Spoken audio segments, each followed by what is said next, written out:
Please let me start by introducing myself and my colleague. My name is Manal Fatafta. I'm working as sexual violence advisor with MSF OCBA. I'm here with my colleague Anna. We will be your MCs for today. Anna, would you like to introduce yourself? Good morning, everyone. My name is Anna Freeman. I'm the leader of MSF's Quality Platform, and I'm pleased to be here as Manal's co-host for the day. Thank you, Anna. So we are so happy to have you here. We are so happy to have our 6th pediatric days, especially in Amman, Jordan.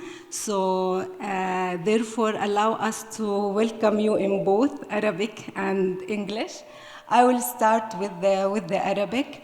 So السيدات والسادة الضيوف الكرام والزملاء الأعزاء صاحبة السمو الملكي الأميرة سارة زيد، أهلاً وسهلاً بكم في مؤتمر طب الأطفال.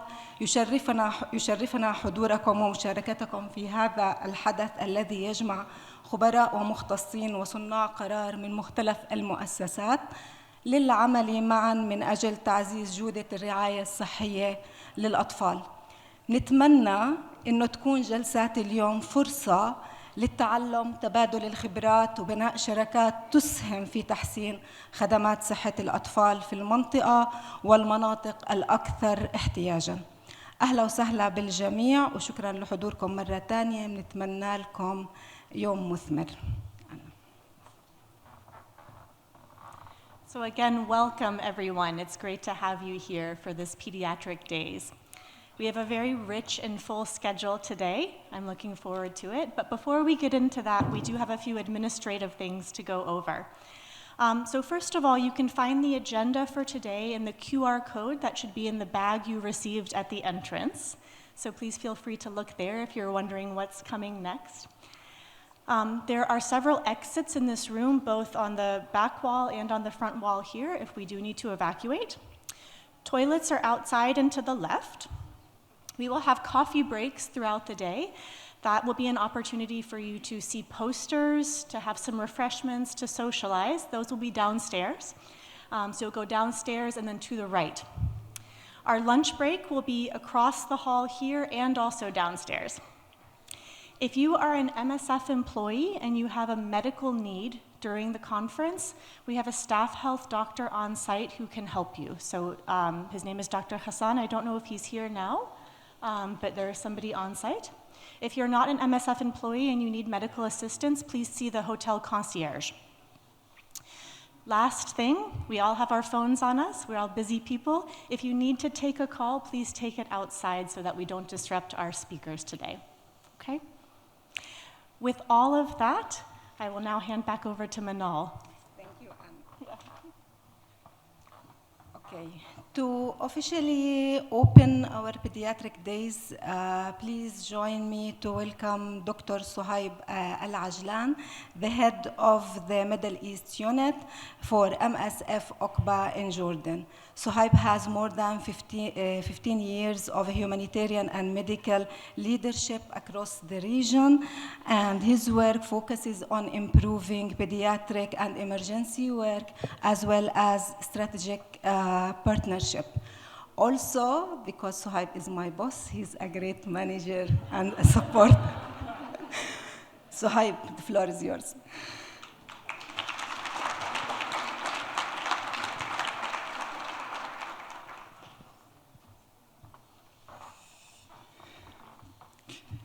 Good morning. بسم الله الرحمن الرحيم. أسعد الله صباحكم بكل خير. وأهلاً وسهلاً بكم في العاصمة الأردنية عمان، حيث تنطلق فعاليات مؤتمر طب الأطفال السابع، والذي تسعد منظمة أطباء بلا حدود إقامته في هذا البلد الذي لطالما مثل منطلقاً للعمل الإنساني في هذه المنطقة. It's a true pleasure to welcome you all in Amman, a city where history and humanity met, and where compassion continue to inspire action. On behalf of Médecins Sans Frontières, we are honored to host the 7th edition of Pediatric Days, held this year under the patronage of Her Royal Highness Princess Sarah Zaid, where continuous dedication to maternal and child health embodies the spirit of this gathering.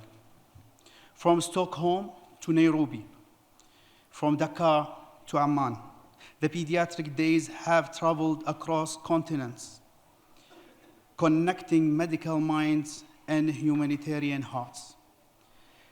This journey reflects that MSF stands for crossing border, not just geographically, but intellectually and kindly, to improve the care of our youngest patient wherever they may be.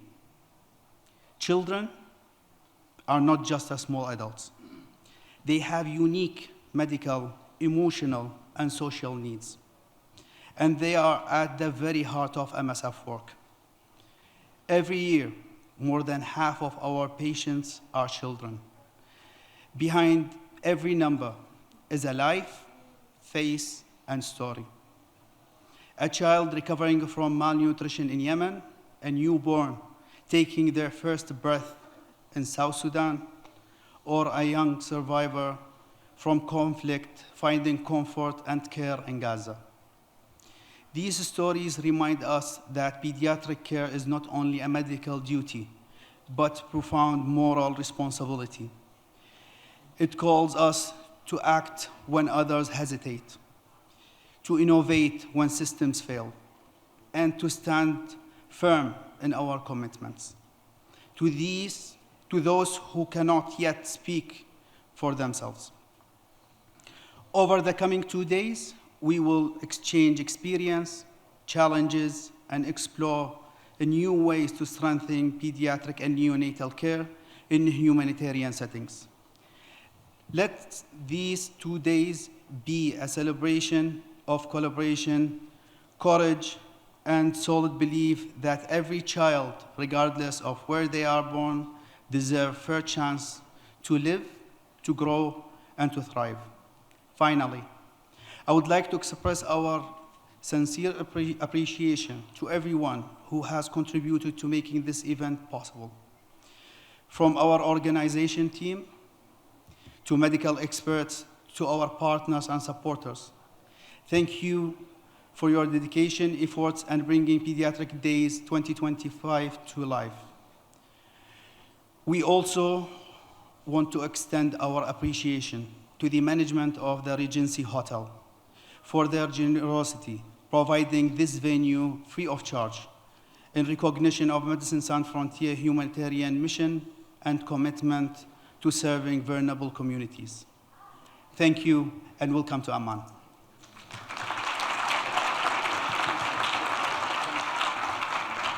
Thank you, Dr. Suhaib.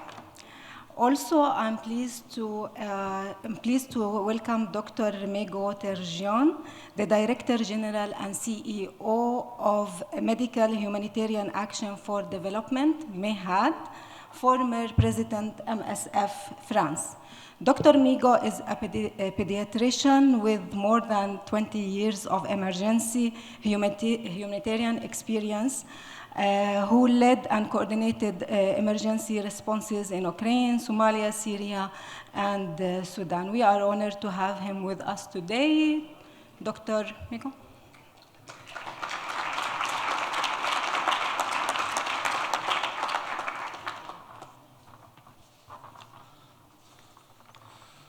مرحبا. راح احاول اتكلم باللغه الانجليزيه. اسف.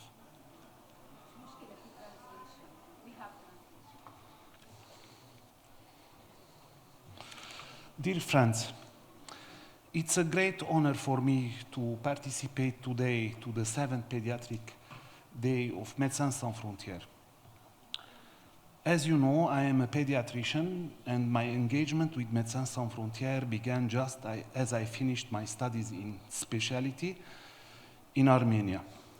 From there began a long journey during which I did my best to treat and elevate that suffering of children born into war, epidemics, or famine.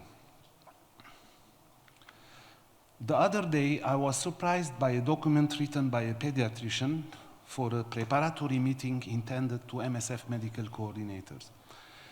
It stated that pediatrics is a neglected specialty. It did not specify whom, but when such a statement is written by an MSF pediatrician, one might assume it is the organization itself that is neglecting children's care. Well, in 25 years of practicing medicine with Médecins Sans Frontières, at all levels of responsibility I have held, I have never felt anything of the sort. Even if none of the founders were pediatricians, let us remember that the very first scandal that motivated and accompanied the creation of the association MSF was the image of the Biafra War in Nigeria and the images of severely malnourished children that traveled around the world. Let us remember that the first public health tools used by MSF were vaccination and the fight against child malnutrition. Nothing has changed much.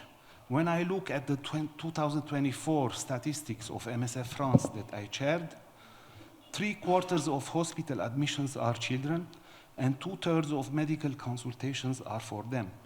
Children are the main focus of care, relief, healing, and prevention projects. Even if today's Pediatric Day is only the 7th edition, almost 10 years after the first one, MSF has been caring for children for more than 50 years. Today, what strikes me most among the suffering of children are the wars, foremost those affecting Palestine and Sudan, without forgetting the distress in the DRC, Yemen, and Ukraine. War, war, and more war. In Gaza, during the previous war in 2014, MSF had set a trauma surgery hospital. When counting the number of young demonstrators shot in the legs to disable them right after the 2014 war, and multiplying by the thousands of orthopedic repairs needed for physical rehabilitation, drawing on our exceptional experience here in Amman at the Reconstructive Surgery Hospital, the scale quickly became overwhelming.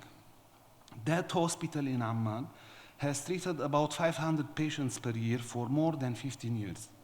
And patients are coming from Gaza and the region in general with an annual budget of around 12 million euros. The cost and logistics of treating thousands of open fractures seemed impossible for MSF alone.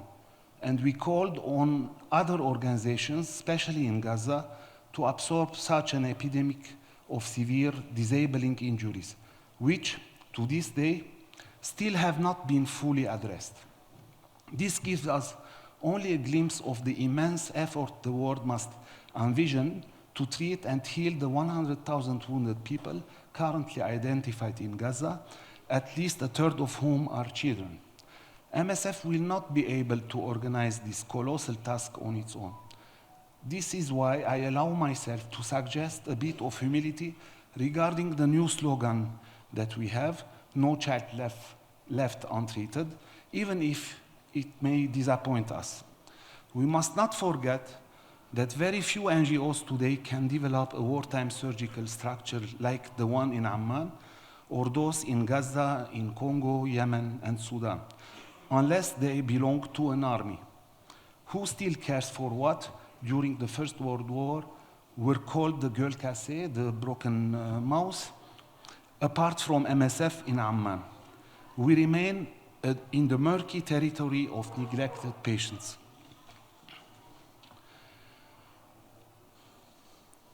I see yet another difficulty concerning pediatric trauma care, and this proposed slogan, ensuring that no child escapes our care.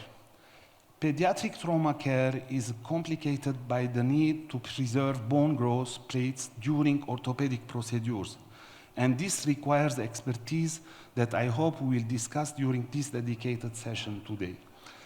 Let me also add the funding difficulties affecting almost all NGOs and international agencies, including my small medical association, difficulties from which MSF has so far spared, so it sometimes must compensate for them in the field.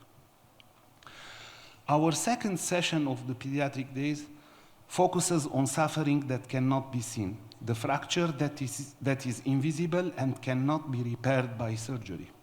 Sometimes it is as severe as an amputation, so deeply can it burden, wound, or even permanently destroy one's ability to survive.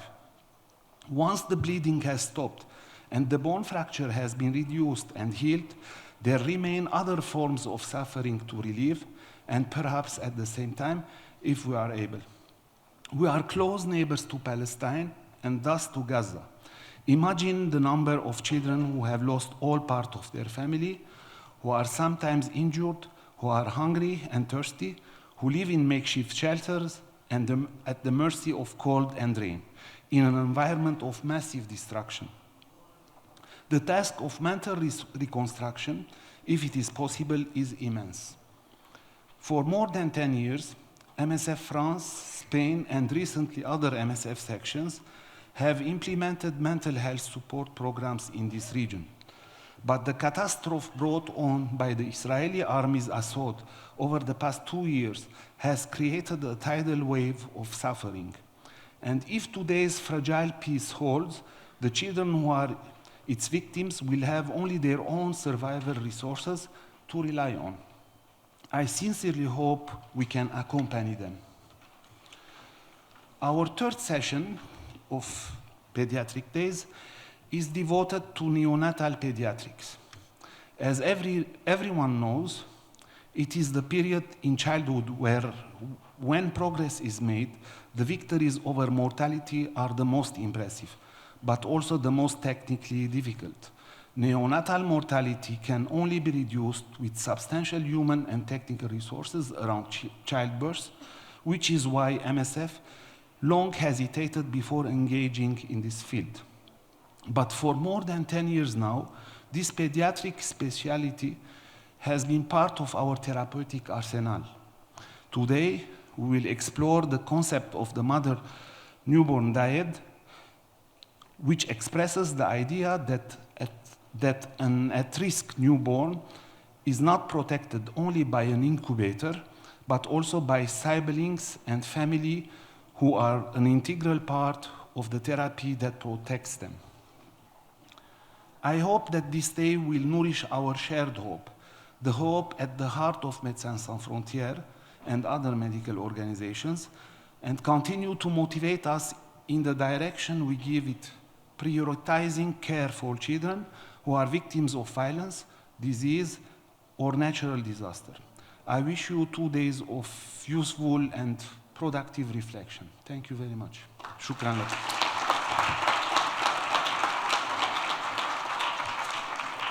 Thank you, Dr. Megu, very much. Before starting our session, our first session, I would like to say for our distinguished guests that you are most welcome to continue with us, to stay with us throughout the different sessions today.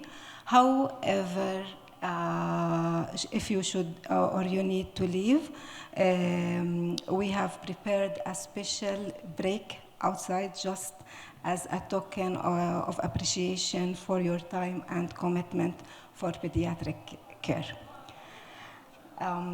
Also, there is another thing I would like to mention.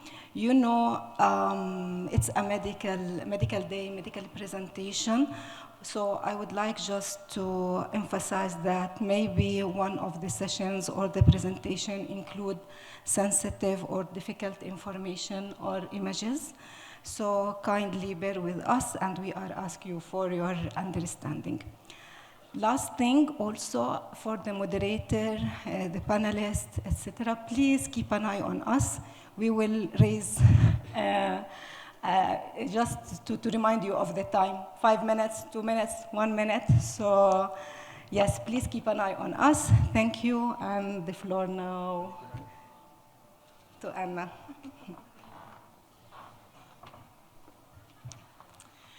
Hello again, everyone. So I have the pleasure of introducing our first session today. I also have the pleasure of sharing one more administrative announcement with you, which is that we are offering simultaneous translation. Right now, that's functioning in French. We're working on the Arabic and English, so thank you for bearing with us. We will get that sorted today. Now, for our first session, called No Child Left Untreated, Prioritizing Pediatric Trauma Care, I'd like to introduce Dr. Tanya Haj Hassan, who will be leading this session. Tanya is a pediatric critical care and humanitarian doctor. In addition to her clinical and teaching work, Tanya is a fierce advocate for children in humanitarian settings in both media and diplomatic fora. Welcome, Tanya.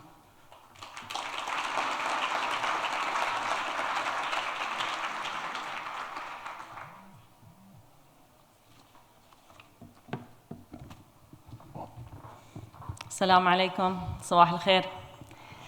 I'm going to start out with a few text messages that I received in the last 2 years from providers of care to children affected by trauma and conflict settings.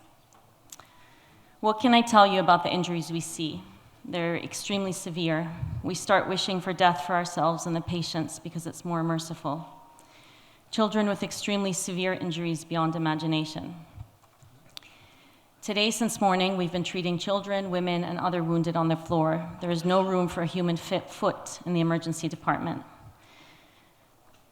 Yesterday was mainly blast patients, many children with shrapnel wounds, one completely blinded, most in agony on arrival to the hospital. This little child came to the hospital unconscious after a bombing. His name is unknown. He is now in the ICU. He is still unknown. I want you to take a minute and imagine that this room represents the world's children. And then look around to your left, to your right. 1 in 4 of you would be living in a conflict zone. There are about 500 million children globally living in conflict areas, and that number is just on the rise. With the evolution of weaponry and warfare, with the complete normalization of child casualties, and with the impunity and lack of accountability when it comes to international humanitarian law violations, the number has reached unprecedented levels. If we just look at Gaza alone, in the first 4 months of the genocide, more Palestinian children were killed than all conflicts globally combined over a 4-year period. And so that makes it particularly relevant that we're holding Pediatric Days this year in Amman. We're only a few hundred kilometers away from Gaza. We're in the middle of a region ravaged by conflict. For today's, and so this gives us a particularly good opportunity to highlight this neglected area of pediatric care. For today's session, we're going to focus primarily on physical trauma, but physical trauma is only one facet of the devastating ways in which conflict impacts children. Their health systems collapse, their education systems collapse, and they lose both the physical and emotional support of guardians, of safeguarding. They often lose parents and other family members. We chose to specifically focus on physical trauma because it is an aspect of pediatric care that's often neglected. In the last couple of years, I've unfortunately been part of mass casualty after mass casualty, and what was particularly striking to me is how adults and emergency care providers often felt uneasy when it came to the care of pediatric trauma patients. Meanwhile, child health specialists and pediatricians, although they have the skills to care specifically for children, often lack the essential skills for primary trauma care. And this lack of training, experience, and familiarity, as well as the heightened anxiety that comes around caring for children, was only exacerbated by the lack of child-appropriate equipment in terms of pediatric sizes, and an unfamiliarity with dosing when it came to children. And the consequence of that is that many of the children we treated were inadequately treated for their pain because people feared using the types of drugs in correct doses for those children that they needed or that their injuries required. So for the next series this morning, we're going to increase our awareness about this massive global issue of trauma in children, and we're going to explore strategies to improve survival of trauma and conflict settings amongst child patients. We're going to particularly focus on testimonies from the fields and on strategies for improving pre-hospital care. We're going to start off with a testimony from a very dear friend of mine, followed by a session from the blast injury group, where they're going to really set the stage for us on the magnitude of this issue. We're then going to get a short video example of pre-hospital intervention in the field, followed by a session that expands that more and speaks more about the pre-hospital space. And then we'll step back in the last session and look at all the many ways outside of war that children may be impacted by trauma by looking at one of the largest registries of trauma globally. We're going to end with a panel discussion where you'll have a chance to interact directly with the speakers and brainstorm with us ways of improving survival of children in conflict settings. Just a bit of a trigger warning, I know you heard this before, but we're going to be discussing trauma, so the presentations do contain some images of injured children. We're going to start off with a testimony from my very dear friend and colleague, Dr. Mohammed Ashraf. He's an emergency medicine registrar from London. Working in London at the moment. He has an MSc from Aberdeen University in Global Health and Management. And up until last year, he was working at Al-Shifa Hospital in the center of Gaza City. It's the largest trauma center in Gaza. And so he's managed mass casualty after mass casualty, not only during the current genocide, but in previous assaults on the Gaza Strip. He has a particular interest in mass casualty management and improving the quality of care offered to patients in those settings. So thank you very much for joining us today, Dr. Mohammed, and I'll leave the floor to you.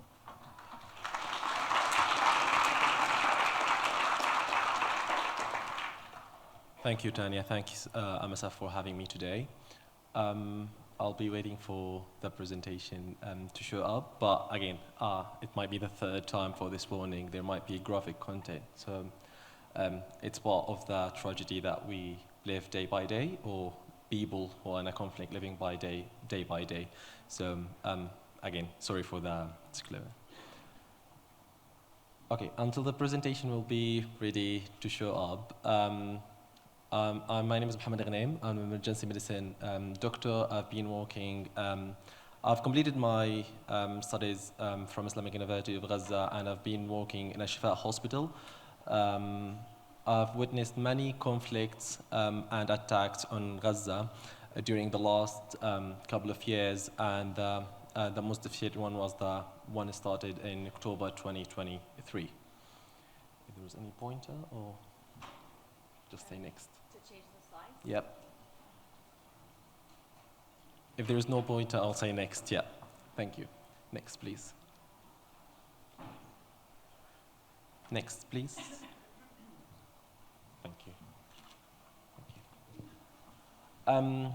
So, part of our training in Gaza as emergency physicians was to receive mass casualty training every couple of months. The last one was done in July 2023, and we have been asked by the instructor as a group discussion to make like the worst case scenario that we might face during this mass casualties. And the worst case scenario was never estimated more than 5 of pediatric trauma. But unfortunately, in the 4th day, this is me, I'm the triaging officer. In the 4th day, maybe 11th of October 2023, I was the triaging officer for mass casualty for pediatrics. There was a couple of kids who are queuing to get clean water in a shelter refugee camp, and they have been attacked at that day.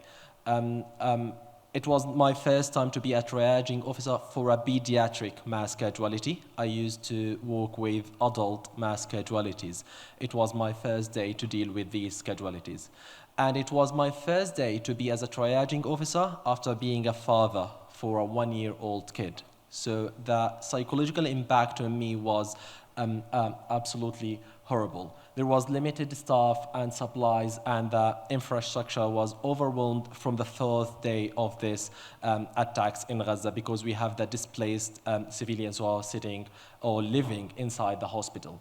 Al-Shifa Hospital is the biggest trauma center in Palestine, not only in Gaza.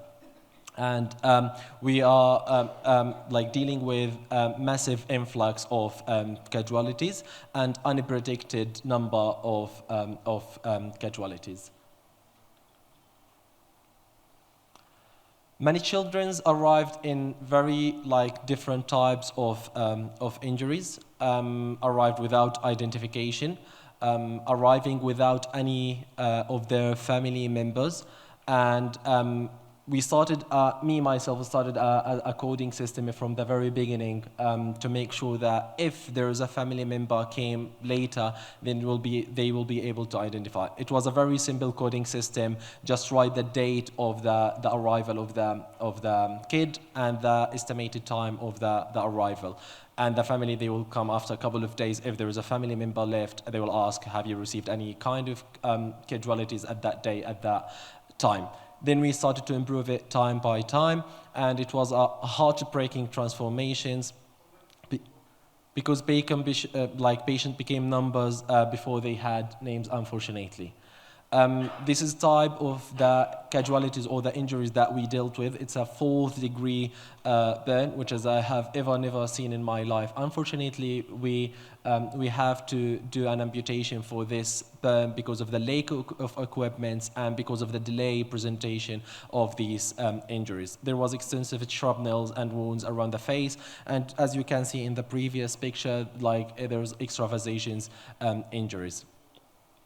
Many stories, many defeating stories, for kids asking me, my mom told me if we have been attacked, we will be in heaven, and I hear a lot of chaos now. Am I in heaven? This is the heaven that my mom promised me. There was at the same time as you deal with this casualty as a doctor, it will be a heartbreaking for you, and it will affect your psychological impact. Unfortunately, you can see in this picture a father that I told, we have no equipment, we have no infrastructure to deal with the casualty that your kid had already, and he just started to sing for the kid and recite Quran until the kid passed away.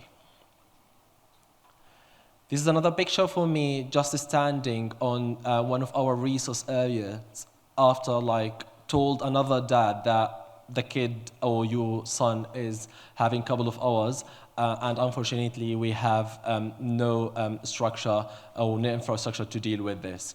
The psychological support that was unavailable at all, either for staff or for survivors. So I was just telling the dad and move to the next, and that's it, which is a very horrible situation.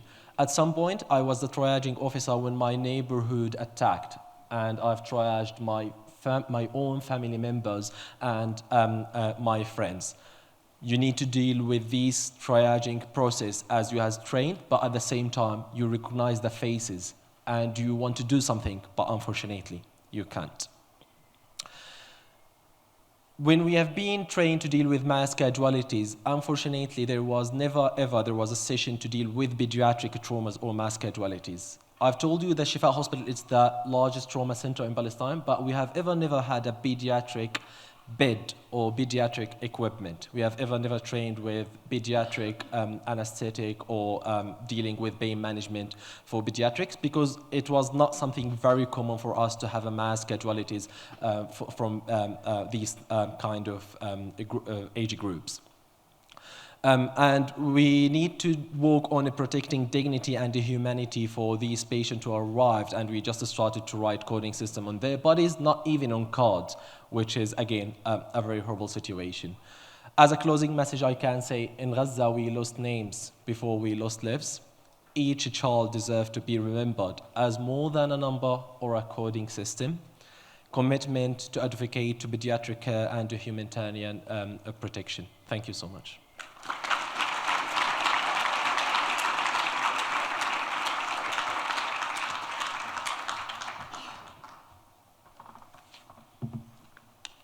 Thank you, Dr. Mohammed.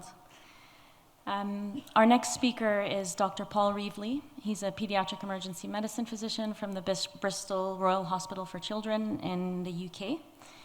He has a special interest in pediatric trauma, particularly blast and conflict-related trauma. He is actually the co-founder of the Pediatric Blast Injury Partnership, and it is a partnership dedicated to supporting healthcare workers through training and resources, promoting research, and advocating for children in conflict areas. And he authored and edited the Pediatric Blast Injury Field Manual that I think many of you are familiar with. He's going to be speaking to us about the size of this problem and some of the specifics of blast injury. So thank you so much, Dr. Paul.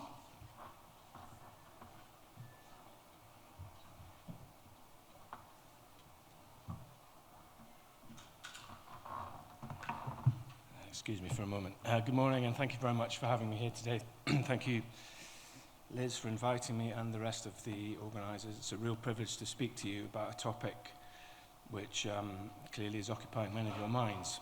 Am I changing my slides, or someone else? Is this a clicker? Anyway, we're on the right slide, so that's great. So I don't know if you know this lady. She's Eglantine Jebb, and it might not be. Can we go back to that slide? Sorry. Could we go back a slide? Or can I do it with this? I didn't press anything. Yeah, there we go. Anyway, Eglantine Jebb. So, you know, it's not great to start with the opposition, right? But this lady, in the aftermath of the First World War, founded Save the Children. And, you know, said lots of things, and in various forms was famous for saying every war is a war against the child. And I feel like I'm teaching the room to suck eggs here, because you know this better than I do. But she was a formidable woman, and in the aftermath of that war, she raised money in the UK to feed starving children in Berlin. So the will and the effort has always been there, and we should try and remember that we need to continue that effort. Oh, I'm on it now. Also from Save the Children, I would recommend this report to you, The Child in Modern Warfare, which we've just touched on in the introduction, and the escalation of the size of this problem, which continues to rise. We've seen a threefold rise in serious conflict in the last 15 years in the world. And it's highlighted 5 key kind of themes, if you like. The rise of new weapon technologies that specifically target and harm children and make them more vulnerable. The unprecedented severity of child injuries and deaths, which we know very well of. The numbers are incredible. And the normalization of this civilian harm, which we inevitably get worn down by. We see it so much that it just becomes part of the background noise.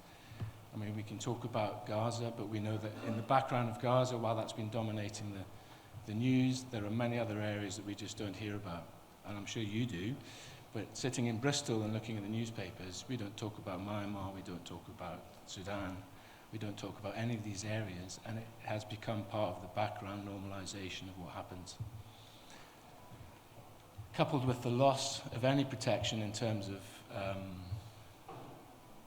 discrimination, etc., in what we would call military principles. And the crisis of accountability, no one has held anyone to account. The withdrawal from treaties on various weapons, and then leading into the long-term social costs. We know that millions of children have been injured and killed in war. We know that tens of thousands have been injured and killed in war in the last 24 months. Those children have been lost to society and lost to parents, but the burden and the social cost of the many that have been injured and survive is what we need to focus on and think about. So what is blast and why is it different? Okay, so the predominant mechanism of injury in conflict for a child is a blast injury. Now we can make it very different and we can think about it simply. The major difference is the primary blast injury mechanism, which is the one as clinicians in Bristol or in South Africa or anywhere else in the world we very rarely see unless there's a civilian blast event, which is relatively uncommon. The rest of the mechanisms should be relatively familiar to a trauma expert. Ballistic trauma, penetrating amputation, blunt trauma, traditional trauma that we see in many mechanisms. And then there's the thermal, which is predominantly heat burns, and then the long-term effects and the coronary effects. But the primary injury is what we're not used to seeing. It's something that we need to be familiar about. Thank you. I think. Okay, can everyone hear me? Is that okay? Yeah, great. So I'm not going to give you a physics lecture on blast trauma, I don't have time, but to put it into visual context for you, this is the primary injury. I don't know if this will play. Will this video play? Maybe you need to click on it.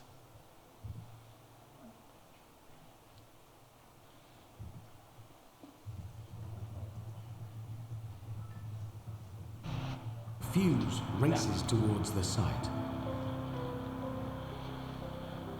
In 1,000th of a second, the gunpowder ignites. In 1/1,000,000th of a second, it changes from solid to gas.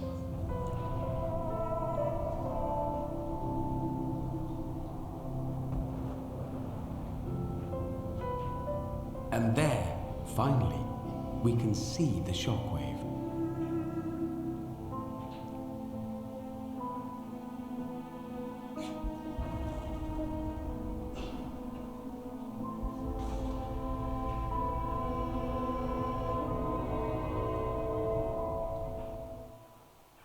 Okay, and that's the mechanism that you're not used to dealing with, the primary blast injury wave.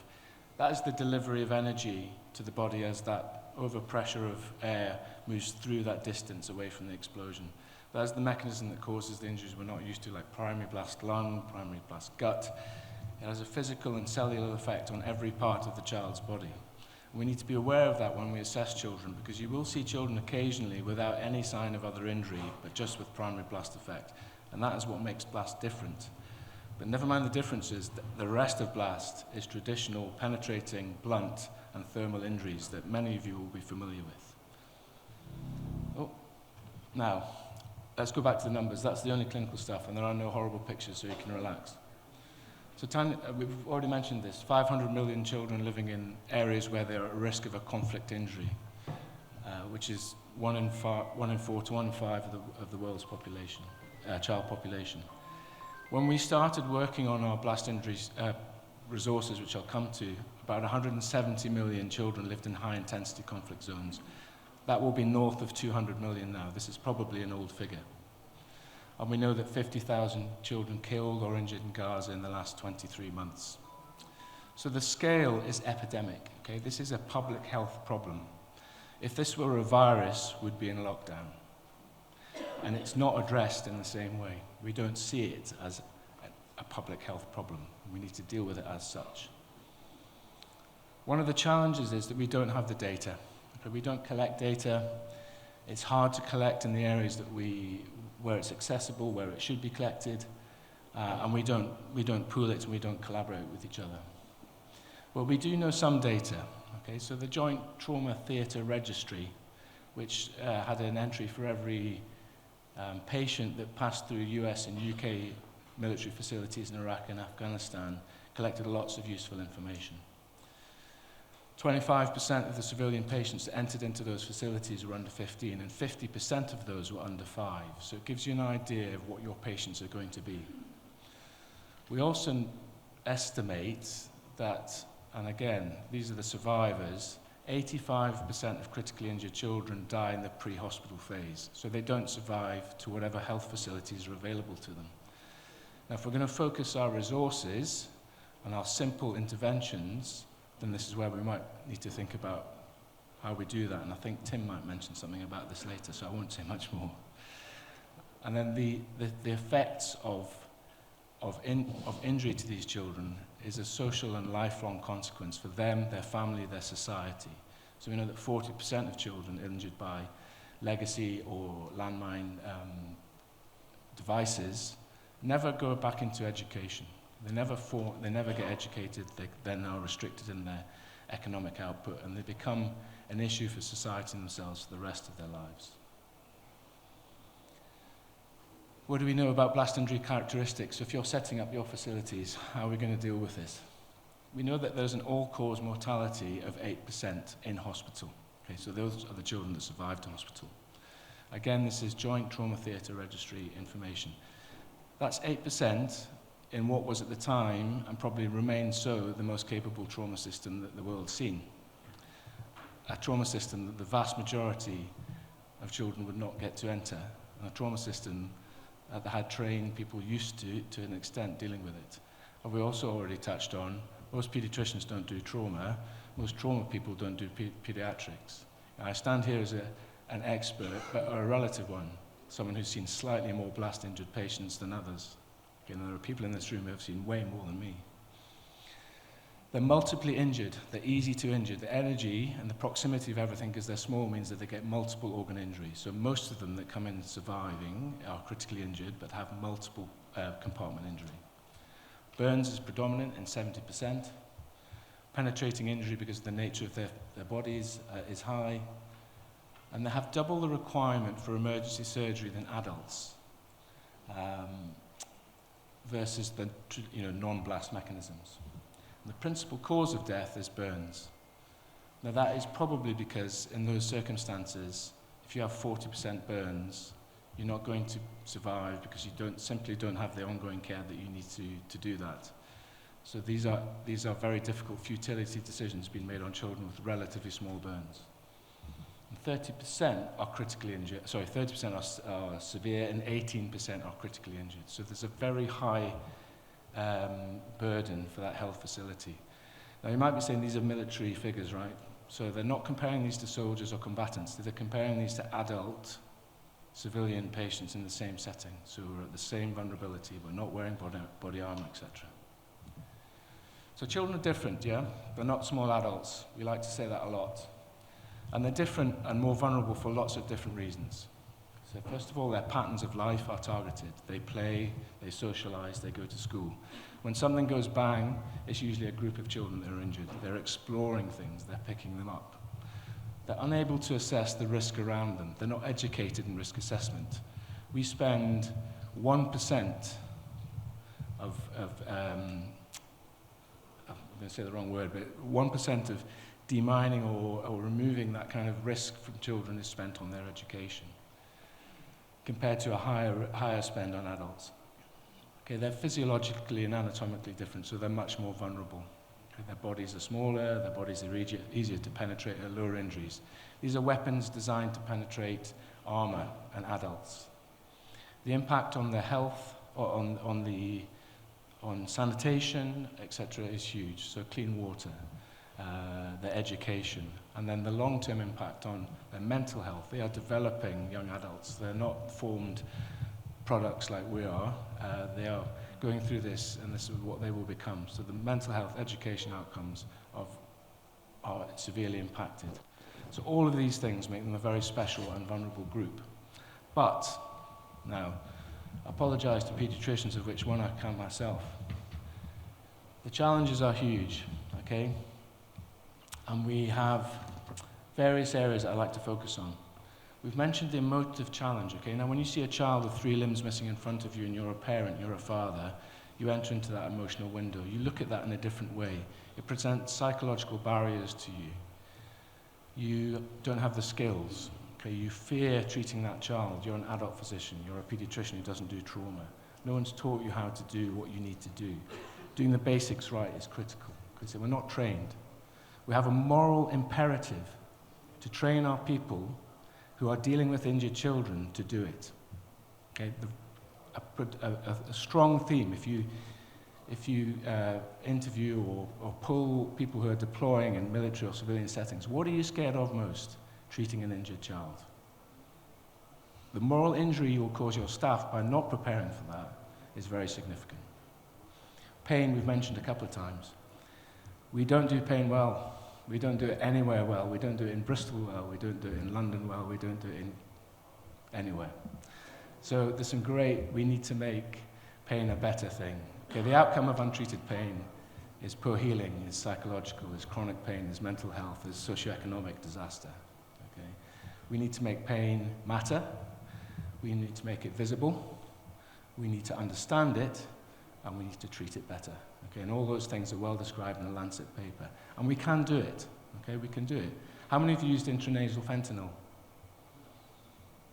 How many of you have never heard of intranasal fentanyl? Okay, in that case, the numbers of people putting their hand up should be much higher, because you can treat pain simply, safely, and cheaply anywhere in the world with something stuck up their nose. Okay, children, okay, different but also the same, right? So we're all scared of children. This is my son. He has given consent by implication of being my son to be in that slide. And he's scary, okay?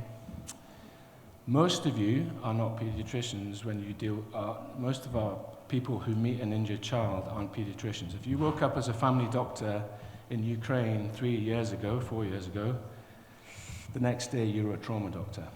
Okay, and if you're a pediatrician, you're a trauma doctor. So we like to be scared of children. We like to tell people that they're different. We have speciated the child for a generation of pediatric training.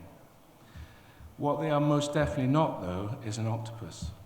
Okay? They are the same species as every other patient you have ever treated in your life. We absolutely have to empower each other not to be afraid of the child and to treat the child. No one else is going to do it at that time. If you're an ophthalmologist or a pediatric trauma specialist, you're the person who has to do it at the time. So what can we do? Well, we can think about the numbers. Okay, I'm not a humanitarian. I've never deployed. I've never had to make the decisions you do. Trauma kills, and this is all trauma in all age groups. Trauma kills twice as many people nearly as HIV, TB, and malaria put together. But it gets 1% of the global health investment that those three conditions do. Now, I'm not saying that that's not a good investment, okay, at the 36%, but it feels like we could be looking at this in a different way. This is a public health issue. $7 per life year saved for a trained first responder / paramedic, whatever that definition might be, versus $922 per life saved for HIV and AIDS. If you put a paramedic on an ambulance, $94 per life year saved in trauma. These are very compelling numbers, and I think we need to think about that. We need data. It's already been mentioned. We need to agree what data we have. There's no common data set that we collect. We need to share it and not stick it in our back pockets and use it as organizations. And we need to make it relevant, okay? We can collect data and ask questions of it, or we can ask questions and collect data, and that argument goes round and round and round between clinicians and academics. But we need to make sure we collect the data that helps us. What is killing children? I can tell you what it is. It's compressible. The commonest cause of death in conflict injury is compressible peripheral hemorrhage that I could teach every person in this room to prevent or stop today before you left. What about civil resilience? Why can't we teach other people to do this as well? So in the UK, if you have a heart attack and you collapse in the street, there's a good chance that someone's been taught layperson CPR, and that a school child might come and do some compressions for you while the ambulance is being called. If you're stabbed in the street, you might run to the nearest stop the hemorrhage box, and someone might stop your hemorrhage. They might go and grab a defibrillator to treat your VF. We should be thinking about simple measures. Would it be so crazy to teach everyone who deploys to a conflict area to put a tourniquet on? A piece of kit that can cost as little as $2 or $3. Or to compress junctional hemorrhage. Or to teach school teachers to do it, or the population. The person who saved the soldiers and the civilians in Afghanistan and Iraq was not the complex healthcare system, it was the person who put the tourniquet on, the person next to them. We can provide resources. Now, this is the Pediatric Blast Injury Fuel Manual, which was written for Syrian clinicians. It was the first piece of output we had. If I could have my way, I'd just take the blast bit out and just call it the Pediatric Injury Fuel Manual. It's a good piece of kit, and I encourage you to use it. And you can get it on that scan me bit. And then pain, we've got pain management for injured children. And we can train, which we're going to do later. Did you give me time or 2 minutes? I thought it was my time, sorry, okay, beg your pardon. Pediatric trauma resuscitation course, 60 seconds, I'll be out of here, I promise. Which we're going to do, which can be scaled to any level, okay, paramedic to trauma surgeon. And then we need to collaborate, okay? We've got all the right people in all the right places with all the right skills to do all the right things, and we absolutely need to do that. And if you want to get in touch with me later, then there's my email, and there's our website, and I'll be around for the next 4 days. And I'm sorry I overran. But there we are.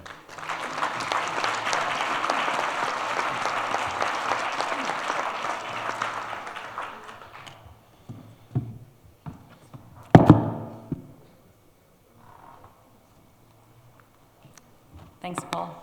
That was an incredibly useful presentation, and I know we rushed a little bit through the last couple of slides that were filled with resources, but we'll make sure we make those resources available to you if you didn't have a chance to capture them in that last minute. We're now going to watch a video by Dr. Hannah Wild, Dr. Boko Fabrice, and Dr. Six Bingboe. Dr. Hannah Wild is a general surgery resident at the University of Washington. she focuses on improving casualty care in low-resource settings. She's the founder of something called the Explosives Weapons Trauma Care Collective, or Extract. The video participants with her are Dr. Boko Fabrice and Dr. Six Bingbore, who are physicians, general medical practitioners in Burkina Faso, and the lead trainers for the community-based first responder pilot project, which the video is going to focus on. So essentially a field intervention for improving pre-hospital care. My name is Hannah Wild. I'm a surgical resident at the University of Washington, and my career-long focus is improving casualty care in low-resource conflict settings. As part of this, and in acknowledgement of the increasing toll of explosive weapons indiscriminately, we began our working group, the Explosive Weapons Trauma Care Collective, or Extract, which has the goal of adapting in a context-appropriate manner trauma care advances from high-resource systems to low-resource conflict settings. One clearly adaptable intervention, if one takes, for example, what the U.S. military calls its tactical combat casualty care, in which not only military medics, but all personnel serving in a combat role are trained in basic emergency first aid measures to bring care closer to point of injury prior to evacuation. There's no reason this can't be done, even in low-resource environments, and it actually has, quite successfully. A group called the Tromso Mine Victim Center in the 1990s in landmine-contaminated regions of Iraq and Cambodia trained not only laypersons, also pre-hospital providers, but regardless, over a 5-year period, in doing so, reduced trauma-related death in their study catchment area from about 40 to 15%. And yet this hasn't been continued systematically. So clearly there's an implementation challenge. We identified one potential opportunity to address that by partnering with humanitarian mine action organizations who already work in communities affected by the threat of explosive ordnance to deliver what they call explosive ordnance risk education, which is a type of injury prevention, put in other words. And so we thought if we partnered with such organizations to deliver not only explosive ordnance risk education, but also layperson first responder trainings, this would be a perfect platform to scale this in conflict and post-conflict settings globally. We didn't want to reinvent the many curricula that exist. Strategically, we wanted to stay aligned with WHO materials. Practically, we found that their off-the-shelf package was not feasible given the real stringent challenges in our context. So we discussed with them and obtained authorization to adapt it, as long as we were transparent about those adaptations, to keep it strictly trauma-focused, only those things most relevant to blast injury. And we piloted it in Burkina Faso, which is a country in West Africa in the Sahel that is unfortunately quite affected by the threat of improvised explosive devices. We use a training of trainers approach. Our partners are local doctors, and then on the mine action side, Mines Advisory Group. And our local doctors train community focal points. They might be health workers, otherwise they're respected community members, and they return to their communities to then deliver these trainings.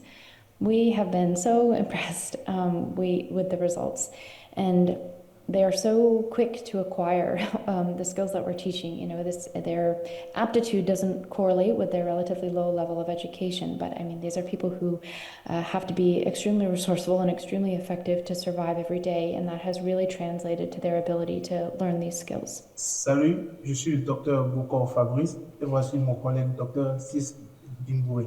Salut. Ok. Nous sommes les collaborateurs de docteur Anna Wilting sur le projet de formation des secouristes communautaires en abrégé CFA.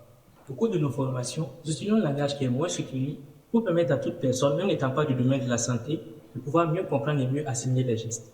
Il faut également noter que nous sommes souvent soumis à des contraintes, notamment au niveau de la barrière linguistique, mais avec l'appui de certaines personnes, nous arrivons à faire passer le message.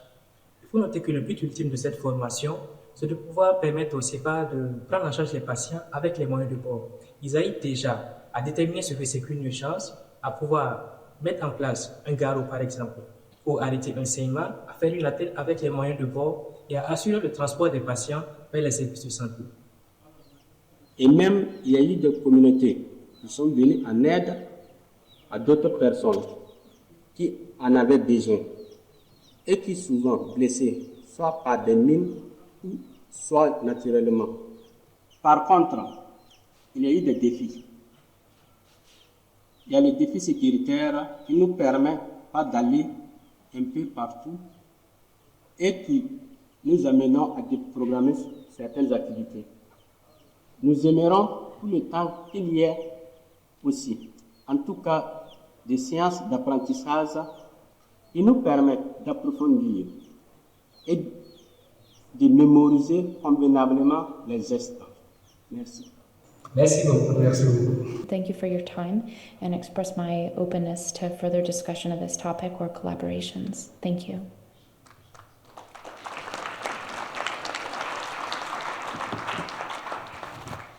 Our next speakers are going to expand more on the pre-hospital space. We have Tim Gargan and Dr. Mirvat El-Hilal. Tim is a paramedic and the Global Medical Officer for the Halo Trust. For those who aren't familiar with the Halo Trust, it's a hazardous area life support organization.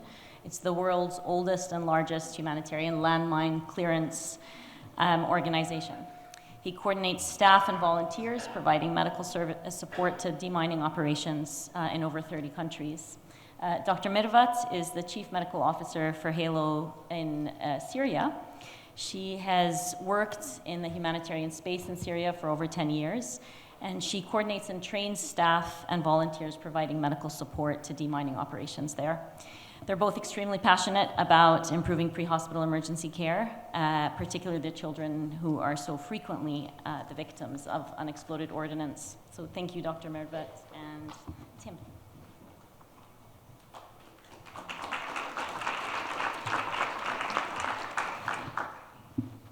Okay, can I move this myself?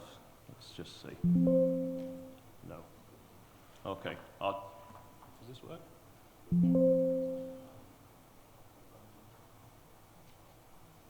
Aha. Okay, great. Well, thanks for the introduction. You've stolen my first slide of introduction, but yeah, so I'm Tim. I'm a paramedic, but the paramedic bit is a bit of a midlife crisis after a few years previously doing bomb disposal and mine clearance work for Halo and other organisations in various places. So I'm kind of looking at this stuff from both lenses, if you like, the medical lens and the mine clearance lens.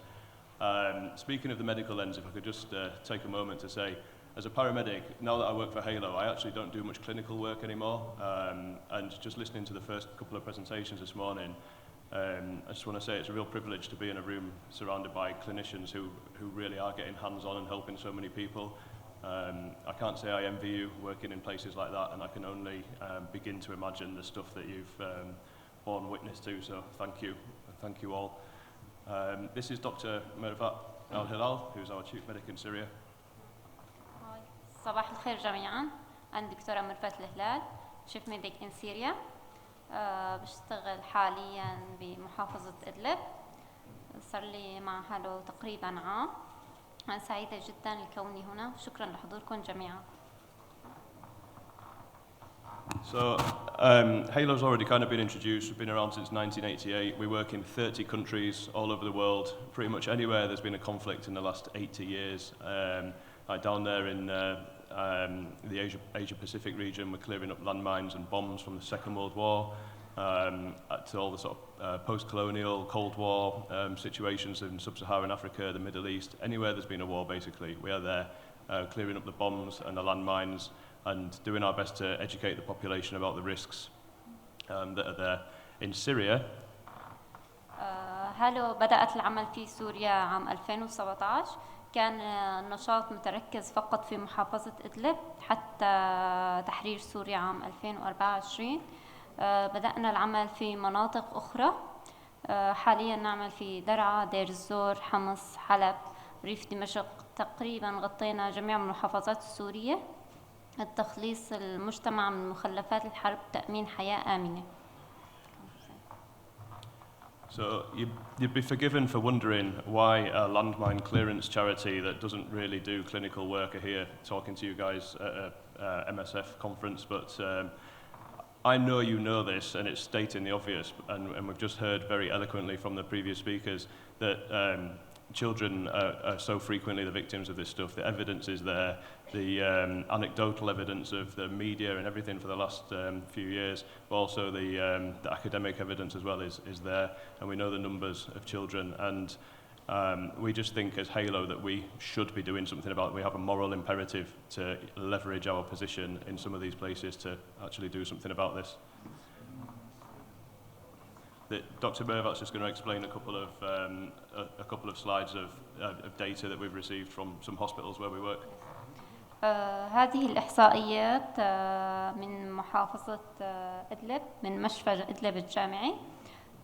خلال شهر واحد تقريبا 20 إصابة، أغلبهم من الأطفال. Next. 20 إصابة بين 9 أطفال مصابين من مخلفات الحرب. Next.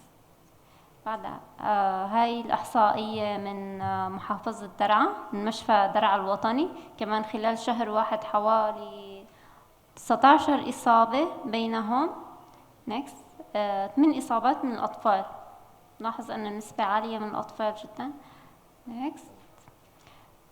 هذه الإحصائية في كل سوريا.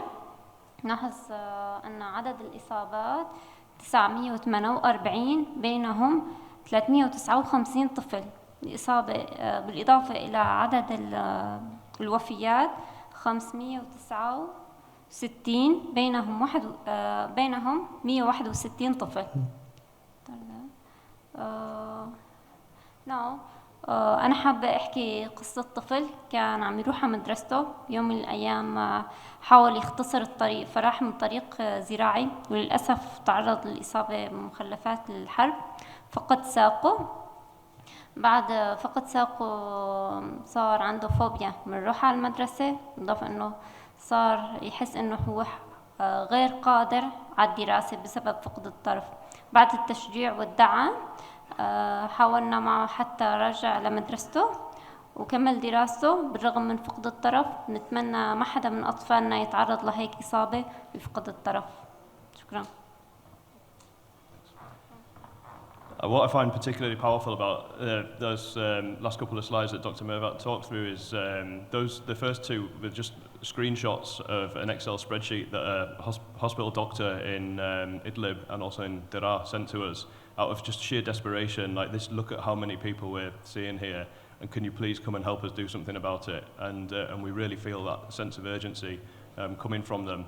I spoke to a paramedic outside Idlib University Hospital a couple of months ago, and you know when you look at somebody and they've just got that look in their eyes where you know they've just seen everything that there is to see, and the poor guy was utterly exhausted and just reeling off a list of injuries that he's been to, which is really difficult as a father and a paramedic to look at. We just heard from Hannah. She is the lead author on this paper, and we've been working with Hannah and with Extract for the last year or so, really, to see how we can help and we can take on her kind of passion around the community first aid responder project and get it out there across Halo.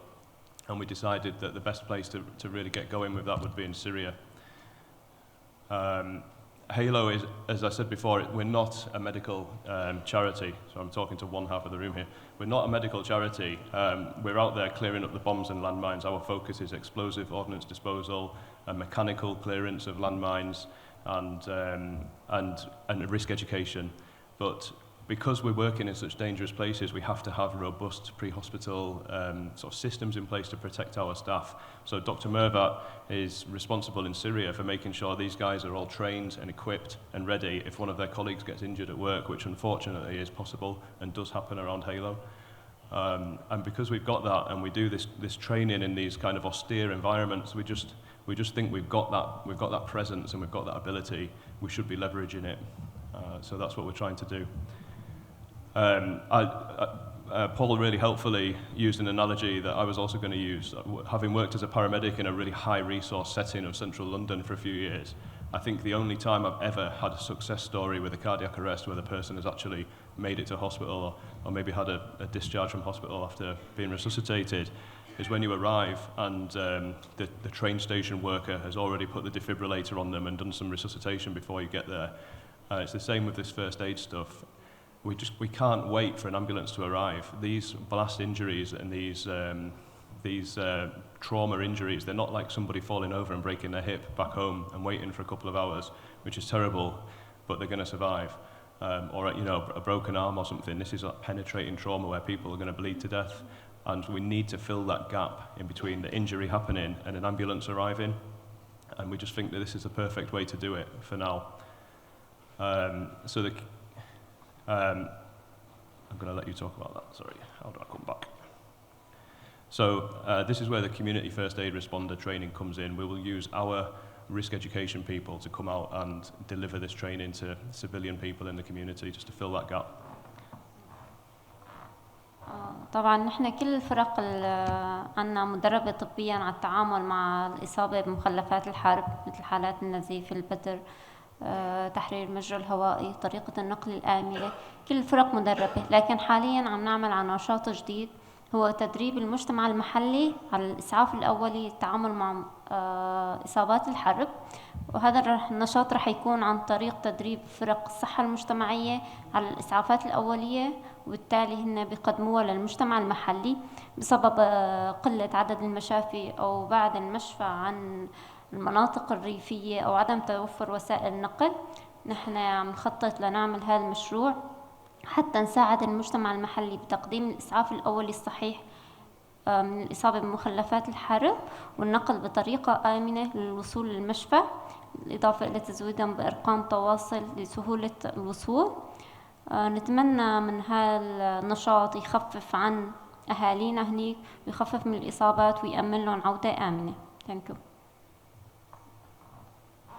Yeah, so Hannah kind of already alluded to this, but the curriculum is World Health Organization aligned. It's been developed by experts such as the guys from Explosive Weapons Trauma Care Collective, and also Paul and the Pediatric Blast Injury team have been involved in the curriculum as well. So it does have a specific element for children, and just really emphasizes just getting on there as fast as possible, because we know that any delay in children is absolutely deadly, because they don't have the physiological reserve to survive for as long as an adult might do.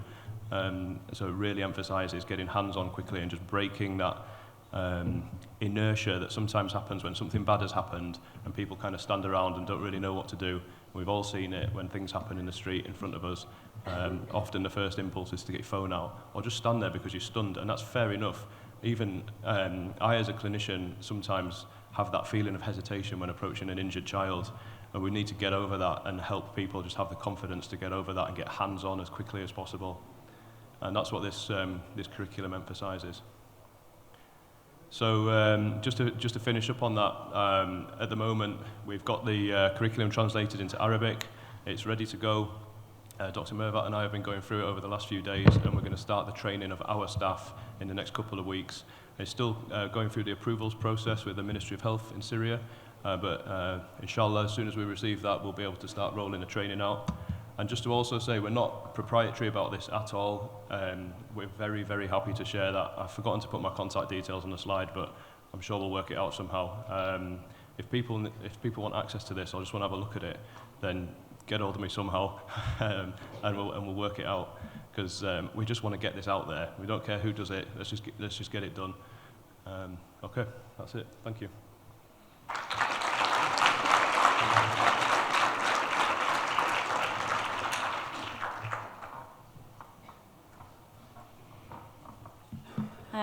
Thank you, Tim and Dr. Mervat. So we've just seen a really interesting way that different groups in different spaces can collaborate to improve survival of pediatric patients in trauma.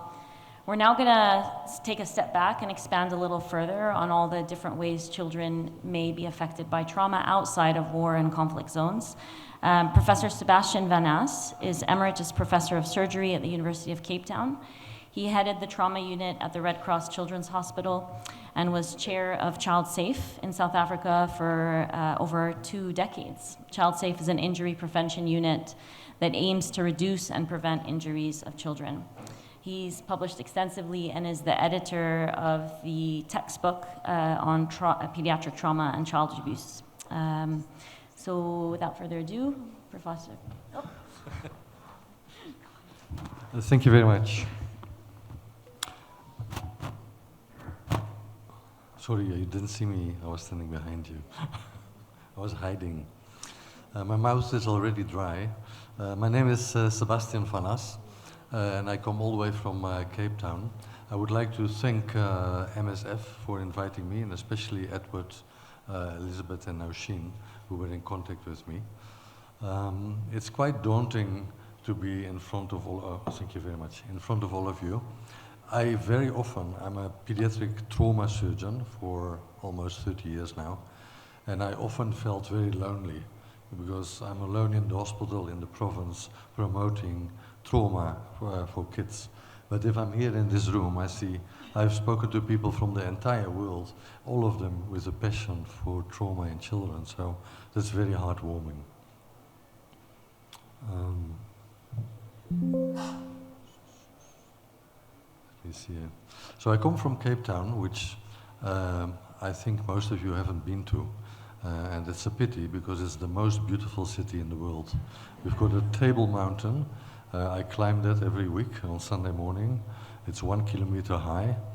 And for the people who haven't been, go there. It's been chosen the best tourist destination for at least 8 times, and the best tourist destination in the world. So I talk a little bit about pediatric trauma, the context of it, especially for low and middle income countries, and then the importance of prevention of trauma. If you look at the Millennium Development Goals, I'm from that age that I can still remember them.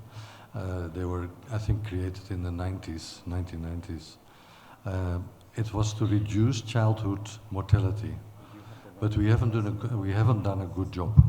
And I would like to just give you a very quick overview of what I think are the true childhood traumas of our time. And then the second part of my presentation, what we can do to make it better for children. So what are the true childhood traumas? So we have to look for the evidence. I hope you can all relate to that. So you look at data, not at statistics only. So childhood injuries is a really very big thing, and it's a global problem. It's not in one country or another, it's in all countries. And if you look at Africa, Africa is in the south, but there is no reason to put the south at the bottom of the page. So this is a map of Africa, how I think it should be. Africa should be on top. And also the normal maps you see, they shrink the countries towards the equator, and they expand the ones towards the poles. So this is a true surface comparison of the countries. So you can see that Africa dwarfs Europe. Europe is sort of, you can hardly see it at the bottom of the page. So we've got 1.4 billion people estimated, of course, but what is interesting is that it's the only continent in which there are more children than adults. South Africa is a little bit different. We've got about 60 million people, of which 20 million are children, and about 500,000 are disabled children. Now, if you look at the data of children dying from injuries, you can see, if you look at this graph, South Africa is doing very bad. It's completely there on the right. And the chance of a child growing up in South Africa to die from an injury is almost 10 times the chance that the child dies from an injury in Germany, which is completely on the left side. Now, if we look at what type of children, which are the children who are more vulnerable. So this, first of all, a lot of media attention goes to violence against children, but if you look at these two columns, you can see that injuries is a much bigger killer than violence.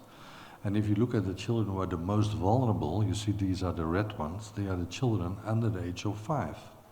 So they are the very young, small children who are the most vulnerable for accidents and injuries. Now, why is that so?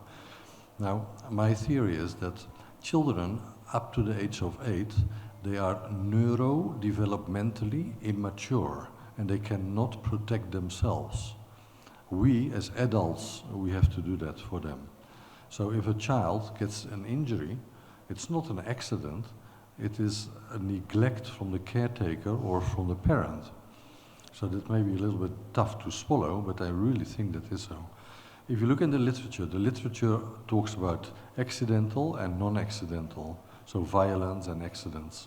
But I think that's a wrong assessment. I think we should put all the children under the age of 6 who are in an accident, we must call that non-accidental, because there was neglect. The parents and the caretakers did not do their job. According to the WHO, 3 of the top 5 killers of children are injury related. So this is a map from World Mapper, and I hate statistics. So this map, World Map is a very interesting map. It expands or shrinks a country looking at the particular item. So this is a map of where the children in the world are dying. And you can immediately see where are the children dying. They are dying in Africa and in India. These are the most vulnerable countries. Now, why is that so? It's also simple demographics. The demographics on the left is in a developing country. There's a very high mortality, so the number of children under the age of 5 is big, and then because they die, the number of children between the age of 5 and 10 is much smaller. So it becomes smaller and smaller, and there's a very small group of adults available to look after all the kids. If you compare that to the developed world, America or Europe, there is very little mortality, and there's far more adults available to look after the children. Now, if you look at the number of children, I'm from a tiny country which is there in the north, it's from Holland. And in that, I don't know if the pointer works. Sorry, it didn't work. So I can point it out.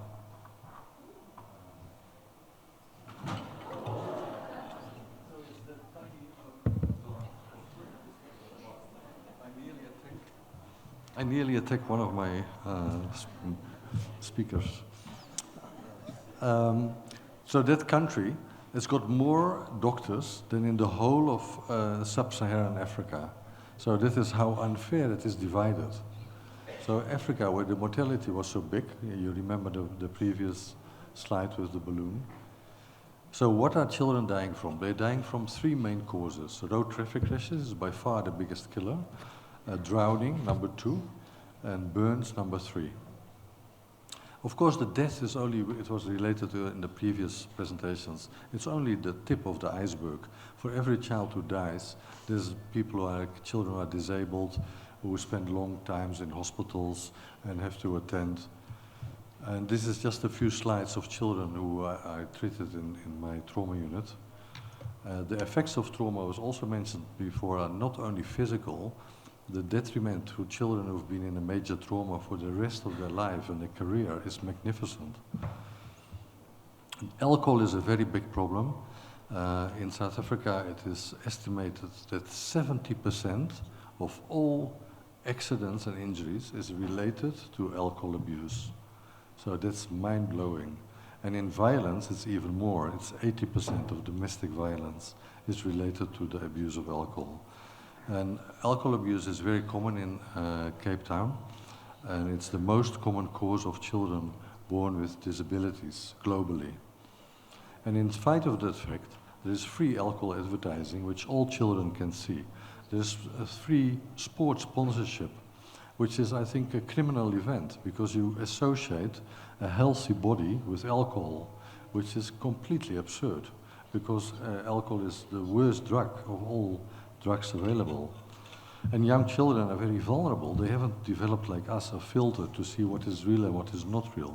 So I think we could do far more. Car crashes. Africa has got problems with transport, but especially safety belt use is a low-hanging fruit for children. They shouldn't be dying because were not strapped up. We looked at the children coming to the hospital when they were in the car with injuries. And 86% was against the law, not restrained. So they were sitting in the car came to a sudden standstill, and then the child was flying out. So a child becomes like, if the child is thrown out, the biggest part goes first. So which is the biggest part? No matter what was the position of the child in the car, the biggest, heaviest part is the head. The head will go first as a bullet, break the window, so the glass goes in the face, and then you will hit the other car or the pavement. So It is a very big cause of death in children. So because 86% of children which we treated as patients were not restrained, we thought let's look what are the people going into the hospital premises. So that's parents of patients, but also staff who brings the children to a creche. So we just did an observational study at the entrance of the hospital, and 89% of people bringing a child to hospital did not restrain it. So remember, the biggest cause of death is road traffic crashes, and the second biggest after pedestrians is passengers. So people putting their child at risk, well, they of course want to save, to make it good for the child. And don't hold the baby on your lap. Many people think that the small baby, I saw a tiny little baby yesterday, and people think they can keep it safely on their lap. That's not possible. If the baby is 10 kilos and you drive 50 kilometers an hour and you come to a sudden standstill or in a collision, the child becomes 5, because of the acceleration, deceleration forces, the child becomes 500 kilos. No one, not even Mr. Universe, is able to keep that. So it's not going to work. So caring people strap their children in. So that's the first litmus test you can do in a country. And just to see the astronomical numbers, we talk about terrorists all the time, terrorist attacks. And you stand in the queue. I came here via Ethiopia, standing in the queue for hours, checking my bags, because the people are scared of terrorists. The total number of people dying from terrorists is 5,000 per year. Armed conflict is 370,000. But now look at motor car crashes, 1.4 million. Massive, the biggest killer. Children in war, we've spoken and we've seen the horrific images, so I don't want to go into detail, but there are horrible conflicts. One important thing is I was also in Gaza, and these children were both injured not from fire, but just because there was no electricity. The mother was cooking in the dark, and the children fell or walked into the place and were injured indirectly. So it's not from weapons, but indirectly. Sudan, there is a horrible conflict. I was yesterday speaking to John from there. What is interesting is, if you look at civilian deaths, so not soldier deaths, civilian deaths, in the past it was like 50%. In the Second World War, because of indiscriminate bombing, it became 70%.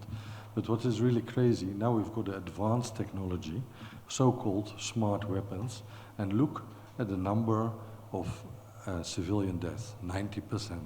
So the weapons are not that smart. So what can we do to make it safer? We can do a lot. The vision of Child Safe, which I've been running for 2 decades, is to create a safer world for children. It was started by my predecessor, that was the first professor of pediatric surgery in the Southern Hemisphere. And he realized at the bottom, more operations are performed for accidents and injuries and trauma than for all other causes together. And he thought we must do something about it. We can't sit and wait. It's ethical, not just to just only treat and sit in the hospital waiting for patients to arrive. You should be going out there and trying to prevent it. So we do research, education, and advocacy. So all of them are pointed to increase awareness of the vulnerability of children. We started a database in 1991. It's the biggest trauma surveillance system for children in the world. We see about 10,000 kids a year under the age of 12, so we've got an enormous wealth of data, and we published more than 100 scientific articles based on the evidence.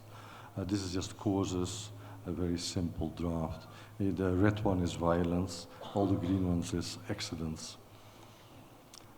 Education, we've got a national, we promoted for a National Child Accident Prevention Month every August in South Africa. Child safety courses for teachers and parents. We've got a newsletter which we distribute online. We've got educational programs at schools. We supply life skills, curriculum materials for schools. And we also run media campaigns. Media, the journalists can be a big friend. They like stories with children. and last year, in excess of 30, we got in excess of more than 30 million rand. Child safety posters. South Africa is a country with 11 languages, and one picture often says more than 1,000 words. So what we did, we analyzed our database, and we looked at what are the most common injuries in the age group 0 to 6 months, 6 months to 1 year, and so forth. So we can show the parents who bring the child who had an injury, what are the most likely injuries for the other children. One example of a project we also did is Safe Travel to School. There was a horrific accident 15 years ago, and we decided we have to do something. So if you look at crashes with school buses, they can be due to infrastructure, poor transport systems and vehicles which are not roadworthy. But if you look at the bottom, 80 to 90% is poor driving. So what we did, we developed a program focused on the driver and monitoring how is the driving via a cell phone, a tracker in the car, so we can see how fast the car accelerates, how often he quickly stops, how he cut corners, how many times he exceeds the speed limit, things like that. And then what we do, we track it, and every month we have a session with the driver, and we say, listen, this is how you drove, this is now what you must not do and what you must do. So every 3 months we get all the drivers together, and the drivers who drove the best gets a cash prize, which is very important in South Africa. It's a poor country. And once a year, the best driver of all gets his own car, and he can start his own business. So this is really, the number of taxis we were involved has grown dramatically. We've got now close to, this is an old slide, close to 2,000. And this is the spots in Cape Town where we have. And this is the national award, so you can see how many people are involved. All these guys are taxi drivers. If you look at this graph, the different colored lines is bad driving. So the higher, the worse the driving. And the taxi drivers started as these colored lines, and then over the course of the 2 years, they all became much, much better. And the gray ones is the general public, is the people we monitor for other reasons. So our taxi drivers drive much safer than the general public. So there were no injuries or deaths during the program. They drive better and they continue to improve. We also do advocacy. We were in Parliament for various things, or whatever is what you think is dangerous for children. We make a point. We run child safety seminars in conferences, and we also presented a child-friendly submission to Parliament for the new firearm bill. In South Africa, there was a lot of firearms, like in the United States. And in 2001, we performed the first PowerPoint presentation in South Africa Parliament, and we showed them pictures of children who were shot. So the parliamentarians, they were blown over, and they immediately accepted a very tight law, and it dropped the number of children being shot by 70% in a very short time. And not only children, also adults. If you look at the green line, the total number of adult people shot and died, that also decreased by about 50%. So we often hear about vaccines, and it's been a hot debate, especially since Corona. But where is child accident prevention? Prevention is so much better than cure. It is, first of all, for the politicians, it's much cheaper, far less suffering, and far less death. It's impossible to prevent the abuse of children directly. But research has shown that the risk factors for children to die from accidents and violence, many of the risk factors are very similar. So if you make the society safer for children so that they have less accidents, then automatically you will see that you drop the violence also. So our world is created mainly by adults for adults, and children often get a very, very tough, hard deal because they are not sitting in the room. So child safety starts with all of us, and it's really a task for all of us. Kids under the age of 8 cannot look after their own safety. And I would like to leave you with a thought of probably one of the one of the biggest statesmen who came from Africa, Nelson Mandela. He says, there can be no keener revelation of a society's soul than the way in which it treats its children.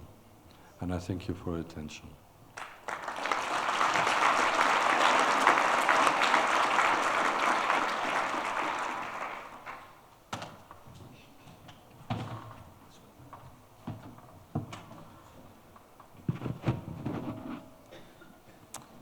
There can be no keener revelation of a society's soul than the way it treats its children. We're not doing very well, are we? Just a quick reminder to everybody that there is translation. Arabic is channel 2, French is channel 1. بدي بس أذكركم إذا حابين تسمعوا ترجمة باللغة العربية في قدامكم الهيدفونز العربي القناة على القناة 2. Si vous voulez une traduction en français, il y a le casque devant vous et vous pouvez écouter. C'est le chant 1. Sorry? Oh, sorry. Arabic is 3. Okay, اللغة العربية and French is 2. Arabic is 2 and French is 1, right? Okay. Thank you. And كمان إذا حابين تسألوا أسئلة باللغة العربية اسألوا ممكن نحن نترجم. Et aussi, vous voulez demander vos questions en français, on peut faire la traduction nous. Merci. Thank you, Tanya. So my name is Liz Ledger. I'm a paediatric emergency medicine consultant and one of the paediatric advisors for MSF France. We're now going to start our Q&A session. I'm hoping lots of people have got some questions burning to ask our panel of amazing expertise up here. I am so thrilled that we have chosen to focus on this topic to start our conference and think about conflict in children. I mean, I'm very biased as a paediatric emergency medicine doctor. I spend a lot of time thinking about it, looking after children who are injured, teaching it, and I know that it is a topic that tends to fall through the cracks. As paediatricians or paediatric nurses, often we feel uncomfortable in the emergency or the resuscitation room. As emergency doctors, general doctors, then we can also feel nervous about treating a child, may not have the right equipment, may not have the right training, the right tools, and we've heard a lot about that already from our panelists so far. There was an experience for me back in October 2023 that really made it clear to me that I wanted to focus on this topic today, and it was right at the beginning of the Gaza conflict. There was a meeting taking place to do some planning around our MSF response to that, and I was told that as a paediatric advisor I didn't need to attend because there were no children that were making it to our MSF health facilities. Now, our MSF charter is that we exist to provide support for victims of conflict, victims of disaster, natural or man-made, and I feel very strongly, as we've heard today, children are significantly more impacted often in these disaster situations, conflict situations, and that this topic is very much what we as MSF should be doing, hopefully are doing. And so on that, I'm going to take the moderator's privileges and ask the first question. We haven't introduced him yet, but Chris is sitting at the end. He's our ops representation. He is Dr. Chris Hook. He's an emergency physician from the UK. He's also Deputy Medical Head at MSF Brussels for the emergency pool. So Chris, today in MSF, how are we doing treating injured children? Yeah, thanks very much. Easy question. So, I mean, we've heard today some really stark numbers. The numbers of injured children out there in conflicts are massive.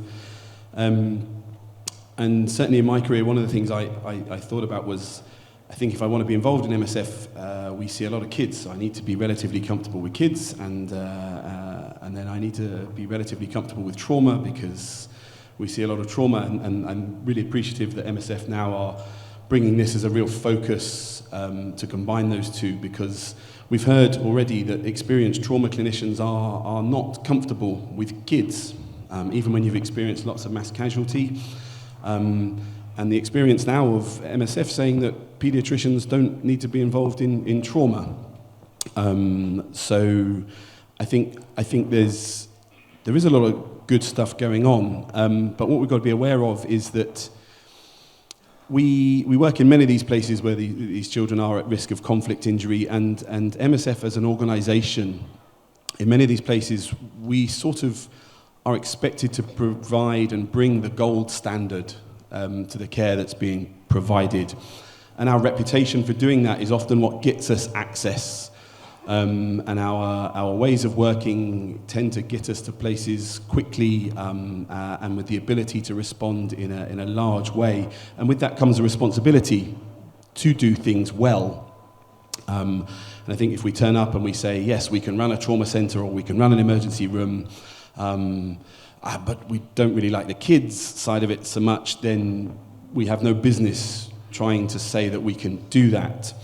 We're talking a lot today about the certain phases of the injury. I mean, we barely touch upon pre-hospital care a lot, and community training for paediatric injuries almost non-existent in most of our programming. But this goes all the way through to rehab of these injured patients, as well as their surgery, and then their mental health support at the end as well. And there are loads of amazing things that are being done in MSF, but with that responsibility, like I say, I think we can do a lot of things a lot better.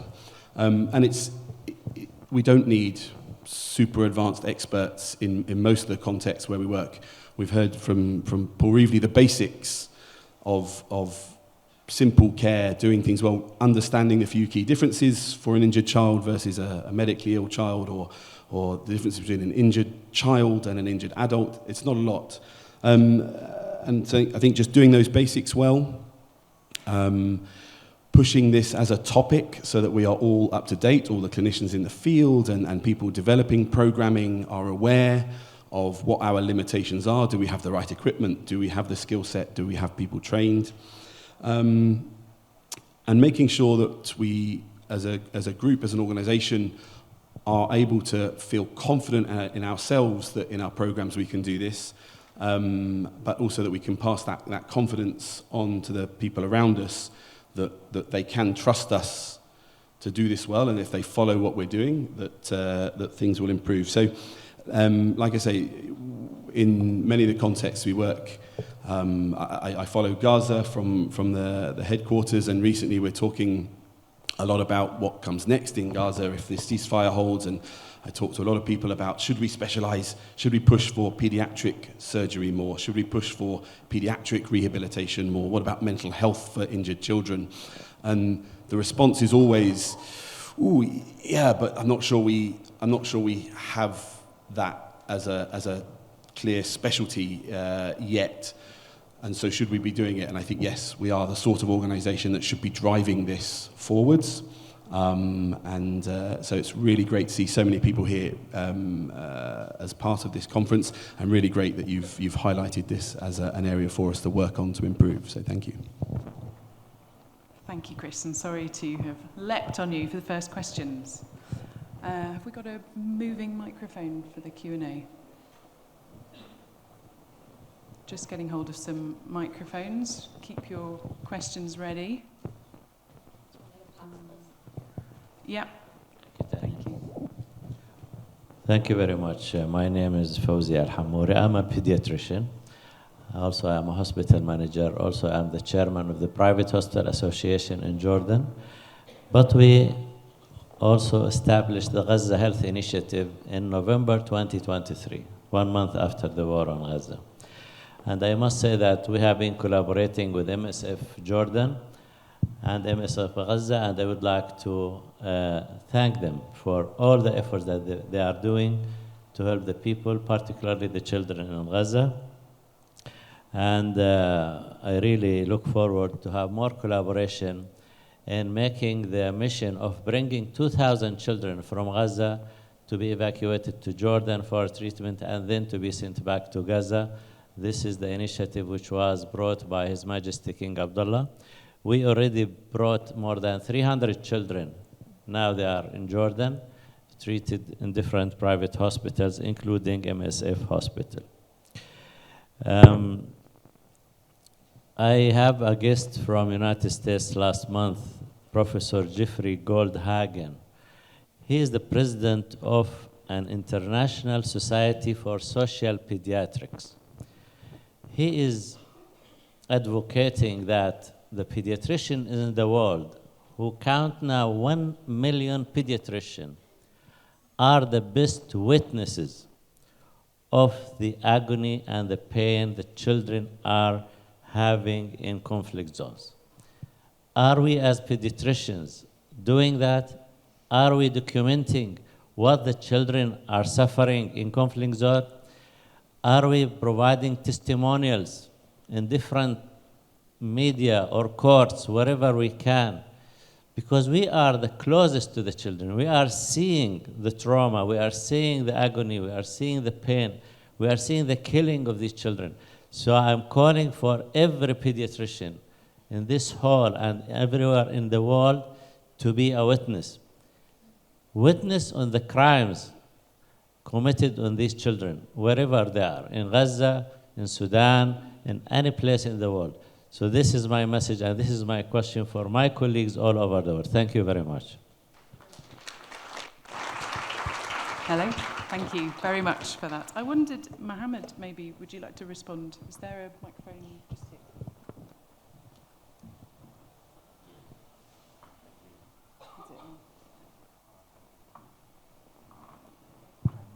Yes. Yeah, it's okay. Thank you. Thank you, Dr. Fawzi, for highlighting this point.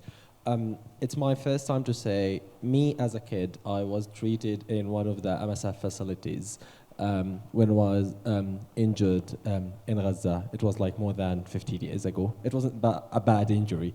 So MSF has been doing a nice work around. But as a doctor during this genocide, when Ashifa Hospital has been invaded and I've been forced to move to the south, I've been appointed by the Ministry of Health to change an administrative building to a hospital.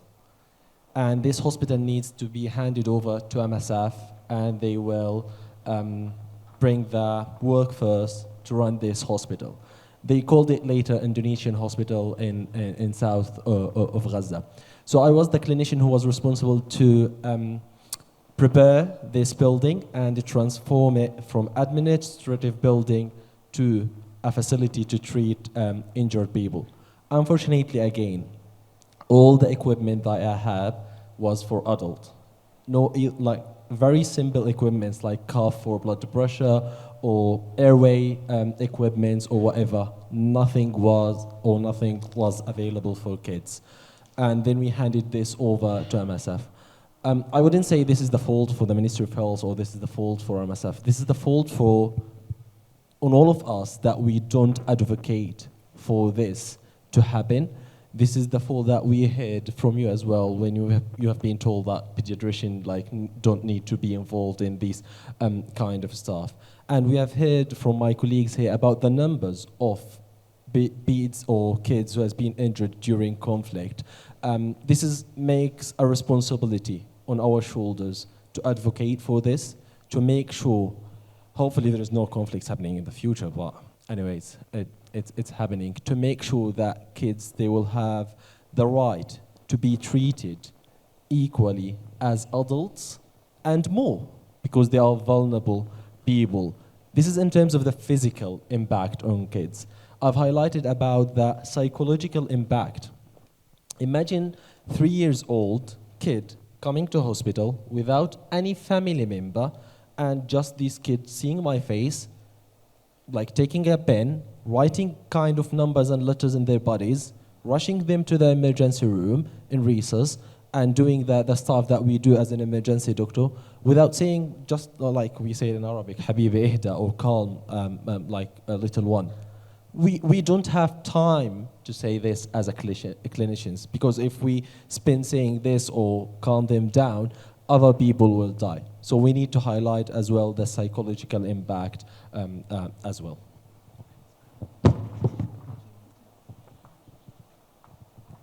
Thanks. I just wanted to say something on that point. I mean, advocacy is really important, isn't it? I mean, it's part of the partnership thing that we do. Save the Children do our advocacy, we write books, Imperial College do the research. It's a huge part of it, yeah? But in this room, is there any further argument you need as people involved in this, you know, all the right people in all the right places with doing all the right things? Do we need to win this argument here to say we need to program something, we need to train our staff, we need to buy a few bits of cheap, high-impact equipment? Advocacy is vital, we all have to speak up, we've got a moral duty, but I don't think many organisations who are in the parts of the world that are meeting these children need to be persuaded. It's within our gift, I hope, and I don't know how they are structured, but it should be within our gift. We don't need to be persuading each other, we just need to be doing. Thank you, Paul. I think there were some questions over here. Have you got the microphone? Yeah, thank you. First of all, thank you so much to all of the presenters for really powerful and very thought-provoking presentations. Just a quick question on sort of, I guess, next step forward. You've identified significant gaps in paediatric trauma care. And so just thinking about moving forwards to equip both our facilities, so our physical spaces, and also our workers with the skills and the ability to give the quality of trauma care for children that we'd all wish. So just thinking about practical next steps forward, if possible. Great. So maybe Chris, Paul, and Tanya, if you want to comment on that one. Yeah, from my side, it's a bit to sort of from the upside to try and push it on to you guys. There are training courses that Paul has developed that you'll have the opportunity to participate in later this week, some of you, and my role in the ops group, I see it very much as trying to bring people together to keep this momentum and highlighting to the residents that we are going to push to do better in our projects at this topic. So to make sure that it maintains a high level of priority wherever we start trauma projects, emergency room projects, and things like that. So I will be trying to push the medical departments to make sure they have mechanisms to put in place the well-trained people and drive those standards.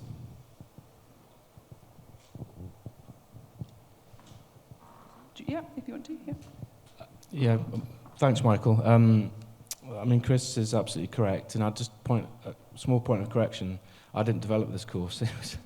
It was Chris and Gavin Wooldridge who were the co-founders of it, so I'm not claiming any credit for it. I've sort of overseen it, and it's of great benefit to the many people who've done it, and kudos to them. And also Gavin had heavy input to many of the slides that we saw today. This is scope of practice, so how do you develop a capability? There's lots of ways of looking at it in structures, and I'm sure you have one organisationally. The two key things are your people and their training, and then obviously equipment. You can be encouraged that the equipment burden is quite low. You don't need much. Okay, I mean, there's paediatric-sized catheters, there's cannulas, there's all that kind of stuff. Surgical procedures with, if you're scared of that kind of capability development, if you looked at every child operated on in coalition facilities in Afghanistan, there were no specific paediatric surgical maneuvers or pieces of equipment required to deliver that care. And there were a tiny handful of paediatric surgeons, and that is absolutely not to say we don't need you, because we absolutely do. And then capability development is yourselves, your scope of practice. We all have to meet our scope of practice, and that is doing the training, that is taking resources with you. Take the manual, it's in 8 languages, it's free, you can use it, you can abuse it, you can chop it up, and you can build your own courses on it. The course is free, so meeting the scope of practice, which Chris touched on, you're going to see injured children. You need to be good, you need to protect yourself and them by being ready to deal with them. Just to expand on the paediatric trauma resuscitation course, which Chris and Paul are talking about, it is running on Wednesday, Thursday of this week. It's a 2-day course. It's a multidisciplinary team simulation-based course, really excellent. And already we've had conversations with our MSF L&D departments where very, very kindly the PTRC team have given us their materials, their sims for us to use and start embedding within our paediatric training initiatives within MSF, which is a fantastic first step. I think there was another question over here. Thank you to all the speakers. We work in many projects with trauma centres and emergency rooms, but how can MSF address the pre-hospital care gap? So I think, Tim, is going to come to you. Yeah, thanks for the question. I'd say, coming back to our presentation, I think, well, to Paul's, first of all, that 85% of patients, paediatric patients, are dying before they get to hospital. I think is that right?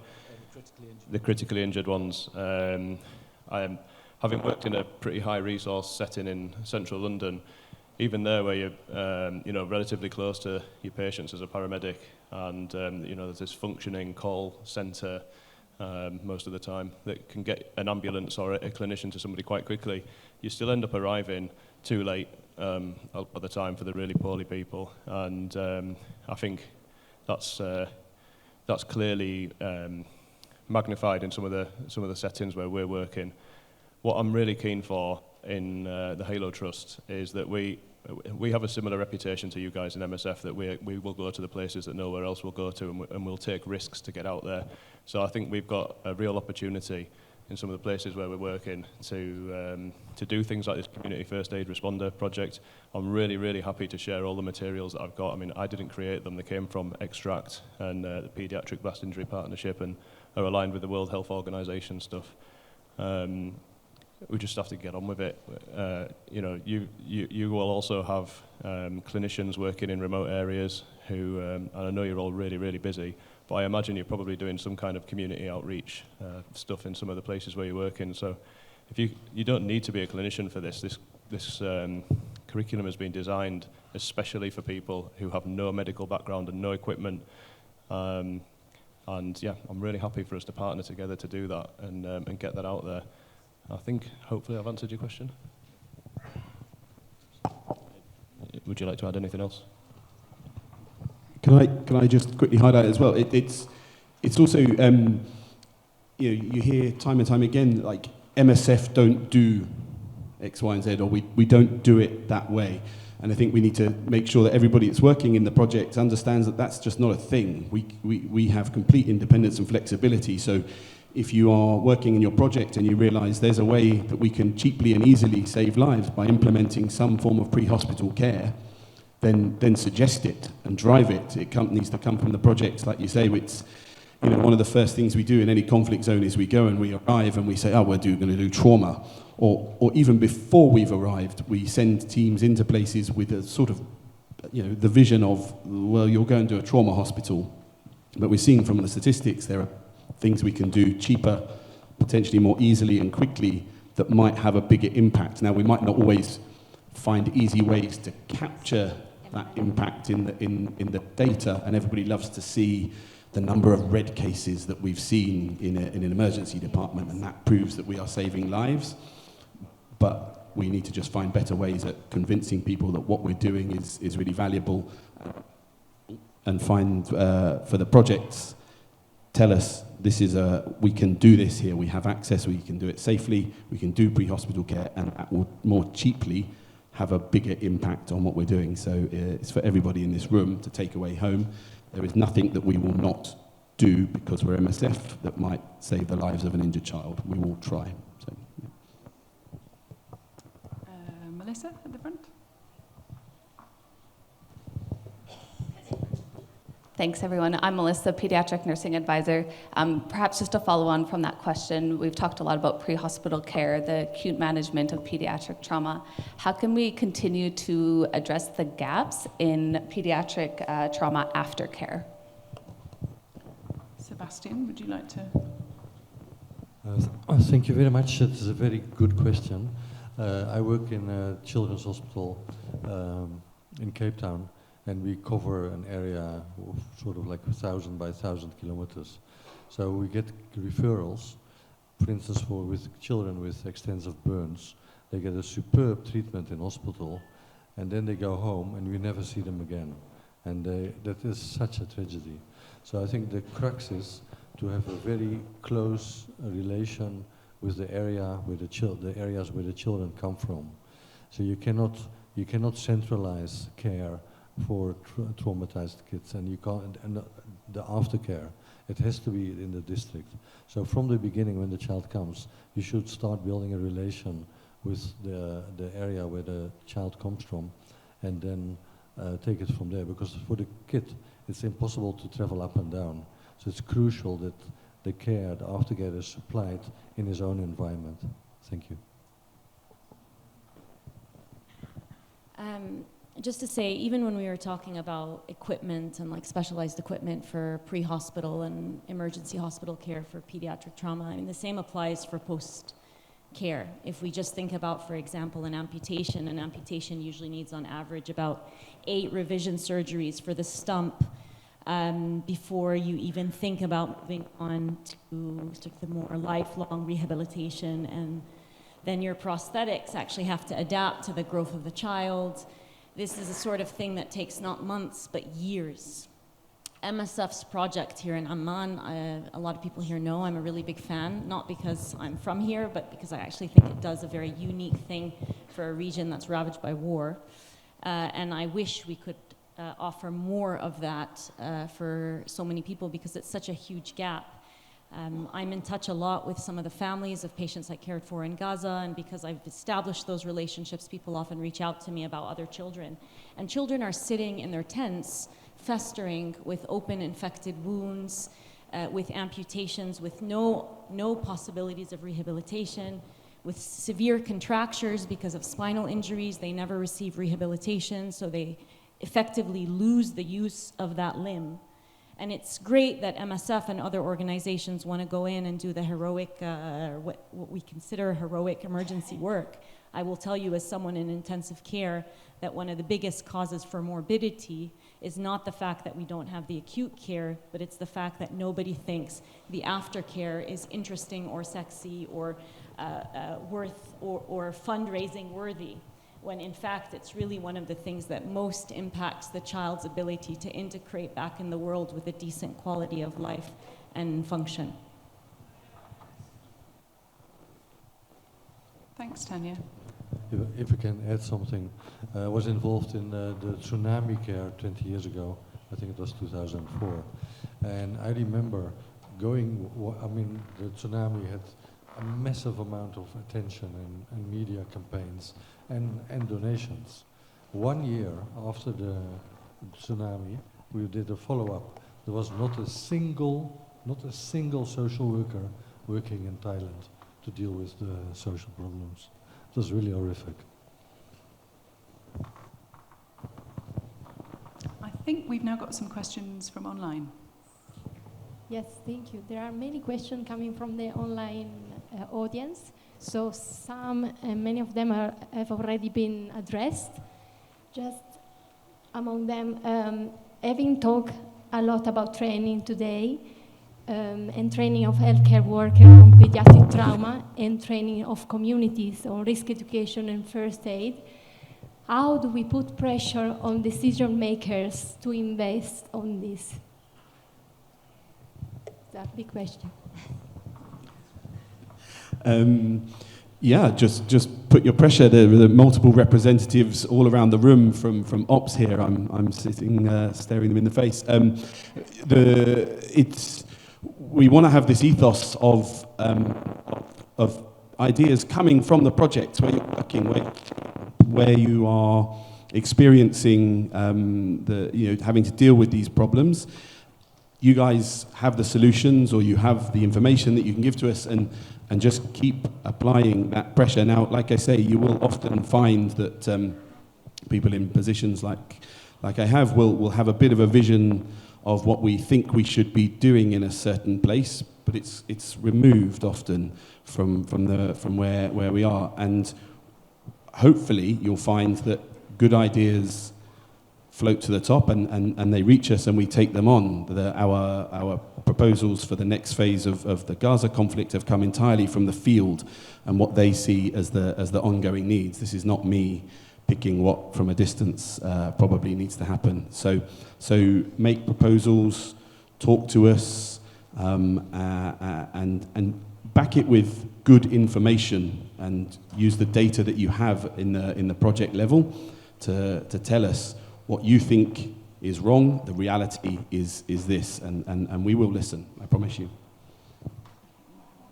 Yeah, if I could just add to that as well, one of the ways that I've been approaching this in Halo is just by really highlighting, first of all, because everybody wants to know about the money, don't they? It's cheap, it's almost free. The curriculum's already made, you hardly need any materials, because the whole purpose of it is to teach people how to do this stuff without any materials. There are papers, existing papers, which highlight how good this is, and we're also hoping to work on one as well.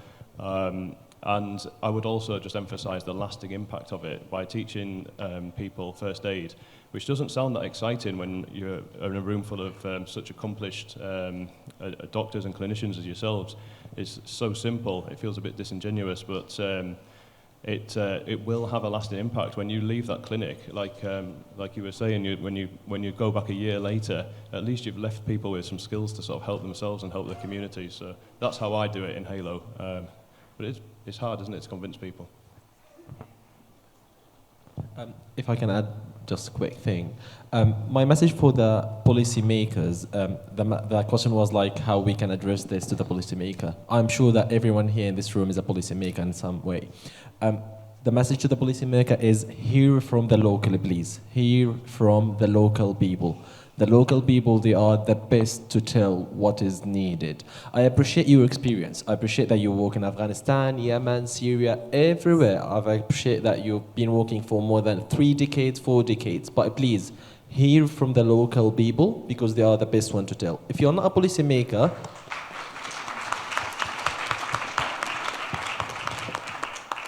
and if you're not a policymaker, you can facilitate your colleagues' voice to be heard to your boss and to your policymaker by putting more pressure. I've been working for Palestinians, Doctors Without Borders, not myself, yours, Dr. Larry. I've been working emergency preparedness before this conflict. We have made a lot of research and tried to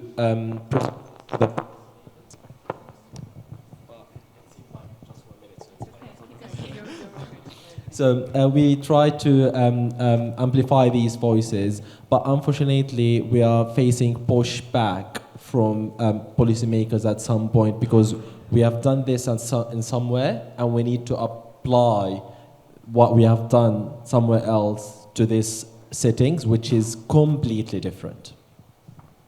Thank you, Mohammed. I think those were really important words to bring this session and Q&A session to a close. The importance of hearing from the field.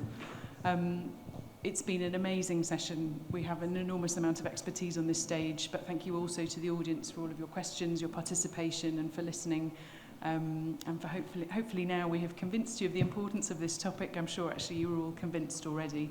You know, sometimes the conversation around paediatric trauma reminds me a little bit of the conversations we were having around neonatal care 15 years ago. We can't do anything to move the dial on neonatal deaths. We need incubators, we need ventilators. Now, I don't know what the paediatric trauma version of skin-to-skin care and zero separation policy is, but I feel as MSF, we should absolutely be leading that innovation. We should be having this conversation. We should be talking about the things that we've heard from Halo, from Sebastian's experience in South Africa, and from Paul around training. So thank you so much to our panel. Thank you to the audience. And we're going to be talking more about the wider context of children in conflict this afternoon. We talk about mental health and the effects on children. Thank you all. All right, thank you again to Tanya and to everyone who participated as panelists and as presenters during that very rich and very moving presentation. We're going to do one final short session before we take a break. Prior to doing so, I would like to just again acknowledge and thank our very distinguished guests who are here with us today. We invite you to stay throughout the day if you would like to. At the moment, we would invite you to a reception that will be downstairs. So if you would like to participate in that, Dr. Suhaib, who was our first speaker of the day, is outside the doors and ready to accompany you down there.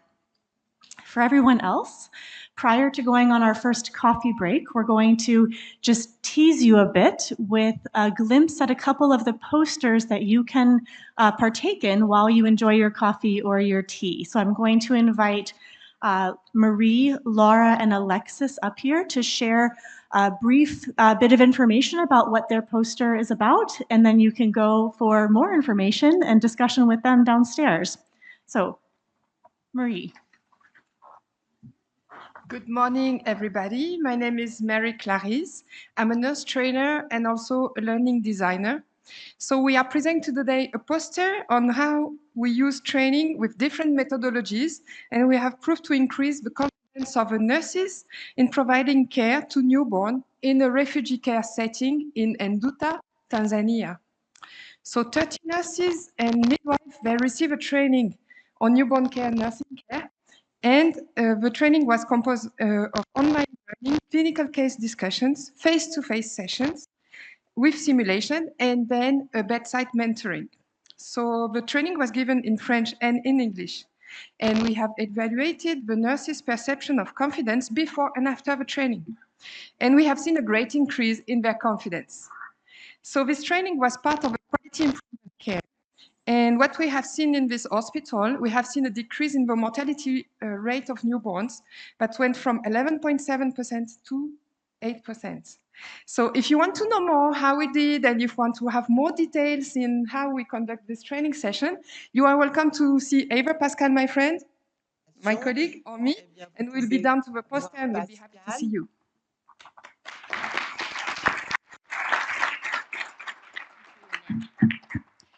Hello, I'm Lara, a pediatrician nurse, and I'm working with MSF Academy for Healthcare. I'm really glad to be here, and I would like to introduce the poster, which is called Bridging Gaps with Specialized Trainings from Identify Gaps to Specialized Trainings, a Roadmap for Neonatal Nursing Excellence.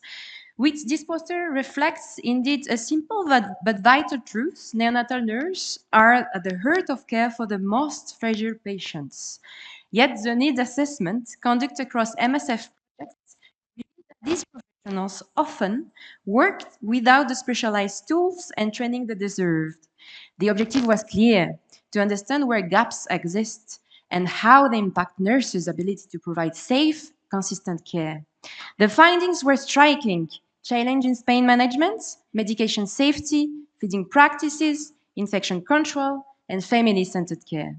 These are not just technical gaps, they are that outcomes for vulnerable newborns. These posters represent a roadmap to change, a competency-based curriculum designed to strengthen.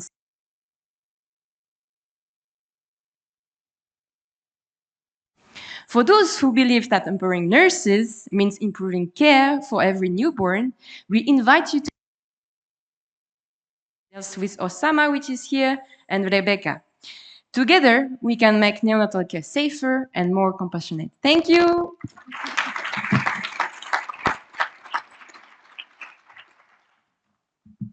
Hello, everybody. I'll make this brief because I know I'm the last person between you guys and coffee. So my name is Dr. Alexis Schmid. I'm a pediatric nurse and public health practitioner.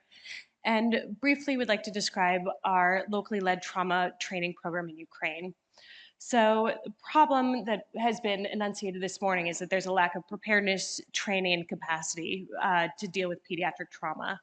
To meet this need and the increased need for trauma and emergency care throughout Ukraine, Boston Children's Hospital and Harvard partnered with International Medical Corps to develop and implement a training program that's now locally led across Ukraine. Boston Children's partners with NGOs, UN agencies, local organizations to move forward pediatric care as well as health system strengthening initiatives. So briefly, we developed a 2-day pediatric trauma course as there was no open source training that was publicly available. And the program had 3 objectives. 1, the development and the implementation of this course, sustainable integration within local education systems, as well as to pilot this course that could be scaled to additional contexts. And I guess, spoiler alert, it has. So we assessed the effectiveness of the course through knowledge, skills, and confidence. And the content was delivered through didactic frontal lectures, skill stations, interactive case discussions, and team-based simulation training. We also developed a second curriculum, which is training of trainers and associated facilitator guides and job aids. Implementation had a three-part approach: international instructor-led courses, TOT courses, so Ukrainians, to teach Ukrainians how to implement this course themselves, as well as Ukrainian-led courses that had international membership or mentorship, Now the training has been integrated across 6 universities across Ukraine, prioritizing the eastern front lines, and has been scaled to Tigray, Palestine, as well as this modularized course has also been implemented with our indigenous health colleagues. Less blast trauma, still guns, unfortunate to practitioners that trained in the course, to assess if they've taught the course to others and implemented the course. And for our other settings, we have patient level quality metrics as well that we're analyzing. So happy to discuss further at our poster downstairs, open to collaborations or discussion. Thank you.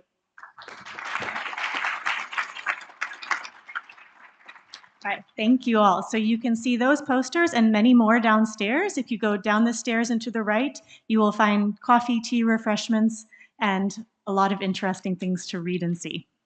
We will start back at 11:50, so please be back by 11:45 so that we can start on time.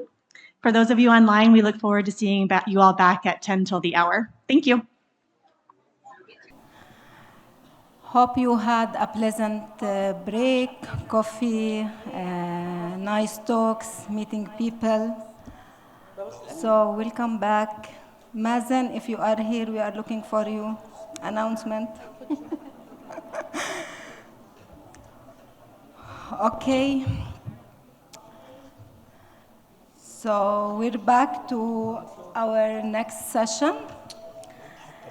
And I would like you also to join me to warmly welcome Dr. Neshirenko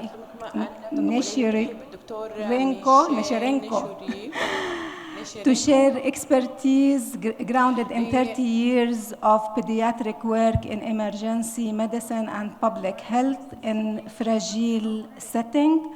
Her global leadership continues to shape innovative models of pediatric care. She will be moderating our next session. Dr. Michelle.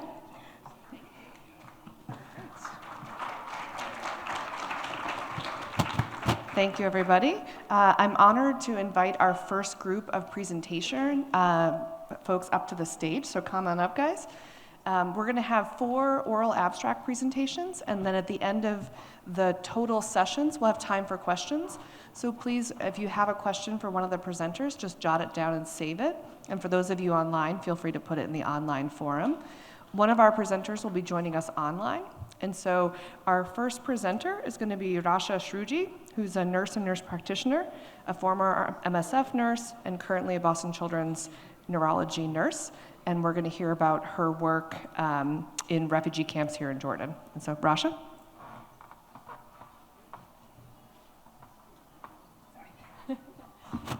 And Rasha is joint presenting with Dr. Ola, who's a pediatrician here in Jordan as well. And together, their work was a collaboration through International Medical Corps, or IMC.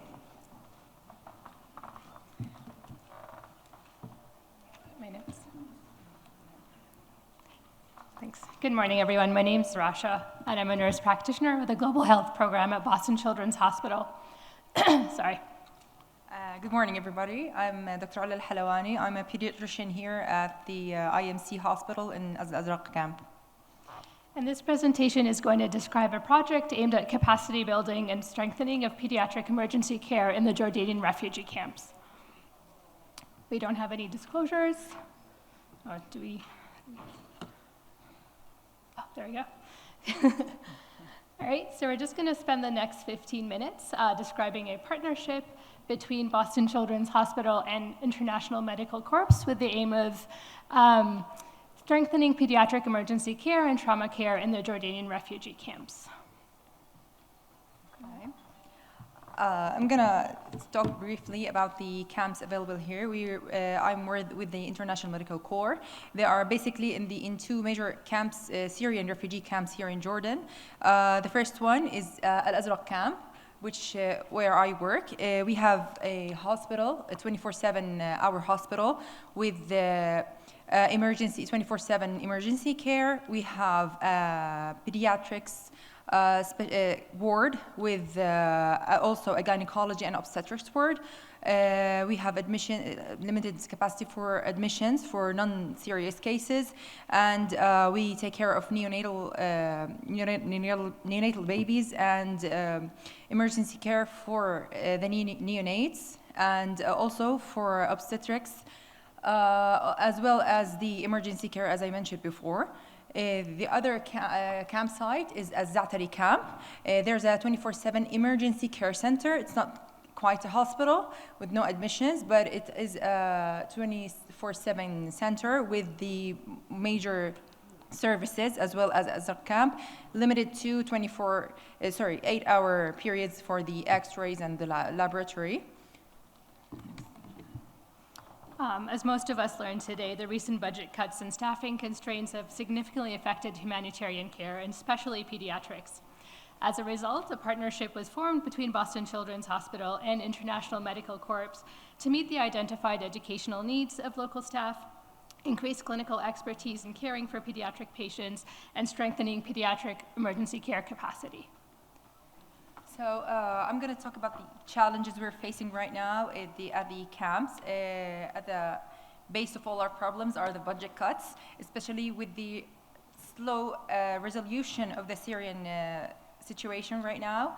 We have had some serious budget cuts affecting a lot of the care we provide for the patients.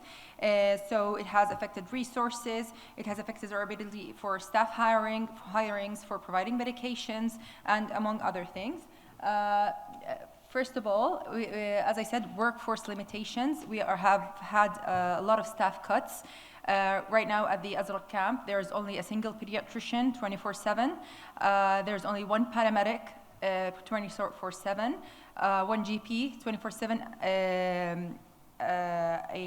an anesthesiologist, and a gynecologist. We have had a recent limitation in the period for the radiologist assistant who takes care of the imaging. So we have had severe limitations in the workforce we had. The other problem is the medication protocol guideline limitations. First of all, we have a very limited number of medications available. We do not have all the medications that we need to care for our patients. Most of the very, very emergent medication are available. However, some of them are not, and they're not within the major drug lists that are allowed to be entered into the camp. Also, the other thing is the mental health strain. With the budget cuts and the inability for referring the patients and giving them the proper care, we're having severe stress on the patients themselves and their families. We deal with pediatric cases, and we have to deal with not just the patient but the family of the patient. The inability to refer the patient, we are now limited to life-saving referrals only. So diagnostic referrals, chronic case referrals to specialty clinics are extremely limited right now. We are unable to provide the services we used to have before. So that creates excessive strain on the families, and makes them get aggressive. Some of them have had depression because that's what they can. And the last issue is the lack of ongoing training, which is now a little bit being resolved by our collaboration with the Boston Hospital. Oops. Yeah. As such, we identified 3 core priorities to help with the gap. So the first was the clinical priority, which includes the need for training with regards to recognition and management of the injured child, neonatal and child resuscitation, post-resuscitation and trauma care, and then context-specific evidence-based practices, clinical care guidelines, and protocols for common pediatric conditions. The second domain will focus on mental health support, so looking at tailored approaches to assessments, care and management of common mental health conditions in children and adolescents, and the final is sort of research support. For the clinical domain, we identified 4 areas that need training. So we discussed 4 in-person intensive trainings, which included didactic sessions and case scenarios. We completed 3 of these trainings already, with one most recently earlier this week, and have 1 more to go. All of the training sessions included skills competency development, so hands-on workshop sessions using low fidelity simulation, tools to cover primary emergency skills and teamwork. For the mental health capacity building, we discussed, first aid training for healthcare workers, educators, and community leaders, including trauma-informed care workshops tailored to pediatric and general populations. We're looking at basic counseling skills for frontline providers and a review of common mental health conditions. And we're trying to collaborate with the Ministry of Health for education and tool validation. Unfortunately, because of the budget cuts, we have not been able to start with this domain, but it's coming. And finally, we discussed research support. So we'll be providing support with topics including research methodology, design, data collection, statistical analysis, and interpretation. We have a data agreement in place now between both centers to be able to share information, and the next step will involve discussing research questions and potential processes to monitor. Finally, we established working groups, including at least 1 physician and 1 nurse from both camps, to develop and implement guidelines and protocols. The priority protocols were identified by the local staff, and we are working together as a group to come up with the guidelines with existing International Medical Corps guidelines and WHO standards. And we just completed our first protocol, which involved the asthma management guidelines in inpatient and outpatient settings, which we are hoping to pilot in the next few months. In terms of, with regards to sustainability, we identified 2 nurses and 2 physicians from each camp, which will be the pediatric champions. These clinicians will receive extra training to facilitate future course offerings, including leadership, medical nursing education techniques, and evidence-based and adult learning approaches. These clinicians will in turn facilitate identifying learning needs, co-leading monthly education sessions, and disseminating information with regards to professional development opportunities. Of course, no program is complete without M&E. In the long term, we'll be looking at impact measures, childhood outcomes, numbers of referrals, transfers. For now, we are tracking system measures, so numbers of workers trained, program components, provider perceived competence, knowledge, and behaviors. We'll be looking at care providers, providers' use of interventions, number of protocols, and disseminated educational materials. I'm going to share with you some of results from our February training. So we had approximately 45 clinicians who received or joined that training. We looked at knowledge gained using pre and post tests, and we found that the mean score difference between pre and post tests were about 16.7 points, with 91.3 participants showing an increased score at post-test. We also looked at confidence improvements using pre and post surveys and skill checks, objective skills checks, and some of these results. We had 94% of respondents felt like they have the ability to recognize a critically ill child, 100% felt more prepared and had an organized approach to care for critically ill children, and 94% felt more confident participating as a member of an interdisciplinary team. We also collected anonymous course evaluations, which showed that 100% of the respondents felt that the learning objectives were met and teaching was relevant to their practice. Evaluations praised a lot of the hands-on stimulation and requested ongoing mentorship. Just to summarize, the initiative presented here is an example of how successful partnerships and collaboration can improve pediatric quality of care and emergency capacity. I know that we at Children's are very excited to continue this collaboration and support the needs of our colleagues. Thank you.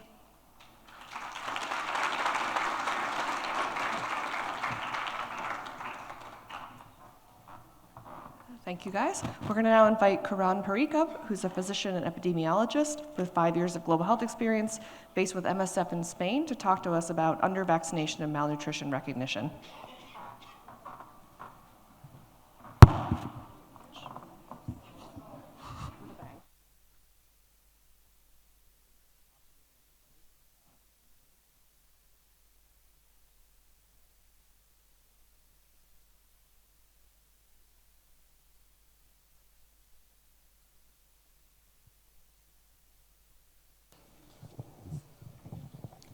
Awesome. Good afternoon, everybody. My name is Karan, and I'm going to wait for the slides to come back up. But until then, I'll talk a little bit about our experience working on a community-based surveillance program in Northwest Syria, or what was formerly known as Northwest Syria, and how we used it to screen internally displaced children for acute malnutrition and under-vaccination.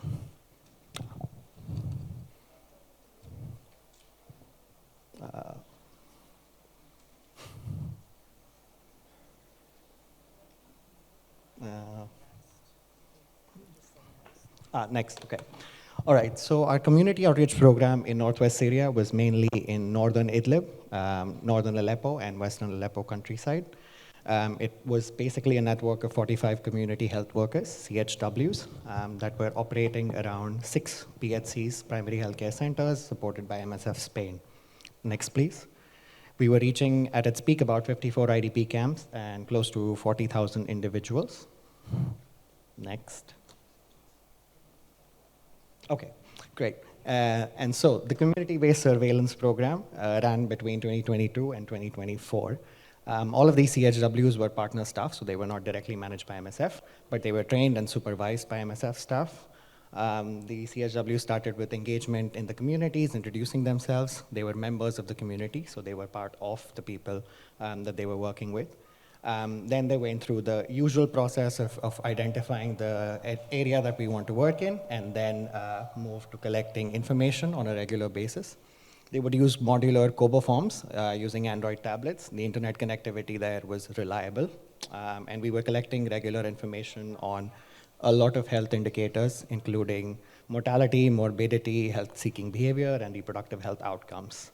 An important part of this was also making sure that anybody who needs referrals to healthcare facilities are immediately recommended by the modular form to do so.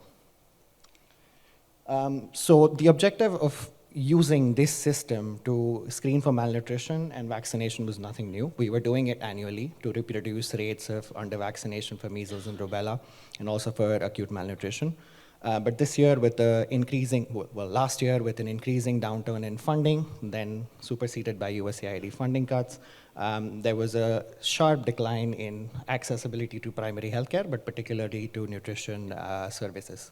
The vaccination services were still working reliably, but there was no third-party assessment of any coverage. So it was always based on administrative numbers reported by the authorities doing the vaccinations. So we use this program to mainly target children 6 to 59 months age, but also you cannot have healthy kids without healthy women, and so we also wanted to reach to pregnant and breastfeeding women and girls. The methods, we used screening modules on top of the existing community-based surveillance modules. So you can see I visualized it here. The regular surveillance module is just a bunch of different blocks that ask a lot of different things. We took one block out. We added the nutrition module for the third quarter of 2024. And then for the last quarter, we took that block out and added vaccination coverage at the end.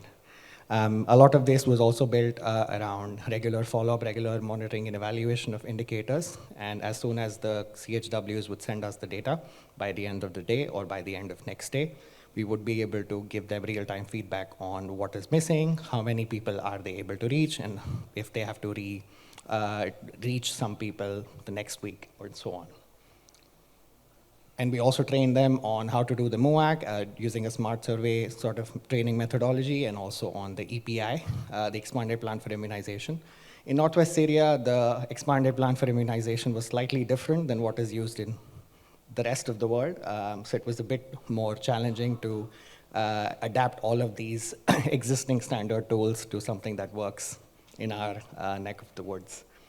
This is just some screenshots from the Kobo form. If you don't read Arabic like me, you can still see the picture and figure out which vaccine we're talking about. But you can see also at the top right and the bottom right that it recommends you if the child is missing vaccinations, or if it's malnourished, if they're malnourished, and if they need to be referred, where they would be referred. I've blurred out the name of the PHC. But depending on the camp, depending on the location, the module would tell you exactly where to send this child.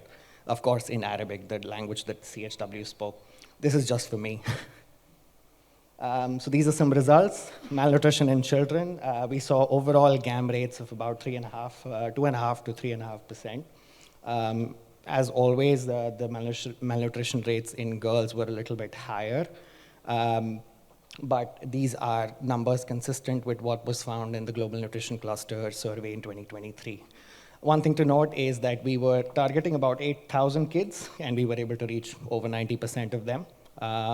But the only thing we were not happy with is that we weren't sure if they were able to find the nutrition treatment they needed. So we would have liked to do a follow-up, but unfortunately, due to operational constraints, we could not follow up with them if they actually got the treatment they needed. This is just the same numbers for women and girls. You can see we were targeting about 2,900 women. We reached 85% of them, but we could only screen 45, half of them. This is because half of our team is male and couldn't conduct the MOAC, which is a bit more challenging in our context. This was something we were aware of going in, but we still wanted to understand the reach of the program. We could not redistribute the CHWs because they were residents of these camps, so we could not send them to another camp. Nonetheless, we were still able to manage to reach these number of people, and with the all-female team, we could have screened all of them. As you can see, the number under 18, unfortunately, we still have some pregnant girls under 18, and they had the highest rate of malnutrition, actually over 15%, but the rest were lower according to age. Again, we could not do a follow-up women who were referred. This is vaccination. So we learned from our loss to follow-up sort of confirmation gap, and we did try to match that and try to improve on that with the vaccination module that we launched in the last quarter of 2024. We were targeting to reach about 7,700 kids because a few of the kids and a few of the families had left by then, and we were able to reach about 2/3 of those. Overall, the black is the zero-dose children, all of them across all age groups and all gender at disaggregation. They were under 5%. And the rest, we were able to confirm by recall and by card. A lot of them were vaccinated entirely according to age, with some gaps for some vaccinations. On your bottom right is a sort of pie chart showing how many children we referred and how many we could confirm. Only 1/3 we could confirm to be vaccinated. 15% of them could not be vaccinated, but the rest, half, we could not follow up on because we did the follow-up in January and February 2025. And if you were following the news, a lot went down in November and December of 2024 in Syria. So you might have noticed I haven't used a lot of pictures from Syria until this point, and that was intentional because all of this was remotely managed from Jordan. Our entire team was based not very far from here, just about 15-minute walk. But we had an incredible team in Syria, and we had an incredible team which was 600 kilometers away from us, which we never met, managing it for us. And there was no supervision team, but they were all trying their best. And they were able to manage this entire program within a span of 6 months. One limitation we did have is there were limited vaccination and nutrition services overall. And as you saw with the funding cuts initially due to USAID, but then also from December onwards, there was even a huge downturn in the number of facilities available because now priorities were changing very rapidly. There were always security challenges with accessibility being quite difficult, not just for us, but our Syrian staff as well. And many times the CHWs were left to manage that themselves. Particularly during the end of November and throughout December, things were not very feasible for people to move around. We stopped the program for about 15 days, but within a week, we got it back up and we were able to finish all of our outreach. So in conclusion, I think this program can be concluded in so many words. There's a lot of words here, but if I will say 4 things, it's fast, it's free, it's feasible, and it's fantastic. Not for us, but for the children and the women and the girls who were trying to get the care they need, when they need it, and where they need it. And I think that's what I want you to take away from here. maybe one thing I will conclude with is what the future holds. This is a picture I took on my first ever visit to Syria after the entire program was already defunct. A lot of our camps that we were supporting look like this now.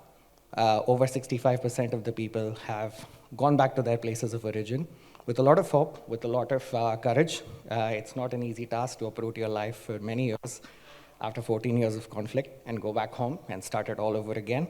But they're all doing it. And we're really happy that we had to shut the program down for this reason.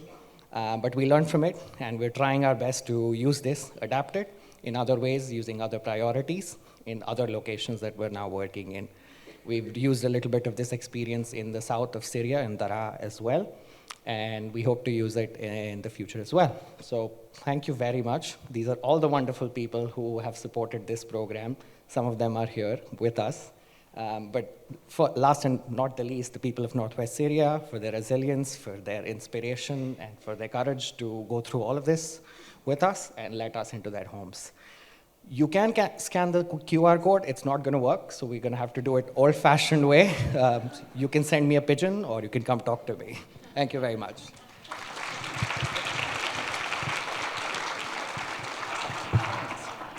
Fantastic. We're going to pivot to online and invite our next presenter, who is Mazen El-Mahi, who's a public health specialist from Sudan. He's worked with NRC, Oxfam, and Sudanese NGO PHF, currently pursuing his master's in public health, and he's going to talk to us about the psychological impact on children in Sudanese refugee camps. Mazen, we'll have you start, and we'll confirm that we can hear you, so go ahead. One moment, we don't have sound in the room yet. Hang on, Mazen. Yes, do you hear me? All right, we now have you. All right, I'm going to turn it over to you, Mazen. Okay, thank you for the introduction. Hey everyone, good morning, good afternoon, good evening, wherever you join us today. Thank you for joining MSF PAEDIATRIC Days.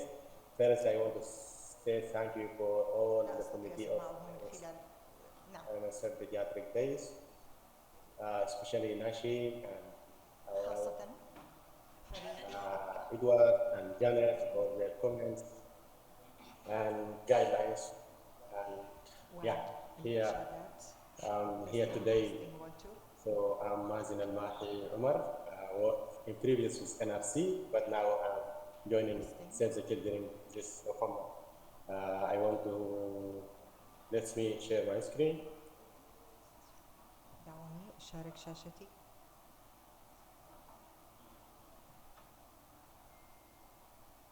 Please confirm that you can see my screen. Hello? We can see your screen, so put it in presenter mode and go ahead. Yeah, now it is in present mode.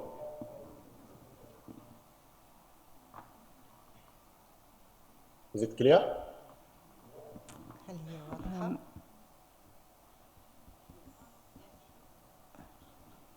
Hello? We can see the slides, and so yes. Go ahead. Okay, so my presentation is the psychological impact of displacement on Sudanese children in Al-Gadarif, which had evidence of trauma and anxiety among displaced children in Sudan. So since 15th of April 2023, war was started in Sudan, which created the largest displacement event. This forced about 10 million to leave us.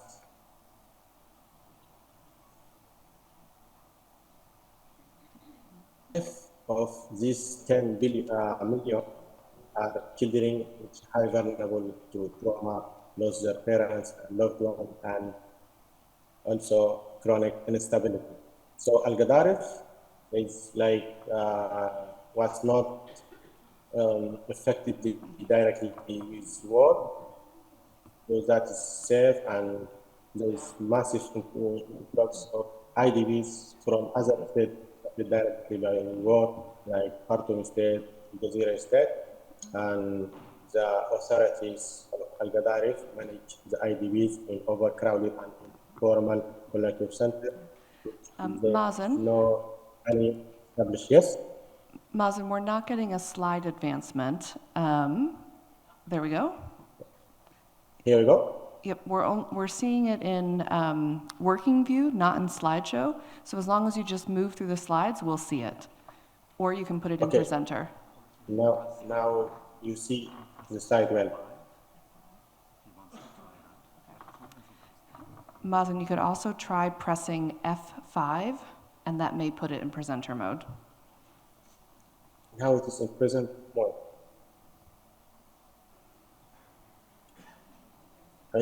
Now it's in present. Do you see it? No, well, if you want to just move through the slides as it is, then we'll follow along that way. Okay, let's stop share screen. We can see the slides, you just have to move through them one by one. We can't see it in presenter mode. Okay. Hello, Mazen. I think if you have two screens, you are sharing. So okay, let's stop this. If you have two screens, just make sure you're sharing your presenter screen. We're seeing the other screen. Okay. Let's close all other screen and just.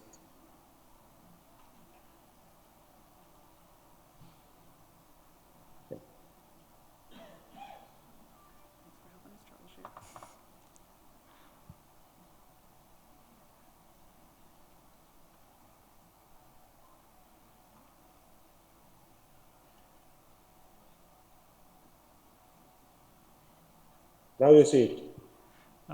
We see your folders.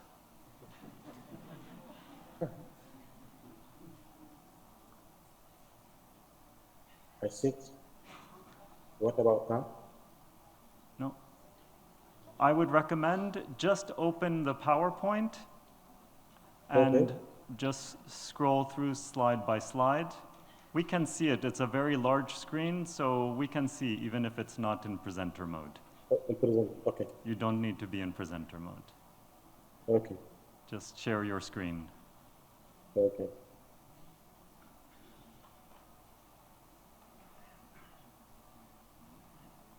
Now you can see it well. Yes, and just click through, we can follow, okay? Wonderful. Like this. Perfect. Okay. Tamam. Thank you, Edward. So, as I said, the authorities of Al-Gadarif manage the IDPs in overcrowded and informal camps, which lacking of established mental health psychosocial support and instruction that you found in formal camps. So, overall objective of this presentation is to provide, or this study to provide validate and evidence on psychological need to justify immediate redirection and increase of protection and health sector funding.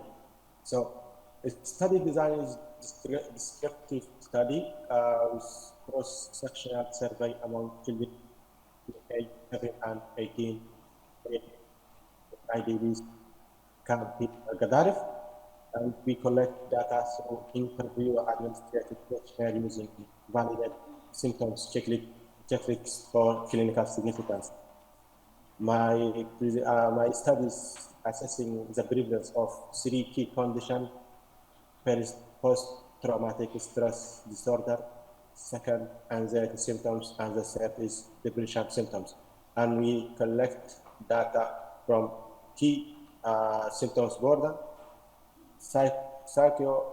demographics like gender and education, and specific traumatic event history like, for example, loss of a parent.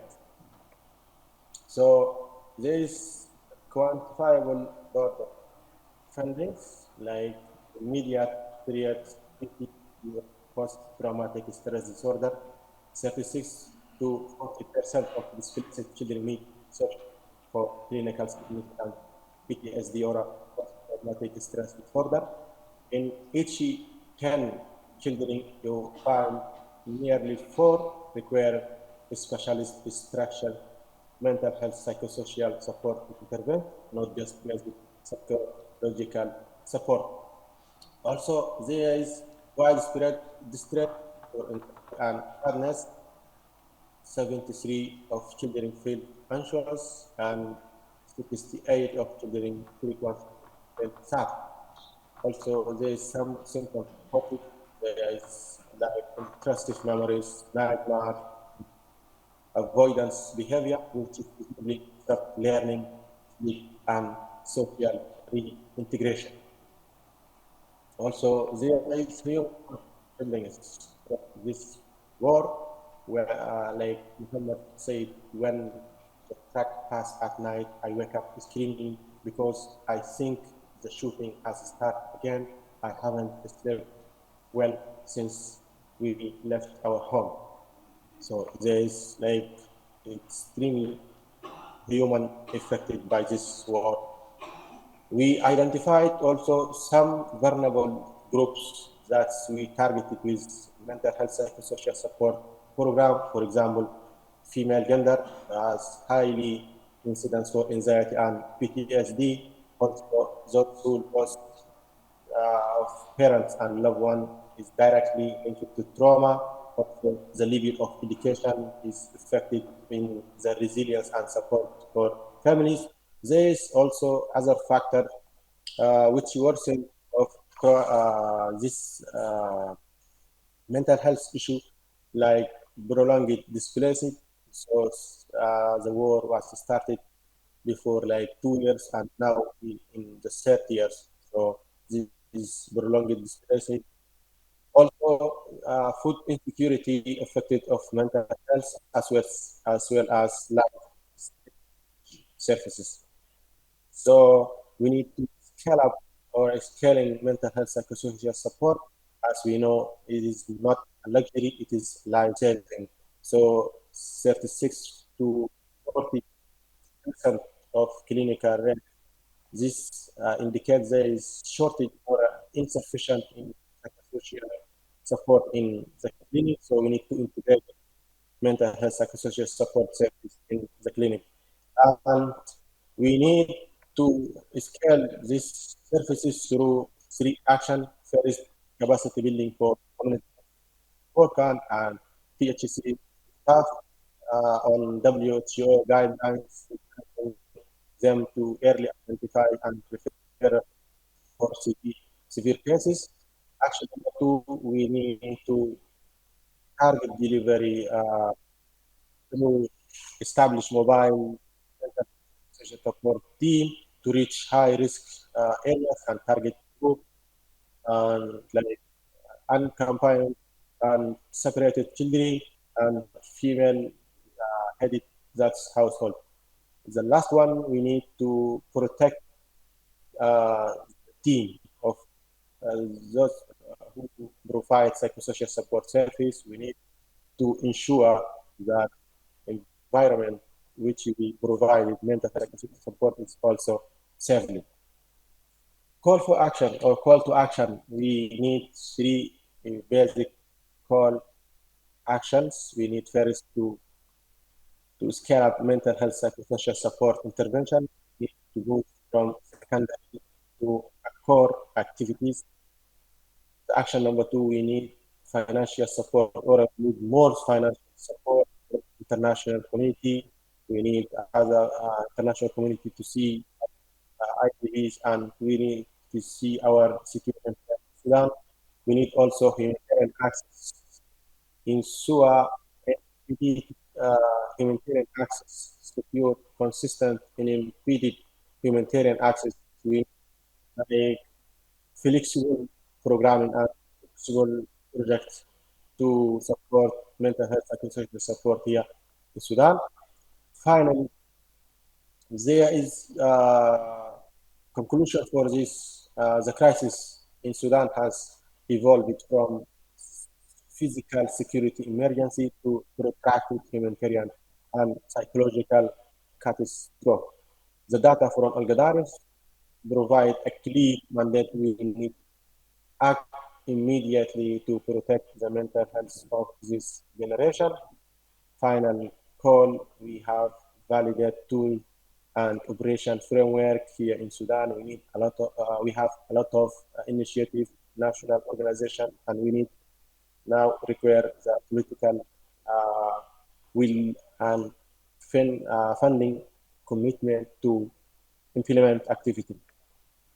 As you see, there is war in Sudan, there is malnutrition, disability, but there is hope also. Here you see some organizations work in those camps to release children negative energy by involving them in the actional programs. This some reference you may find it useful. Finally, I want to say thank you for everyone. I look forward to connect with all of you. Please scan the report to found my contact details. Thank you for listening. Over to you. Thank you.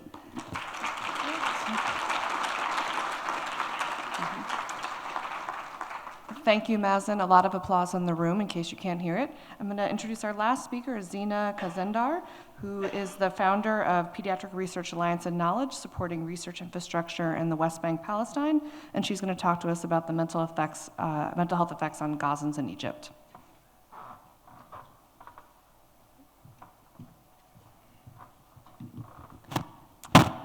Hi everyone, my name is Zina Khaznadar. I'm here with Dr. Hala Abdo, and I'm a medical evacuations coordinator working on the medical evacuations of children with cancer out of Gaza to areas such as Egypt, Jordan, and abroad. So today I'll be talking to you all about our study on the displacement experience of children who have evacuated or fled from Gaza to Egypt.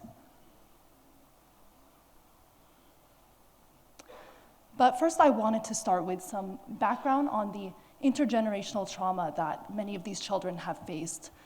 So after World War I, Britain colonized Palestine and signed something known as the Balfour Declaration, which declared Palestine into a national home for Jewish people, but without consulting the indigenous Palestinians at the time.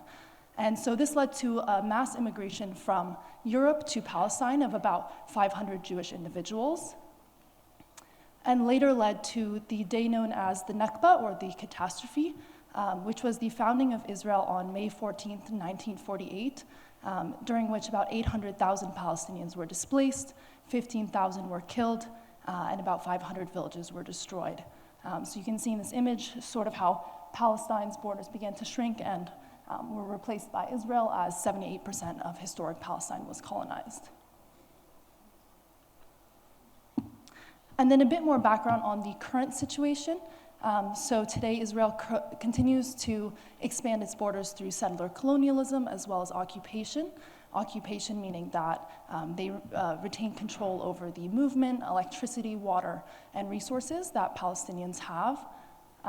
And beginning in 2007, specific to Gaza, which is the focus of our study today, Israel began a blockade that restricted the movement of people exiting Gaza and the resources from entering Gaza, so essential resources such as medications.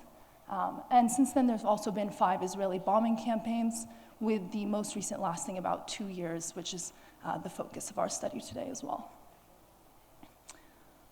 So we've heard a lot about the impact of children in Gaza from the past 2 years, but as Dr. Muhammad mentioned, these children are not numbers, but I did want to share some statistics. About 80,000 children have been killed in the past 2 years, and this number includes both direct and indirect deaths, so deaths by starvation or freezing or bomb injuries after bombing. And this is about 13% of all the children in Gaza. About 55,000 children have reached severe levels of malnutrition, and 17,000 children have been orphaned, and this number was within just the first 5 months of the attacks, so this number is estimated to be much higher now, but we don't have current data on it. So this led to our research question, which specifically looked at the displacement experience of children and families who have exited Gaza and fled across the border between Gaza and Egypt, known as the Rafah border. There's about 120,000 Palestinians from Gaza currently in Egypt, but very little research and information on the circumstances that they face on a daily basis of their resettlement experience. And so our study focuses on that today, of the psychosocial challenges that they have faced in Egypt and the experience in general, from the perspective of parents. So our methods, we used a qualitative approach and conducted 12 semi-structured interviews, both with Palestinian parents from Gaza that were in Egypt, and also with experts that have worked extensively with this population. We also conducted recruitment through a local NGO and snowball sampling, and our analyses were conducted using an inductive thematic approach. So moving on to the results.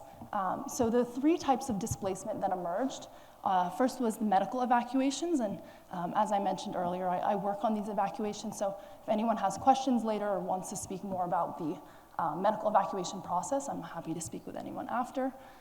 So the medical evacuations are when patients are evacuated to obtain treatment. As we all know, the health system in Gaza has been destroyed.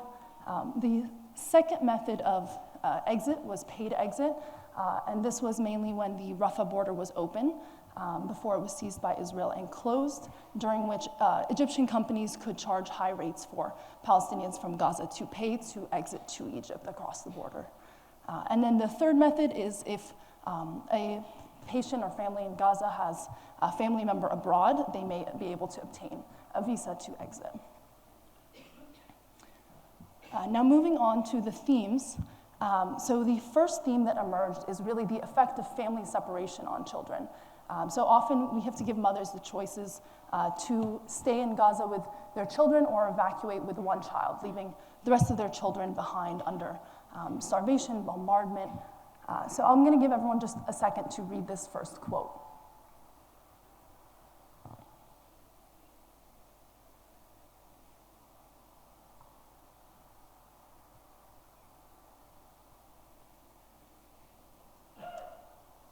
So this mother says, "How can I leave my daughters behind in Gaza and leave?" She mentions how her daughters are very attached to her. And then the second quote is talking about a mother in Egypt whose child has lost his legs. And she says, his dad talks to him on the phone and he says, "Baba, once I get my legs, I'll come back. I'm coming back to you." Saying if he gets prosthetic legs, which are unfortunately unavailable, he would come back to Gaza and reunite with his father. The second theme that emerged is confined living conditions. So children are often, especially medically evacuated children, are often living in hospitals and unable to leave in very crowded conditions without space for them to play and to develop intellectually. The first quote says, "I have small children who need to play, but the conditions are extremely harsh. I'm living in a room with 6 other women. If my son makes a noise, the other women complain." So a major issue that emerges, this mother specifically discussed how within 4 months since evacuating to Egypt, she has only been able to leave the hospital with her child 4 times. And so for children, it's very difficult to be confined in a small space. And these rooms often have up to 10 people living on small mattresses. And then the second quote, I'll give everyone a second to read the second quote.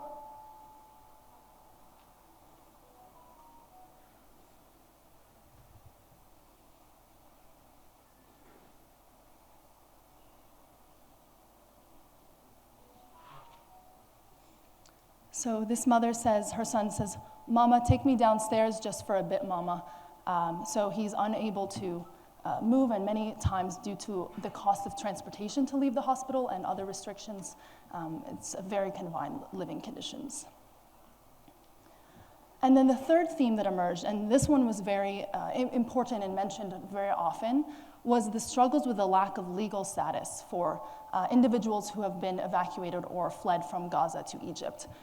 So they're not provided a formal refugee status or residency status, which basically leads them to be unable, children to be unable to access public education system, families be unable to earn an income or access UNRWA resources, and so they really survive by living off of inconsistent donations. Well, the first quote says, "I told them multiple times, I have 4 kids. I don't need to eat, just bring another meal for the child." So many of these families, although they have been medically evacuated, and may be receiving treatment, they have a lot of other psychosocial needs that are not being met and affecting their treatment and their health as well. The second quote says, "The online system is just the teacher logging in and asking the students questions, not actually teaching. How can a child that age absorb like that?" So the children that are able to access education, who are in Egypt, often are joining volunteer sessions that are one-offs. And so the online education that they are able to access is often so insufficient that many families from Gaza choose not to even have their child join those inconsistent sessions. And then finally, the final theme is the personality changes that many parents describe their children experiencing after they arrived in Egypt. So children experience personality changes such as fear, violent behavior after following the trauma of the displacement experience and their experiences in Gaza. This first mother says, "My triplets became very, very irritable. They're scared at night. They say they can't sleep. I tell them to keep praying. When we first arrived, if they heard an airplane, they thought it was a bombing and would run and panic. I've noticed anger, hitting, they fight a lot. They've become aggressive." And the second mother says, "They live with the worry for their family in Gaza. They lost their self-confidence, they have nightmares, they have very violent behavior, they lost their focus and concentration." So many mothers described feeling like they lost their children, not physically, but mentally and emotionally. And so finally, many of us work in humanitarian spaces, and so I want to provide some recommendations. First is to provide a means for Palestinians in Egypt to earn income. This was the major theme that emerged that almost every participant discussed. One participant says, "We want jobs. We want to be self-reliant. The Palestinian people were hard workers. I'm one of them. If we earn a salary, we'd feel dignity, proud, and capable." The second recommendation is to provide housing and rental assistance. It's important that this housing is not in extremely remote areas so people can access public transportation, they can access grocery stores, as this is a major issue that emerges. And finally, providing hot meals, transportation stipends, and in-person education for the children in Egypt from Gaza, or sufficient online education as well. And then finally, I wanted to end on this quote from one of the participants that says, "The experience of displacement is, in all honesty, the destruction of everything meaningful." So my final two calls to action, number one, is for Israel to end the bombing, starvation, and colonization of Palestine. Although there is a ceasefire, this continues every single day. To allow Palestinian children to return to their families, to rebuild schools, and to heal in their communities. And then the second final call to action is for the Egyptian government to provide Palestinian families with legal refugee status to allow them to earn income and enable children to access food and humane living conditions and education before that they can return to Gaza. So thank you very much. Some acknowledgements.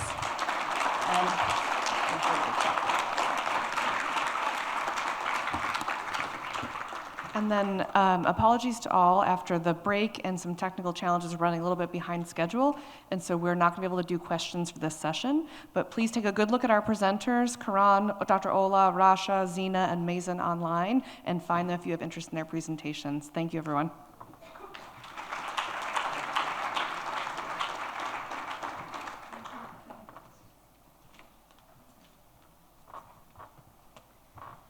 Thank you very much. Now we will screen Gaza Education Under Fire film, which was produced by Tanya Haj Hassan and Iyad Hammam. So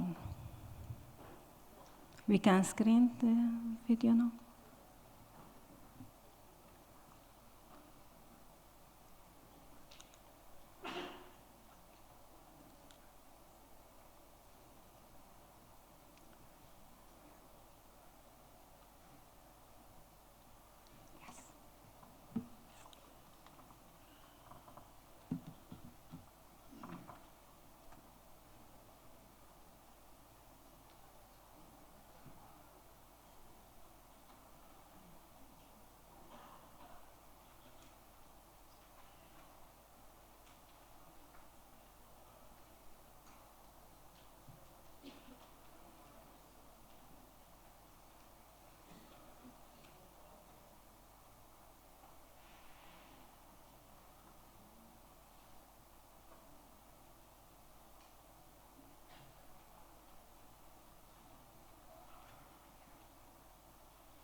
Sorry, everybody. We seem to have a problem with the audio of the film, so I'll just do a quick introduction to buy some time. I've been involved in medical education in the West Bank and Gaza, so the occupied Palestinian territories, for over a decade. In fact, Dr. Muhammad, the wonderful emergency medicine doctor who spoke to you earlier today, was a student of mine when he was a medical student. And I think one thing that's always impressed me is how dignified and determined educators and students in Palestine are to continue learning despite all the different circumstances, from obstacles to transportation to more recently genocide and all the resource constraints associated with that. And so we wanted to highlight something actually positive, and particularly given the fact that so much of what's highlighted at the moment is the immense suffering and injustice. And this is hopefully going to do that as soon as they can get the audio up and going. Maybe in the meantime, if anyone has questions for the previous panel.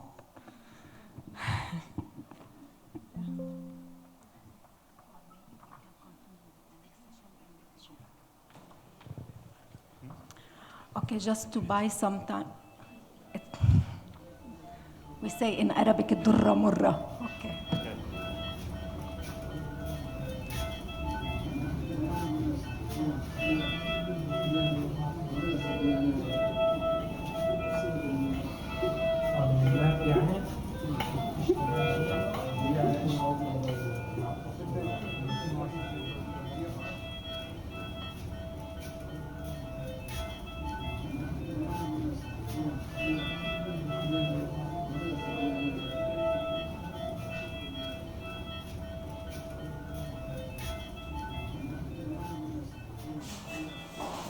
دكتور، انت وقت الحرب يعني لما كنت اطمن عليك كنت انت فخور كثير بشيء واحد، يعني اللي هو التعليم. شو اصلا اللي خطر على بالك تكمل تعليم اثناء الحرب؟ يعني هو الفكره اجت انه احنا قبل الحرب كنا متعودين انه يكون عندنا اجتماع صباحي نتفق على البلان تاعت الشغل تاعت المرضى والعلاج. كنا دائما في محاضرات بشكل دوري لتحسين جودة العمل، والأطباء الجدد تدربوا. فلما طولت الحرب، احنا كنا في بداية الحرب يعني ما كنا نقدر نعمل الأمور هذه، فكنا اوكي يعني في حرب وكذا. بس لما الأمور طولت لقينا لا، إنه الأمر بدأ يتأثر في جودة العمل. ففكرنا إن نرجع في نظام تعليمي ثاني، أو هو إنجو تريننج، يعني إنه ما نوقفه رغم الظروف، وكله هينعكس بالإيجاب على الطبيب الجديد وعلى المريض طبعا. والحمد لله قدرنا نعطيهم معظم المنهج المطلوب والحاجات الأساسية في طب الأطفال، دربوا عليها عملي وأخذوا جزء كبير نظري، وبالنهاية قدموا امتحانات ونجحوا وتخرجوا. دفعتين تخرجوا في الحرب الحمد لله، وصاروا زملاء الناحية وساعدونا في المسيرة اللي احنا فيها. الدكتور أحمد، أنا طالبي سابقا زميلي حاليا. هلا دكتور. أنا الدكتور حاليا أحمد عبد الحليم عسكر، طبيب حديث التخرج من جامعة الأزهر. تخرجت يعني قبل شهرين تقريبا، يعني من شهر 12 تقريبا 2023، وخلصنا اللي هو امتحانات. طبعا ظروف التعليم كانت معدومة. كنا يعني زي ما بقولنا نفترش الأرض، شفنا هيك حتة فاضية.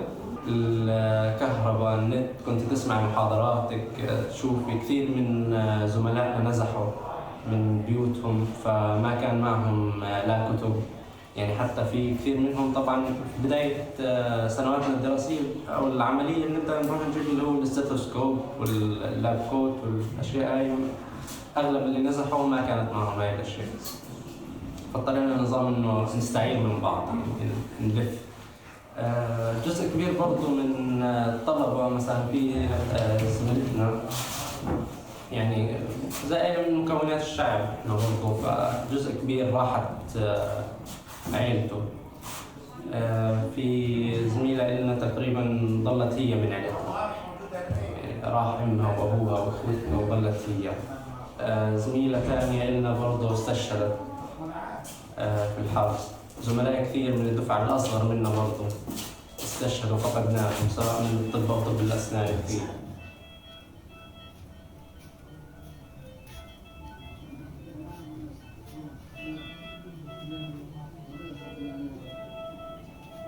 أنا طبيبة ميسون حجازي، ليفل 2 في طب الأطفال. بديت طب الأطفال في 2022 مستشفى نصر الرنتيس للأطفال. أول ما بدأت اللي هي في الأقسام، بعد هيك بدينا في الحضانة. صارت اللي هي الحرب اللي هي 7 أكتوبر، كنت أروح على الدوام، يعني مش يوم كنا نروح يعني على الدوامات. آخر يوم كان المفروض إني أروح على الدوام وإحنا رايحين بالسيارة، كان في واحد جايينا مصاب وبحكي لنا تراجعوا لأنه الدبابة هناك. فأنا وقتها بديت أعيط وإنه حكيت لهم بدي أرجع، أنا مش قادرة أداوم. فترجعت للبيت، اتحاصرت المستشفى بنفس اليوم. طلعوا كل اللي هي الأطباء وظلوا المرضى في المكان، وحتى انه يعني اخر لما رجعنا على المستشفى وهي مدمره كانت اللي هي جثث متعفنه اللي هي الحالات ما انتقلوش، يعني كانوا هم اطفال خدش وعلى الميكانيكال فنتليتر وتوفوا.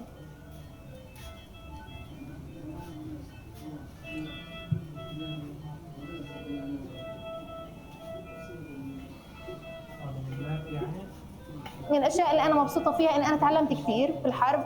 الاشياء الحزينه اني انا ما حسيت انه يعني حلمي مش بالطريقه اللي انا كنت بتمناها. يعني انا تمنيت اني اخلص البورد وبعد ما اخلص ان شاء الله اتخصص يعني سب سبيشاليتي، بس للاسف يعني الطرق هيك انقطعت. انا بتعلم براكتيكال بس يعني مش زي اي مكان، اي شخص في اي مكان ثاني في مكان تدريب. يعني المكان غير امن، التعليم يعني قدر الامكان حرام، يعني كل الاطباء هنا بيعلموا قدر الامكان، بس يعني الاشياء المتاحه مش زي اي مكان ثاني.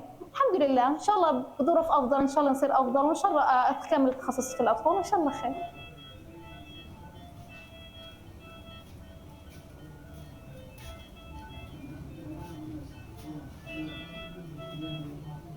أحلى حاجة كانت في الحرب بالنسبة إلي إن أنا الحمد لله اجتزت الامتحان النهائي العملي وأصريت إني أدخل الامتحان بالرغم من صعوبة يعني الدراسة. ما كان في يعني برضو وازع للدراسة من جهة، ومن جهة ثانية إنه كنا يعني كان في ضغط عمل، يعني كنا شغالين أكثر من مكان، فما في كان وقت للأمانة إنه الواحد يدرس.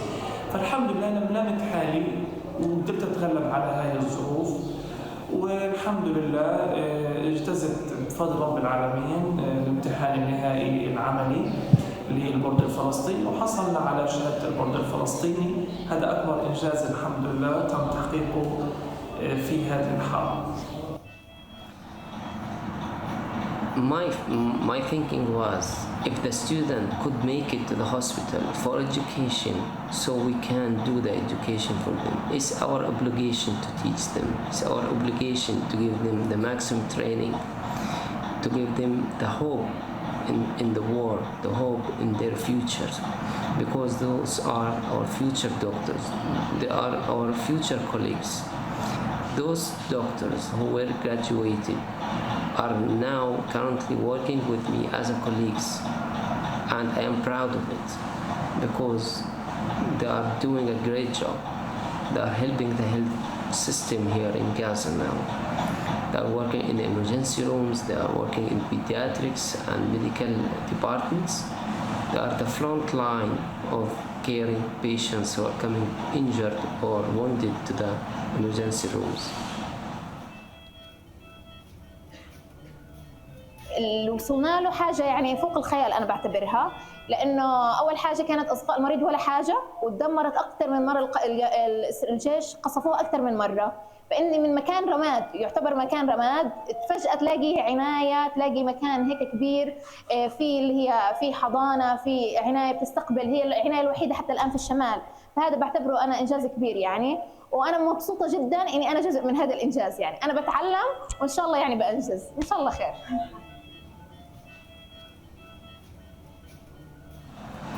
The experience I had teaching students during the war is the most time I felt that I'm successful.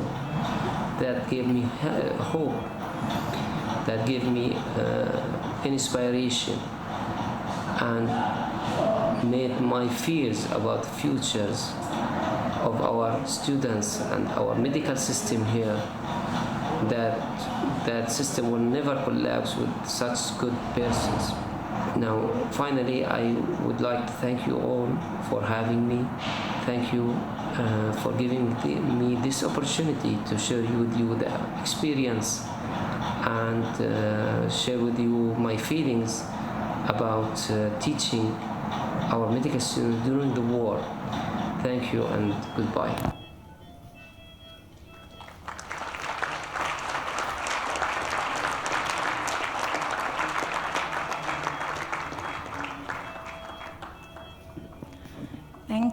Thank you, Tanya.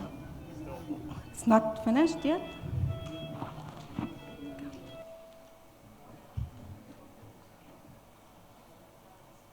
I think it cut off early, but just to say that almost 500 students graduated since the beginning of the genocide and are now physicians, thanks to the efforts of those clinicians. But thank you very much. I'll send the video around so that you can see the full thing.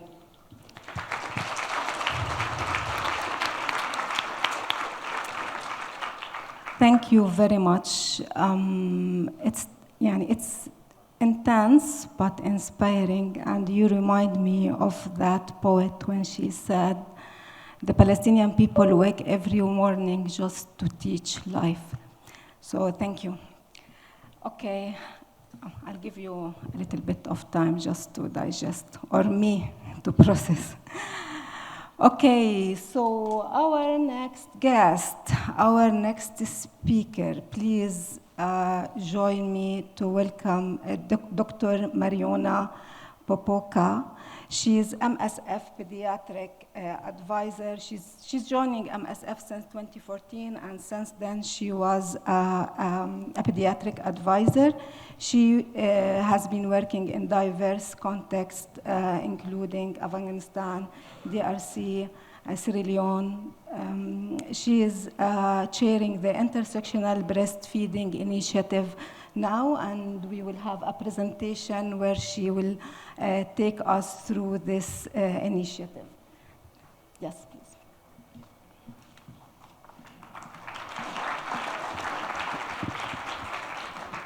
Thank you so much, and while I'm waiting for my slides to appear, so yes, indeed, my name is Mariana Gutierrez Popoca. I am a pediatrician working with MSF, and I am also currently chairing the breastfeeding initiative. And this might seem like off topic, but actually breastfeeding is one of the main things that we can do to guarantee children's survival, even in contexts of war, or even more importantly, in contexts of war. So I'm just going to be quickly speaking about this, if my presentation likes to show up.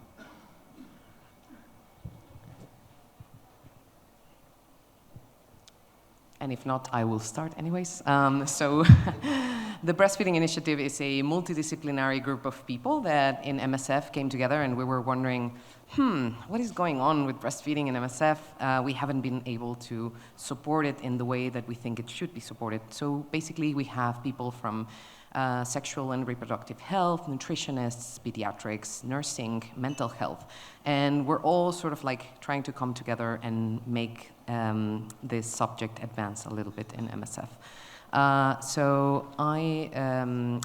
So we wonder, does MSF really support breastfeeding?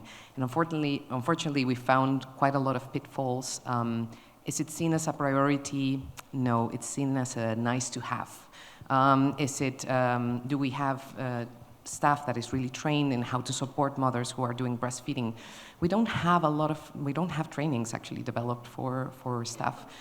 Do we do enough community engagement? And we're gonna see why community engagement is so important afterwards. We don't really do a lot of community engagement with mothers who are also breastfeeding. Our policies supporting breastfeeding? No, there's a lot of things that we can do to work on our policies. Do we have materials available? We do, but sometimes they don't reach the people who are actually supporting the breastfeeding in the fields. And do we collect data? We don't, not a lot. Some projects do, but in general, we don't collect as much data as we should be doing. And I'm sure most of you in the room are very keen on supporting breastfeeding, and you will know about all the benefits and advantages of breastfeeding. And I'm not trying to preach to the choir, but I'm just gonna give you some data for the non-medical people, and thank you. For the non-medical people and the budget holders, the people with the money, why is breastfeeding so important beyond the benefits of mother and child? So it is estimated that if we elevated breastfeeding to nearly universal levels, so almost all newborns being exclusively breastfed for the first 6 months of life, that would add approximately 302 billion annual additional income to the world economy. We would have higher IQs for our children and higher educational attainment. Almost 1 million deaths of children under 5 would be averted. And we would have 10 million cases of diabetes and 3.8 million cases of hypertension also averted, and about 20,000 deaths avoided from breast cancer. So you see the impact of breastfeeding is not only mom and baby, right? It goes all the way to the end of life. So it's really, really important. And I'm going to tell you a story that I really like and I hope you enjoy. And I think it depicts very well why breastfeeding is so important and why we need to support it, why we can just leave the mother and the baby to their will. So in the 80s, in the US, in Ohio, there was this gorilla that got pregnant. The whole zoo was super excited about this pregnancy. They did all the monitoring, all the ANC for this gorilla. The pregnancy was going great, and finally, the baby gorilla is born. But this mother gorilla had never been in contact with other mother gorillas. So the baby is born, and she has no idea what to do with this baby gorilla. So she abandons the baby gorilla. She doesn't know how to breastfeed. She doesn't know what to do. And the zookeepers end up taking the baby away and bringing the baby to the hospital of this zoo. The baby goes into an incubator, receives some formula milk and IV fluids, antibiotics, but ends up dying of sepsis a few days after. This is a true story, hey? And so it's really sad for the whole zoo. The mother gorilla is also very affected by the death of her baby. And they don't know what to do if this ever presents again. About a year after, this gorilla is pregnant again, and the zoo is panicking. They're like, oh my God, what are we going to do? So they call this international organization that maybe some of you have heard of that is called La Leche League, and they tell them, like, we are really in trouble, we don't know what to do, could you help us? And the La Leche League said, no worries, we're gonna send you some mothers to breastfeed in front of the gorilla cage. So the mothers, throughout the months of the pregnancy, they start going into the gorilla cage, breastfeeding in front of the gorilla, and basically teaching her how to do this. The gorilla, in the beginning, she doesn't really pay much attention, but then as the months go by, she's like more interested, and then she starts sitting right next to the breastfeeding mothers. Well, pregnancy comes to term, she delivers, and what do you think happened? Of course, she knows how to breastfeed now. That gorilla was breastfed, was cared for, and now is a happy adult gorilla. This happened several times, and this was reproduced later by several zoos, inviting mothers to breastfeed in front of their cages with captive primates in general. So this is just an invitation for you guys to visit our breastfeeding booth that is downstairs, particularly if you are mothers, if you have breastfeeding experience and you are working in our projects or not in MSF, we are super interested in knowing your insights. It's really valuable. So please do visit the breastfeeding booth. Thank you, everybody.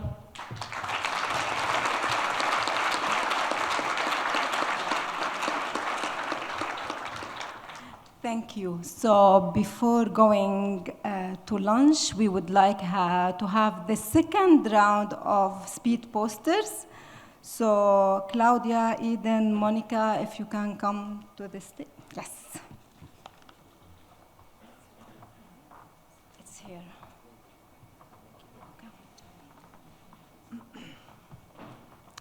Okay, thank you everybody, good morning. So my name is Claudia, I'm a pediatrician, and I'm going to present you a community integrated intervention for the implementation of psychostimulation in Malakal project, South Sudan. Okay, so in Malakal, we had many challenges for the implementation of psychostimulation, mainly were due to lack of proper space and lack of toys. So to overcome these challenges, we designed a two-pronged intervention. First, we recruited 8 female volunteers from the community, representing different ethnic groups, and they were trained to craft toys from recycled materials. And we call this activity the Toy Lab. Sorry. Secondly, we renovated the psychostimulation room. We gave specific trainings for counselors, and we increased the number of sessions. So as a result, we were able to provide 4 psychostimulation sessions per week, including in-room sessions for unstable patients. And thanks to the work of the Toy Lab, we were able to provide 1 toy to every child admitted in the ITFC. So the activity was positively received from the community, and it allowed us to reduce the risk of cross-infection and increasing the playtime.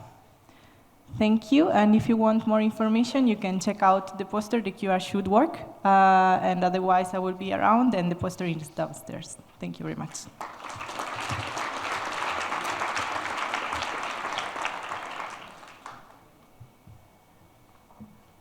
Hello. So I'm also talking about breastfeeding to whet your appetites before lunch. So I got one laugh. So I'm Aidan, I'm an epidemiologist, and I had previously worked in Yemen. So in 2021, ABS General Hospital implemented the bottle-free strategy to promote exclusive breastfeeding and safe infant feeding practices, such as cup feeding as opposed to bottle feeding. And our rapid qualitative assessment explored what helps and what hinders breastfeeding and cup feeding in the hospital. So what we found was strong cultural and religious support for breastfeeding, yet exclusive breastfeeding remained rare. And the common barriers that we found included widespread mixed feeding due to familial pressures, maternal workload, as well as perceived milk insufficiency. Formula feeding was sometimes seen as a status symbol or like a symbol of financial stability. And it was also being overprescribed by staff in the hospital. Meanwhile, cup feeding faced resistance over unfamiliarity and spillage, and the hospital also faced overcrowding, understaffing, and inconsistent training, which limited support for the mothers.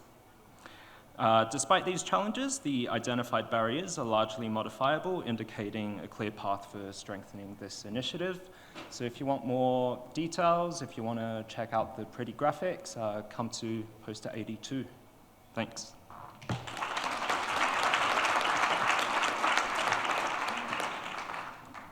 Good afternoon. My name is Mónica Aren Trujillo. I am an ex-MSFer and currently a PICU registrar in the northeast of England. At the time of this project, the northeast of England had the highest proportion of asylum seekers and refugees per head of population in the UK. So we did a retrospective audit analyzing data from a pediatric refugee clinic, which included the use of strength and difficulties questionnaires as a screening tool. And we found out that a third of the children had a normal SDQ scores, and a quarter had significant psychological symptoms. However, we also found that children having high ambitions, access to good housing and education, along with supportive peers and parents learning English, represented all very key resilient factors, often having normal SDQ scores in the presence of risk factors and ACEs. So the opposite, we also found that implicated a negative impact on the SDQ scores. All seems very obvious, but we know that we need data to prove it. So we concluded that SDQ impact scores could potentially guide early mental health interventions, and we also saw the importance to have a multi-agency collaboration involving health, education, social care to best support this vulnerable population We know as pediatricians that children are very resilient if you give the appropriate support to help them to fulfill their full potential. Thank you.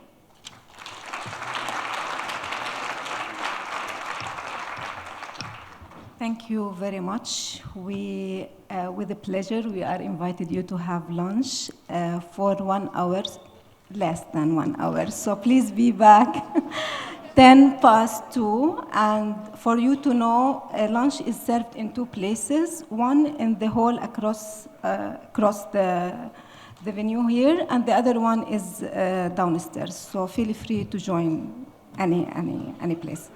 And bon appetit. Enjoy the food. Enjoy your lunch.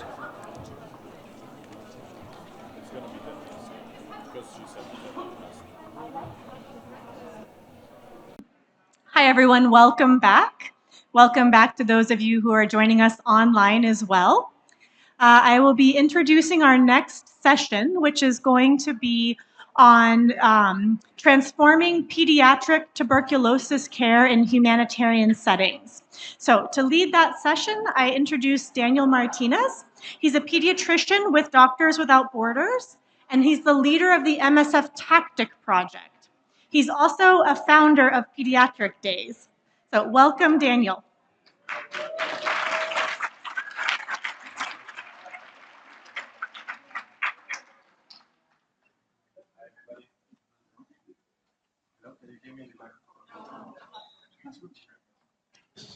Hello, I'm showing my age.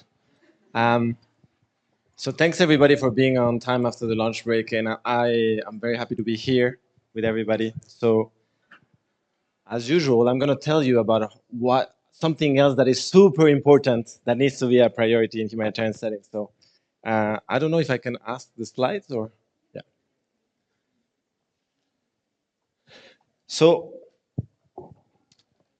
it's not a mystery that TB in humanitarian settings is hard, but it just faces a triple neglect. I can give you some figures about how TB remains the #1 cause of death as infectious, but it's really something, and I'm not proud of that I've missed cases, I've not referred it on time, I have not taken care of looking for the case of their contact case. It's difficult. When you're in a humanitarian context and everything is a priority, why would you deal with TB? It seems to be so complicated. The protocols are so hard. So it really seems to go in through the cracks of the system. We have built a vertical way of treating TB, and that is not talking to the way children are coming into our settings. So when those systems fail, what do we do as humanitarian actors? Okay, I diagnose and then I refer to the MOH system for the treatment of TB. So in most of our contexts, the more that we do, maybe, is identify them, and then we refer them. That is not a way of dealing with that. In addition, we have this perception of TB as a chronic disease that maybe you missed it, but somebody else will catch it, right? No. TB can present as an acute meningitis. TB can present as so many other clinical ways in children that you're going to miss it. It is extremely hard everybody here to see the cases that some of your colleagues are seeing. They're not the typical case that is coughing blood, that is having fever. Is not the case. We have cases that almost no sign is exclusive of TB, as some of our colleagues in Afghanistan have seen. And in 2025, we do not have a good diagnostic test. So we're doing some quiz downstairs, and the majority of people are getting wrong some of the questions we're asking, but it's almost impossible to do a clinical diagnosis, a confirmed diagnosis of TB in children. So here we are in a conference about humanitarian pediatrics, and TB covers and touches in almost any aspect of this condition, about the clinical aspect, or the public health aspect, or the aspect about child rights, or the epidemiology, or the elements about training, or the elements about the operational research. Everything can have a link to the gaps that exist today in handling TB. So we're seeing that today, almost 60% of the children with TB are underdiagnosed. And this is a real figure. Almost 9 out of 10 children that will die of TB were not put on treatment. And the majority of them are occurring in these unstable settings where the national TB programs are failing. So there are new recommendations. This is not new. This is not MSF. This is WHO came with new recommendations to handle TB in children. There are more than 26, and these new recommendations have the 3 main pillars: more children being diagnosed, shorter treatments, and shorter prevention. And MSF is trying to roll them out with this project. So we're right now working in more than 50 projects, mostly in Africa and Middle East, and we're trying to come with elements of implementation, integration into non-vertical projects, and we're coming also operational research and advocacy components. So what we do is much more than just training. Is actually how do you bring the knowledge into an actual change? So it's standard operating procedures, documents, guidance, referral documents, data collection, the boring part of it, which is actually ensuring that if you have a child, you actually have also the drugs, you order the drugs, you know the drug formulation, and you know which children receive which type of treatment. And also is about the integration. It's also the element of sharing. There's a lot of knowledge. We are in settings that actually are able to do it quite well in some countries. We actually need to allow them to communicate with other projects. And also, we have great tools. At least in MSF, we have access to the telemedicine platform. So we need to be using it to also get access from some specialists that can help you interpret the X-ray or the point-of-care ultrasound or the clinical answers. So we need to use them better. And we're also trying to monitor if our experts, mostly in the global north, are trained into dealing with this condition that they are not so used to. So, and also we're trying to see that this is something that we can do in the more complicated context. So we're not trying to put this in place in the stable project. No, we're trying to do that in Eastern DRC. We're trying to do that in Northern Nigeria. We're trying to do that in South Sudan, because there is actually where we think it has most relevance.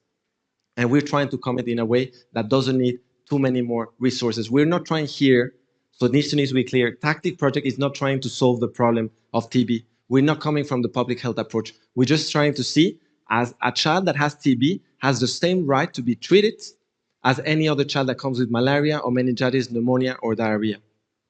So we're doing this 2 research on the treatment decision algorithm feasibility and acceptability, which is showing that it works quite well in very busy settings, but there are some challenges in its implementation. And we're also doing a trial on the 4 months regimen in children. 4 months, for those that work in TB, that sounds like great. But for those that work in other settings, that looks like a long treatment.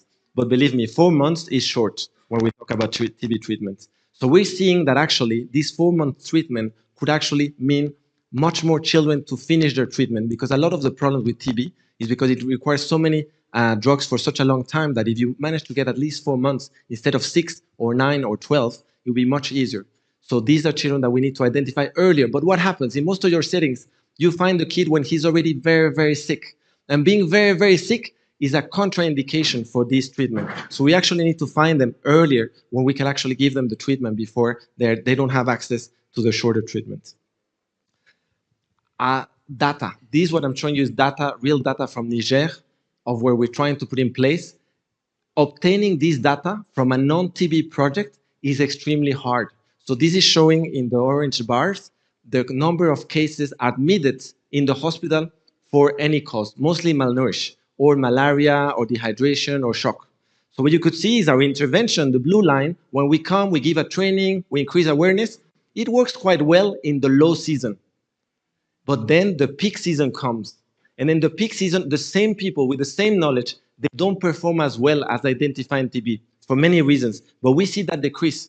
Here you could see the structural element. It's not about knowledge. It's not about the procedure. Sometimes it's about the reality of the burden that they see when they're facing, if you could read, more than 1,600 admissions per month. Of course, this is going to be deprioritized. So a meningeal TB becomes a cerebral malaria, because this is what they're seeing. So there's a bias of perception from the clinicians in the heavy settings. And also, we're doing advocacy. One of the pillars is advocacy, what I'm doing here, but we're trying to do it in a programmatic way. This is not about just me telling you, or our team telling you that TB is important. We actually have to come with something concrete. So when we're going to go work with the Ministry of Health, we have to do actually a document that highlights for them what are the key areas that are missing. Okay, now you have TB pediatric recommendations in your guideline, but do you have operating procedures to put them in place at regional level? Have you thought of the stocks that you need of drugs to bring them to the regional level? Have you planned the training for your staff? Have you planned the supplies of the testing? No, that is much harder to do. So that's why we're trying to work with them. We're trying to do workshops and roundtables with the key stakeholders, and it's not MSF. that is going to solve that. It has to be a multi-sectorial approach. And let's be honest, the humanitarian sector is not good at talking with other sectors. So again, there are critical lessons that we're getting from this. So the first one is that we cannot let this just be a problem that are dealt only by the people that are working on TB. We need to be, the pediatric community has to own this as one of the issues that we need to solve. The data is the first problem. We do not have data, even ourselves. We don't collect routine data on children that are treated with TB in our non-vertical projects. When we talk about diagnostics, for example, we can put now point-of-care ultrasound, or now there's access to X-rays, but most of our clinicians are still not trained on how to interpret an X-ray. And then the rupture of stocks is a big issue. More than 2,000 patients right now in DRC are waiting for drugs around for TB treatment. So this is a disincentive for clinicians to keep looking for it. They know that they're just accumulating there. So why would we look for more children? They don't even have access to the treatment right now. So it's a big cycle that we need to break. And the community engagement, we're not good at that, but they are going to bring us some of the solutions about this, breaking the stigma and actually being involved in the way we cannot see them as passive in these elements. So we're working now with focal points, but the focal points, they're overwhelmed. In MSF and in the humanitarian, we love the focal point people, but they're actually the ones that are going to be doing the change. And I'm going to be very happy to have Dr. Reza present some of these things. And the element of access to diagnosis. So X-ray is not just a simple tool, it's an extremely useful element. It can tell if a child could avoid a TB treatment. So it is useful that you just don't just do the clinical dose, if you could avoid the treatment if you can. And then the bedside support is essential. So we also need to integrate TB with other comorbidities. So what we think that we're doing with the TB, we could do for other big diseases like sickle cell that are facing similar neglect. And we need to adapt it to the context. So of course, this is not the same in an area with an extremely high burden of TB than in another one. And here I'm involving all of you. So all of you are working with us. I'm not working alone. All our team are working through you. We're working through advisors, to the HR, to the supply, to the pharmacists, the nurses. Everybody's involved in this. But the first element is the ownership from most of your project that this is a priority. And I know that I'm competing with everything. I'm competing with trauma, I'm competing with meningitis, I'm competing with measles, with cholera, but it shouldn't be a competition because you cannot push the problem aside. The problem is still gonna be there. Yes, there's displacement, it's so hard. We ask a mission, can you give us 4 weeks in this project? We say, no, you get 2 days. It's very hard if everything is a priority. When there's an emergency crisis, you reduce to the minimal team, and our team is never in the priority. This is a problem because it means that that remains not a priority. So we need to think that this is essential because it's going to backlash. It's not a matter of child rights. It's a matter that the burden is just going to increase, the mortality is just going to remain high, and the patients are just going to come back. So we need to change that cycle. And finally, it is a problem that we actually bring into the projects. They're not coming with us with exceptions. You are going to make this a problem by making it visible. Now you have the data. So we saw it in DRC. This problem that I told you of the 2,000 patients has been there for a long time. But now that we saw that some of these patients are our patients, now it's a little bit more uncomfortable to leave them without treatment. So ownership actually creates action. And it's not a choice, it is a priority. We need to actually engage into an element of change. And again, it seems like public health versus clinical health, but no, you cannot only treat the child. The child you treated for TB, it goes back to the same household or community, and the circle is going to come. It's not going to be treated permanently. Then it's going to be reinfected. So you actually need to treat also the index case. Then that child has siblings. Those siblings should be put on preventive treatment. And that should be still on the clinical part of the TB treatment. It is still not public health. It is just addressing correctly the way you're treating that child. So again, let's not pass the ball. We have to bridge the gap to ensure the continuity of care for these children. But let's be realistic. We are even more isolated, and there's a big funding crisis coming. So there is going to be to make some hard choices in terms of what you do. Let's just remain that this is not something that is a luxury. We need to be able to diagnose these children and put on the treatment. So if you're finding that you are in a project that are not reporting TB cases, maybe you need to call us. Thank you. And the most important, we have a booth where you can actually get some tic tacs if you want, if you find a quiz. And I'm going to have the pleasure of having my colleague Kemi and then Dr. Hamid and then Dr. Reza present very quickly some of the work that is done. There's at least 5 posters on pediatric TB that are downstairs. Please come and talk to us and discuss how we can help you. Thank you. Thank you, Daniel. So as Daniel said, we know that diagnosing pulmonary TB is challenging in children for many, many reasons. In recent years, MSF has taken advantage of the new WHO TB recommendations that include the updated pulmonary TB treatment decision algorithms to push for improved diagnosis of TB in children. But do these algorithms actually work in a typical MSF setting? Hint, hint, it's good news.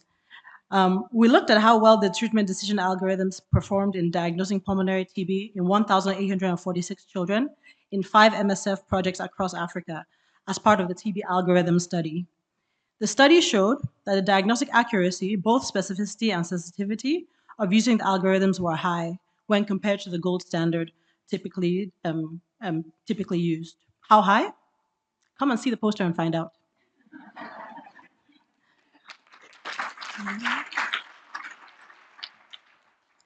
Now we'll go to South Sudan, presenting on behalf of my colleague Lazaro. So in South Sudan, these treatment decision algorithms were also implemented, specifically algorithm B, the one without X-ray. How did it go?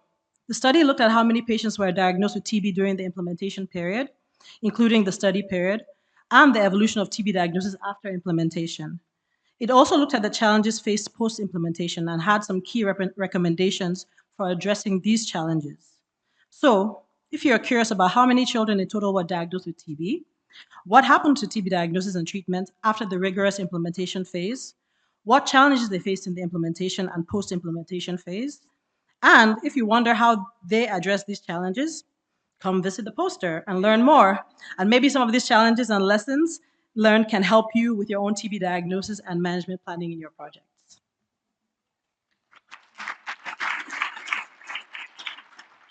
Et maintenant, nous allons au Niger. Je présente pour Dr. Farouk, mais je présente en anglais. In Niger, we have a big hospital and TB in Madarumfa, and TB diagnosis and treatment is particularly crucial among children with malnutrition, which present the bulk of their patients, as weight loss is often a key sign of TB. While these treatment decision algorithms are effective, for projects in areas with malnutrition peaks, clinical implementation needs to be realistic. In an ideal world, even in sites where we have food insecurity, all patients who we admit to a malnutrition ward should be systematically screened for TB using these algorithms. But in malnutrition peak seasons with high admission rates, adaptations are necessary for the teams to care for these patients and the high volumes of the rest of the patients that are coming.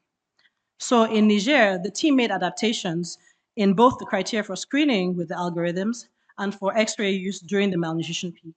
So, what adaptations did they make?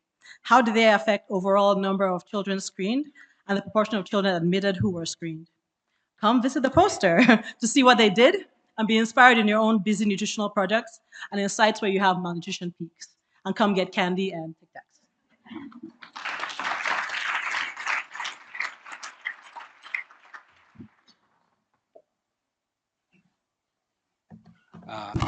Marhaba, my name is Ahmed. I'm a pediatrician working in MSF with MSF in Somalia. This is made for small adult.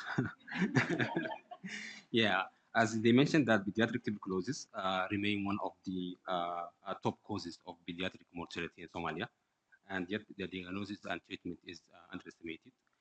In our study, delivering a new pediatric tuberculosis care in Somalia, the implementation of treatment decision algorithms in Bioregional Hospital, our main objective in that study was to evaluate how well the pediatric TB treatment, the new recommendations, especially the treatment decision algorithms, have been implemented. And also we explored the factors that affected this implementation by using the PRMS framework. And we found that after we implemented the TDAs, the pediatric TB treatment significantly increased, the rate have increased. And this step forward to improve pediatric TB diagnosis and treatment. And if you want to know and to know more about my poster, please come to me in the poster area. I will explain more. Thank you.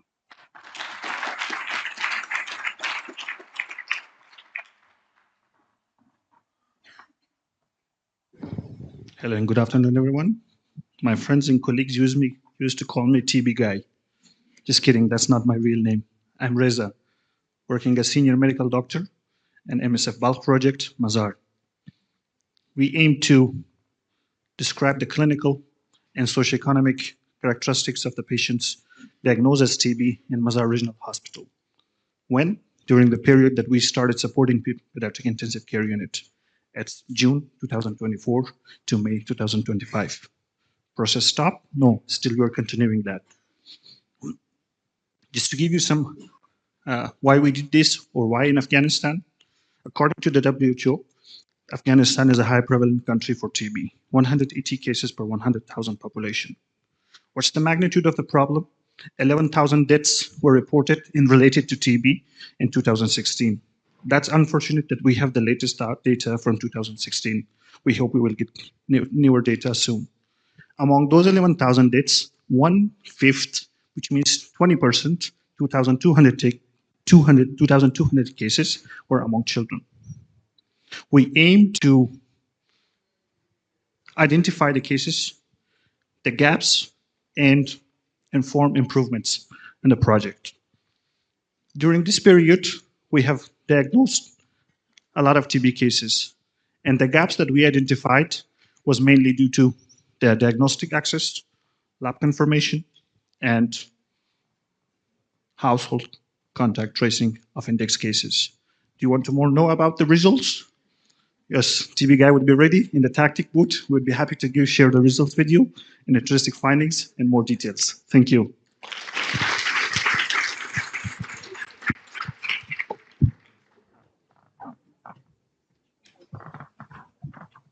Okay, big thank you to all four of you. That was very interesting to hear about. Before I introduce our next speaker, I would like to invite Temi and Anna to come up here to the front so that you'll be ready for your presentation shortly. But first we have Holly Clark, who is joining us to talk about play therapy. Holly is a play therapy consultant with MSF Sweden and works on integrating play therapy into how we care for children in humanitarian settings. Welcome.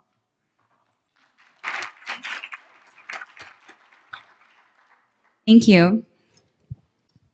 And all right, let's get this slide here.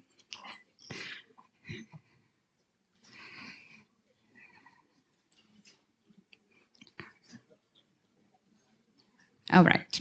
So every day at MSF, we save children's lives, but surviving is only the beginning of their journey. In our wards, we see children who no longer play. They flinch at sudden sounds and they withdraw from touch. Their bodies recover, but their sense of safety does not. Play is essential for a child's well-being. It supports healthy physical, cognitive, linguistic, and socio-emotional development.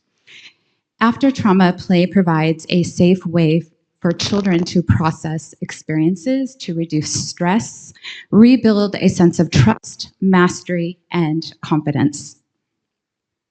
At MSF, we understand that medical care and psychosocial care go hand in hand. Healing the body and restoring emotional safety are inseparable. In conflict and crisis, play might seem inconsequential, yet it's often the first step towards healing for children and their caregivers. Breaking news. Play therapy is not an add-on, it's essential pediatric care. The need and why integration matters. A child's recovery depends as much on how we deliver care as what we deliver. And across MSF projects, many children are raised in crisis environments. Exposure to displacement, violence, and instability disrupts attachment and development for children, altering how a child's brain develops, how they manage stress and relationships. When these children enter our hospitals and our wards, the unfamiliar sights and routines can unintentionally re-traumatize them. When integrated play therapy as part of broader psychosocial care can address this, Embedding play and connection in daily routines creates a foundation for physical and psychosocial well-being, and treatment spaces become environments of care, connection, and hope.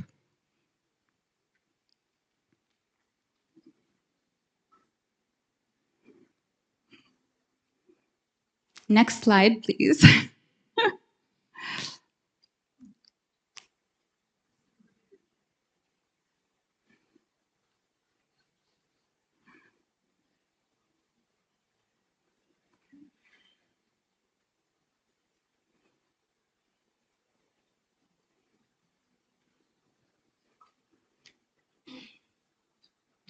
All right, here we go. Thank you.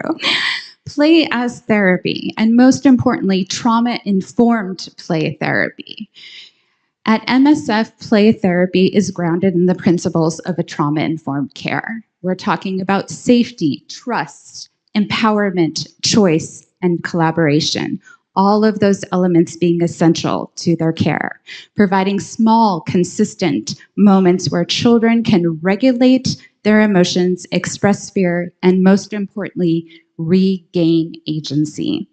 When integrated into psychosocial care, play therapy strengthens attachment, improves cooperation during procedures, and fosters resilience both for children and their caregivers. This has been demonstrated in research and field experience.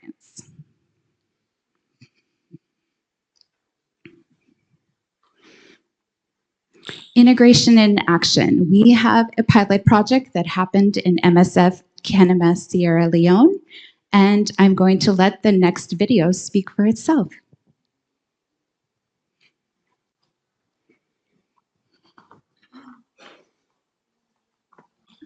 Do we have sound?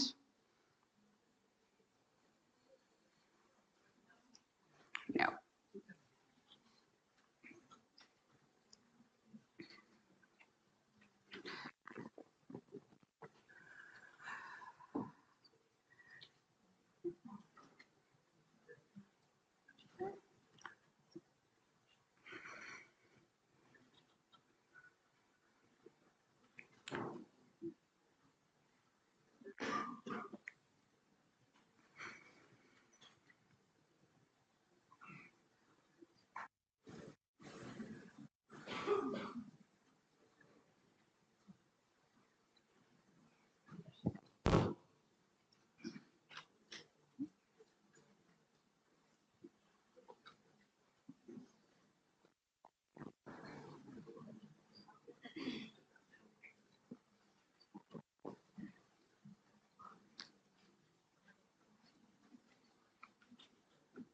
Sorry, I think we're having some technical difficulties here.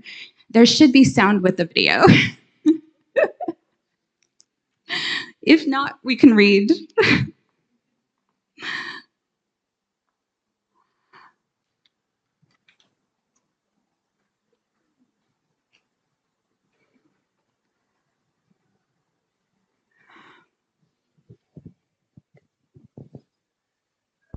Catherine trained the first local play counselors and helped create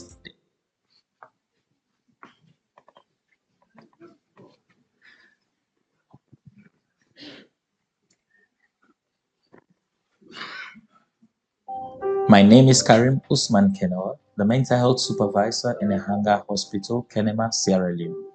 In Kenema, Sierra Leone, many children arrive at MSF Pediatric and Nutrition Ward with more than medical needs.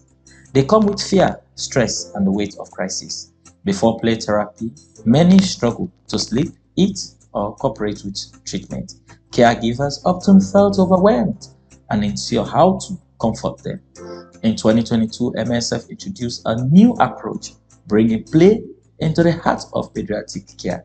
Play specialist Catherine trained the first local play counselors and helped create the MSF Play Therapy Toolkit.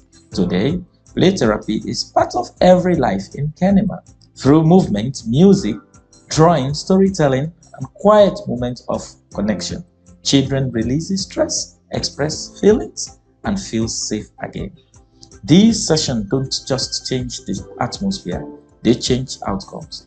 Counselors have supported more than 23,000 children, helping them feel calmer, more confident, and more engaged in their care. As play counselor Kemo Kabu says, through play, our patients recover faster and our world feels lighter.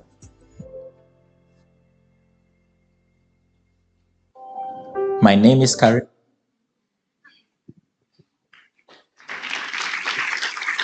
Thank you. So, Kenema shows this is a pilot project and 2 platform, and it shows that healing is available through play, and the evidence is clear.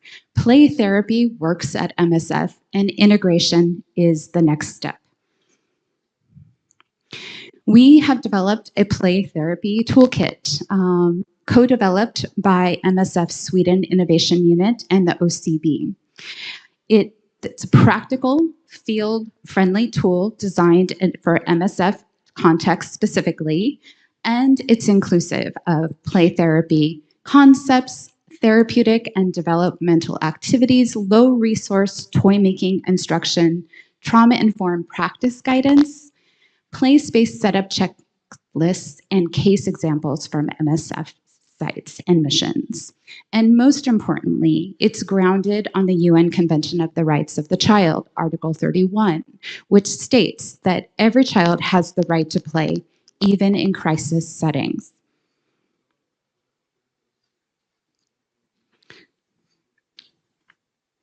Your call to action today is to learn, adapt, and advocate. Explore our play therapy toolkit. Embed play therapy into pediatric and MHPSS contexts whenever possible to help children connect, reconnect, and recover, and be an advocate, be a champion for trauma-informed rights-based care at every level of MSF practice. The right to play is the right to heal. These QR codes will lead you to our SIU website, and they also will lead you to a downloadable play therapy toolkit. And even small structured moments of play can make a meaningful difference in crisis settings, and I thank you for your time today.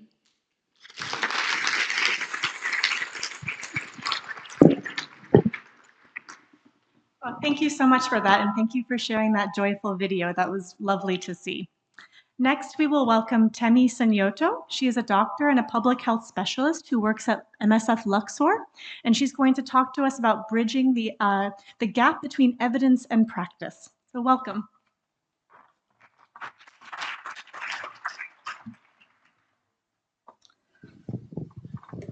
Hi, everyone. Thank you for the introduction. So this next 10 minutes, hope I will stick to the time. We're going to look into the operational research in MSF, which I'm sure most of you have heard. And since the morning also, we have been immersing in results of research, etc. But what is this particularity of operational research in MSF?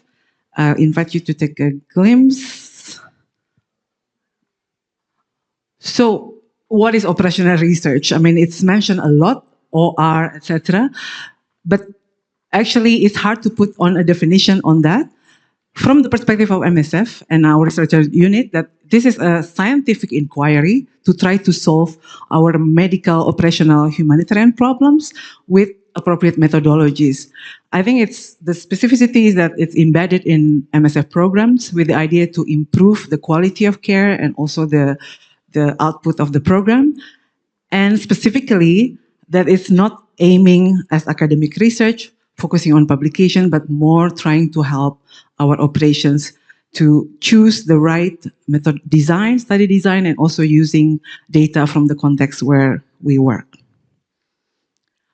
Oops. So, in fact, what do we do OR for? Why do we do it? I also don't want to preach. I'm sure all of you will support this, that we do OR, try to generate evidence to improve our medical humanitarian action.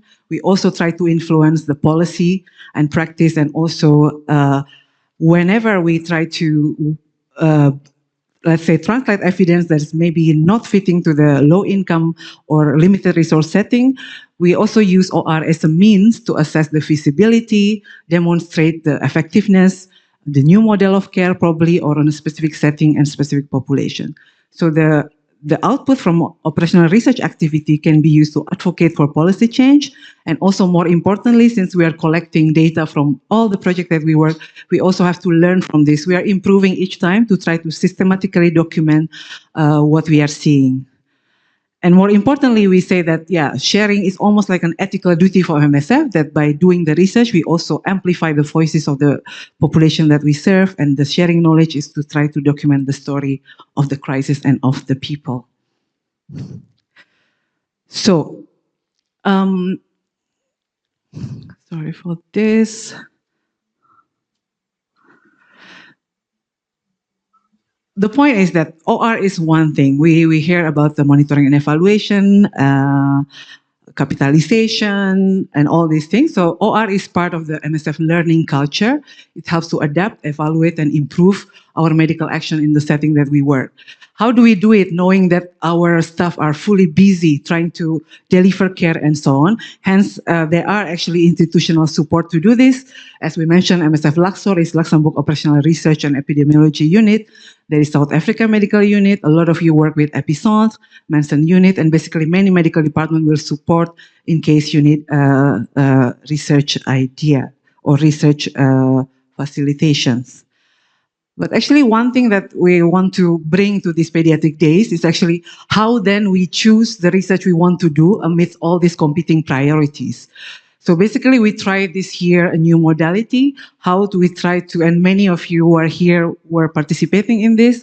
So we started, this is the Operational Research Gaps and Priorities workshop that we started first by an online survey to many project staff in pediatric care, which then being hashed out in persons for 2 days in Paris, knowing fully well that many organizations also put research agenda. We are bombarded with research agenda, but which research agenda or which research priorities that then fit to MSF? So we are using a methodology that is adapted to MSF from the Child Health, Nutrition and Research Initiative. So we try to score every research idea that we come towards the criteria of relevance, whether it's answerable and whether it's feasible. Knowing fully well, some of you would know that the complicated world of MSF sometimes makes the research may not be fully completed from A to Z. And remember, the Z is also not just the publication, but more to the translation to the practice and the policy. So we hope with this early initiative, we will have medium-term kind of research portfolio that we can follow. And in the next edition, there will be some result from this. Of course, fully aware the specific position that MSF has to collaborate with others as well, to make sure that our research priorities also remain dynamic, refined, and also tailored to the context that we work in. This is a snapshot of the big theme. I will not go into detail. We are happy to share with you the report, but we know that the sepsis and antimicrobial resistance is a big problem in the coming future. We heard a lot about maternal and neonatal health problems still, the knowledge gap that still exists in many of the challenges that we see. So the clinicians, the frontline staff, have to develop like critical thinking in the end, and to have the research questions that can be translated into real evidence generating activities. So nutrition is there. We heard about mental health, psychosocial support. But I think what comes out of this workshop is also that since we are collecting routinely a lot of data, if only this data is better in quality and so on, there's a lot we can do already to build on a better research. Ethical perspective is very important, and I have mentioned already collaboration is very important. In this workshop, we didn't only talk with the pediatric platform, but also with sexual and reproductive health platform, nutrition platform, mental health reference. So basically, we try to break a bit the silos and try to work together to find answers to the questions that we all care for. So just that, but I want to give you 3 showcase of type of research OR that MSF can do. One is actually all of us this morning was immersed in the situation in Gaza, and basically we also currently conducting a study to look into the trauma description in Gaza due to the situation there. I will not repeat the very harrowing situation that we see, but it's part of.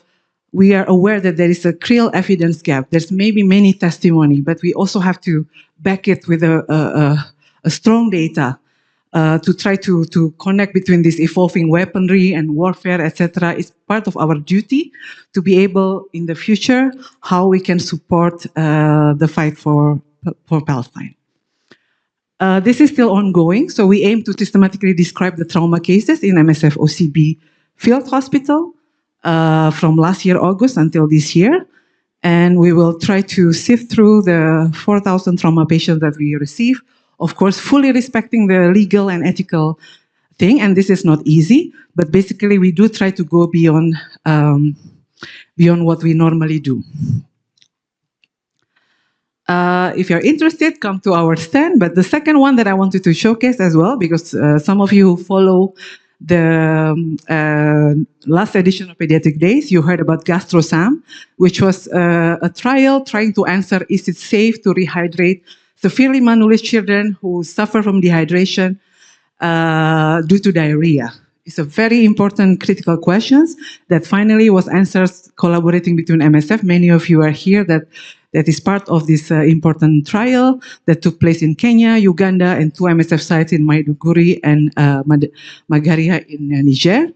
The result was indeed coming out this year, that finally showing the results that giving intravenous rehydration is no less safe than giving the WHO some standard of care, because normally they recommend just keep giving Resolmal and only giving the IV when you are in shock. But basically this study has been published recently. Have a look and also see our communication about that.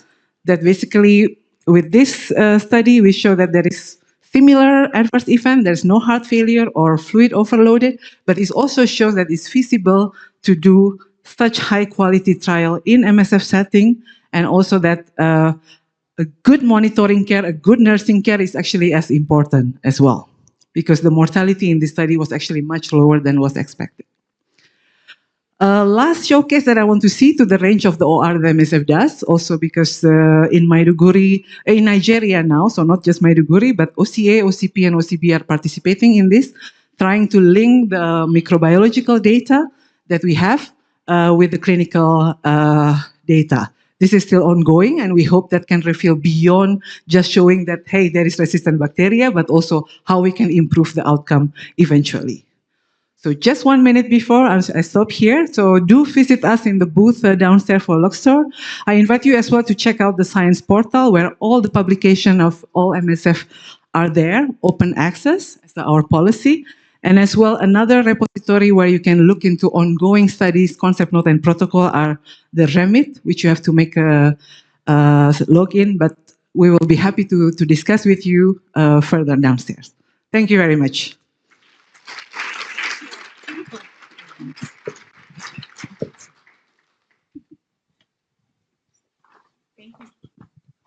Hello. All right, thank you so much. All right, last I will welcome Dr. Ana Valori to the stage. She is a pediatrician working with MSF Spain, and she is going to talk to us about the Pediatric Learning Hub. Welcome.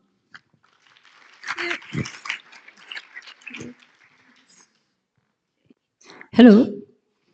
Wow, looking nice from up here. Do we have it? Okay, I don't have it there. Okay, good. So as they said, I'm Anna, and I'm excited to share with you something that we have worked with the medical learning team and Hi Mona Online in MSF Spain. This is the Pediatric Learning Hub. It's a blended learning program. We'll keep trying, we'll get it. Okay. It consists on 10 independent modules. It is based on the MSF, the last MSF Intersectional Pediatric Care Guidelines from last year. It's developed mainly for medical staff caring for children at MSF projects. And even though it's developed mainly for clinicians, anyone is welcome to enroll and enlarge their knowledge in pediatric care. There are online self-paced courses, as we all know, in Tembo. And there's also the other part that is ready to use face-to-face training packages. It's just you never know where it's going. For the online self-paced courses, you will be guided to mainly case studies to approach, to manage a case, for example, here, respiratory conditions. Then you have case studies and just going the other way around. No. I'm sorry. I'm not even touching. Okay. Yes. So for the online case studies, then you have interactive exercises. And then also you have some clinical theory. And they take in between 4 to 8 hours, depending on each topic. And then for the face-to-face training package, there is a detailed facilitator guide where you will be told what to ask, how to guide the session, the minutes that each part is taking. And also PowerPoint that is very short, it's only case studies, and in the comments you have all the comments that you should be doing through the session. There's also some material to be printed before if you want to have interactive exercises face-to-face with your team.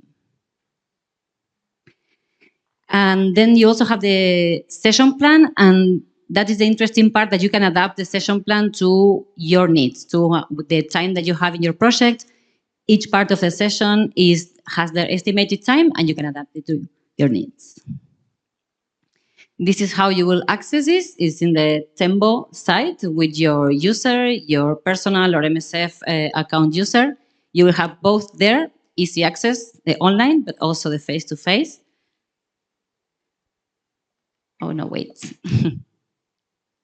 Okay, and lastly, we also have a booth downstairs. You can come and you can check out the respiratory conditions module. It's already available, and you can also have some of the exercises for the face-to-face.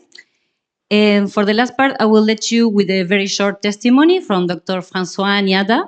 He has piloted the respiratory conditions face-to-face training in Mali, and he is going to tell us about it.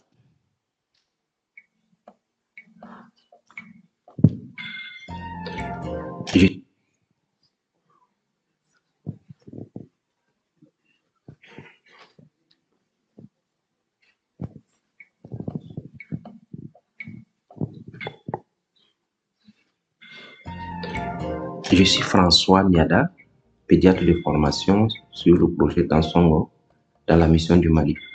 Pour cette formation sur les affections respiratoires, j'étais comme facilitateur et mon rôle c'était d'accompagner les collègues, surtout médecins généralistes, à mieux comprendre le nouveau guideline sur les affections respiratoires, surtout sur le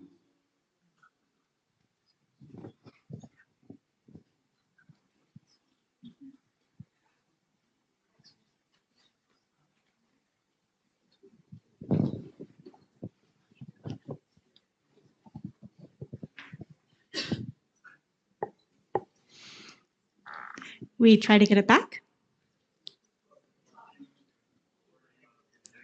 Okay. While that's reconnecting, I do want to share something with you all, because prior to our next coffee and tea break, we will have 5 more speed poster presentations to whet your appetite for the poster rooms. I didn't tell you before, there are QR codes that you can scan in the poster rooms to vote for your favorite posters. So please do that. Cast your vote. The winner will be announced tomorrow. Okay? Great. And hopefully we've got the video up now.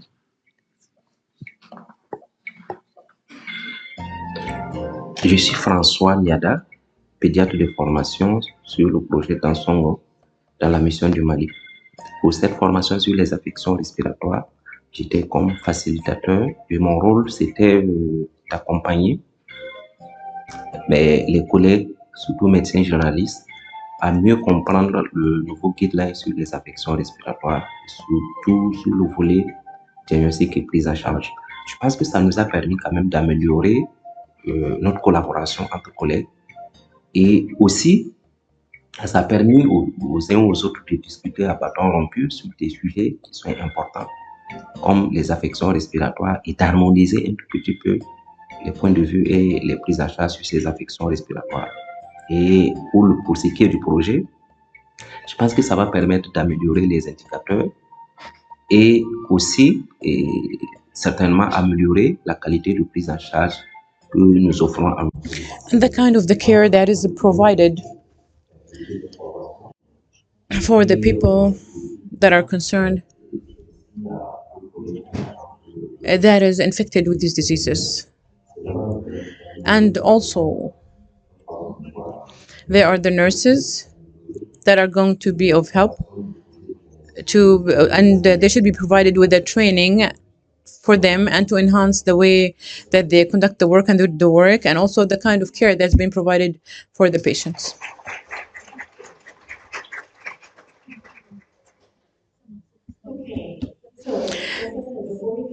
We're going to have 5 more speed poster presentations. So Joshua, Claudia, Vinay, Christina, and Zuhir, come on up. We'll hear about those posters and then we'll have a nice coffee break. I'll tell you about the timing after they do their presentations. Okay?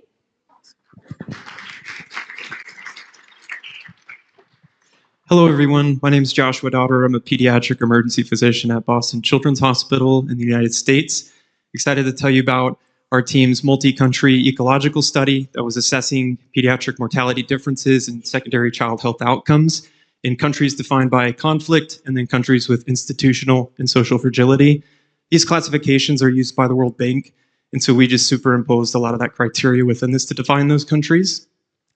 We used a generalized estimating equation to be able to adjust for various potential influencing factors and confounding variables such as repeated measures over time, clustering, and then under 5 weighted population as well. And so based on our primary outcome, I think this is a fairly novel finding that when adjusted for those variables, children in fragile countries actually had a higher mortality difference than children in conflict countries. And then secondary health outcomes, they had quite a similar secondary health outcome variable assessment, with some key differences being access to different therapies such as oral rehydration therapy, children in fragile settings having a significantly higher access rate to those therapies, and then similarly for vaccination rates as well, we saw that children in conflict countries had a higher burden that was significant compared to children in fragile settings. And so I'm excited to talk more about that information with you. Come and find me downstairs. Poster number 40. Thanks so much. Thank you. Claudia, welcome. Hi, hello everyone. I'm Claudia, a PhD student from Imperial College London, researching growth and prosthetic provision for children with a below knee amputation. As we all know, children grow, and this creates unique challenges in rehabilitation and provision post-amputation. This poster presents an overview from learnings from different studies, looking at growth issues, pain, and gait adaptations. We found residual limb volume changes up to 60%, coupled with prosthesis shortness of 2 centimeters. This forced children to change their gait and adopt compensatory movement to maintain function and continue walking when the prostheses are too short and tight. Specifically, we found hyperflexion of their intact joints and hyperabduction of both hips. And finally, when asked to report where they had pain, they didn't only mention the residual limb, but also secondary locations such as the back and the other joints. So come to my poster to discuss how we can use this evidence to support the development of tailored rehabilitation intervention and development of appropriate prostheses. Thank you. Vinay, welcome. Thank you. My name is Vinay Kamplet, and I am a physician and researcher. It is really nice to be with all of you. So this project was informed by a drive to really imagine how we can optimize, systematize, and coordinate pediatric emergency care in fragile and conflict-affected settings, especially as we all can acknowledge that we can reduce childhood morbidity, mortality, and disability through coordination and systematization of care. Methodologically speaking, we completed a systematic review across 7 databases, screened 1,900 records, and ultimately filtered down to 17 records over 13 countries. And just to kind of cover some brief highlights, we identified several priority actions for improving pediatric emergency care, many of which are relatively low cost and feasible in resource-denied settings. These include some things that we, I think, all can identify as include scaling standardized triage systems, many of which have already been validated in fragile and conflict-affected settings, task shifting with a focus on nursing and community health workers, and then a couple of things that I think are some things that we actually had conversations about during the trauma session this morning. So moving it upstream as possible to think about implementation of emergency and trauma care in the community setting, including community first aid and bystander response, and really thinking about non-referral hospitals. Also systematizing pre-hospital and inter-facility transport care, particularly with coordinating referrals, and then identification of signal functions that can inform quality care. Thank you.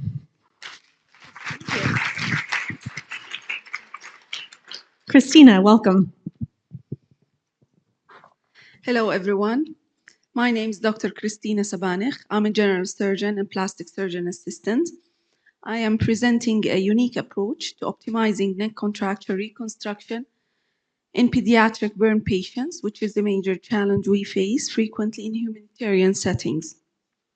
Our case includes a 13-year-old girl with recurrent post-burn neck contractures who had undergone both split thickness and full thickness skin grafts with poor functional and aesthetic results. So our team at the MSF Reconstructive Surgical Program in Amman, Jordan, explored a different solution. We used a 330 ml tissue expander in the inner arm, allowing us to harvest 35% larger, high-quality full-thickness skin graft, one that closely mimics the cervical skin in elasticity, color, and thickness. The results were impressive, excellent color match, and playability, minimal post-operative contracture, and a graft area of 12 times 8 centimeter. Rehabilitation was further supported with a transparent 3D printed neck orthosis. So our experience highlights that arm-derived expanded full-thickness grafts combined with targeted post-operative therapy offer superior outcomes to traditional methods. So if you would like to see the full process and outcomes, please visit my poster. Thank you.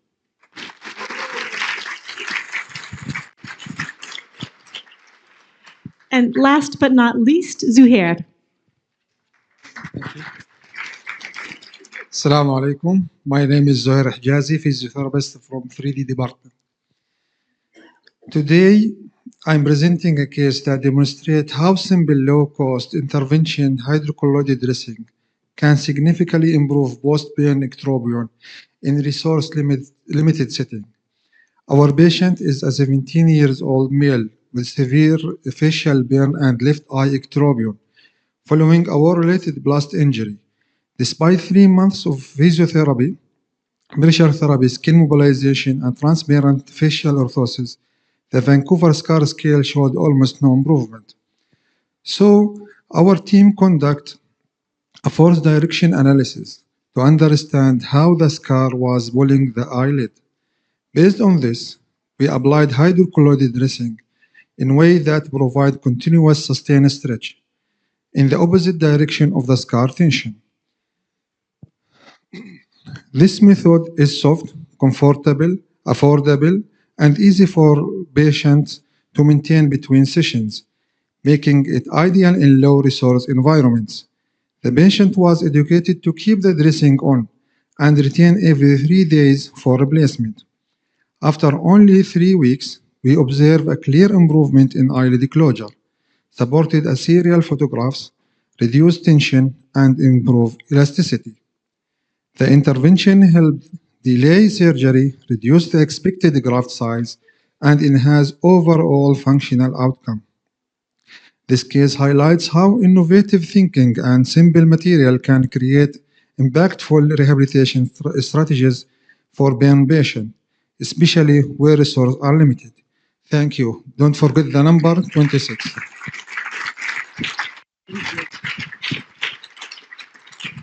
Okay, thank you all so much. Such interesting work that you're presenting on. So we take a tea or coffee break now. We will have until 10 till the hour, so 3:50. Please be back in time for us to start then and cast your vote downstairs. Okay. Thank you. Great. Welcome back.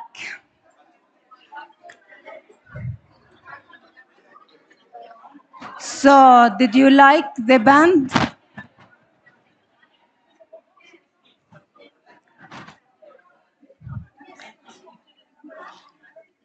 Welcome back, everyone. The idea of this band was we thought it's been really a heavy, long day with serious, challenging topics. So we thought, why not to have time to go light with a little bit of energizer, as well as to introduce you to a Jordanian band to show you part of the regional taste of music.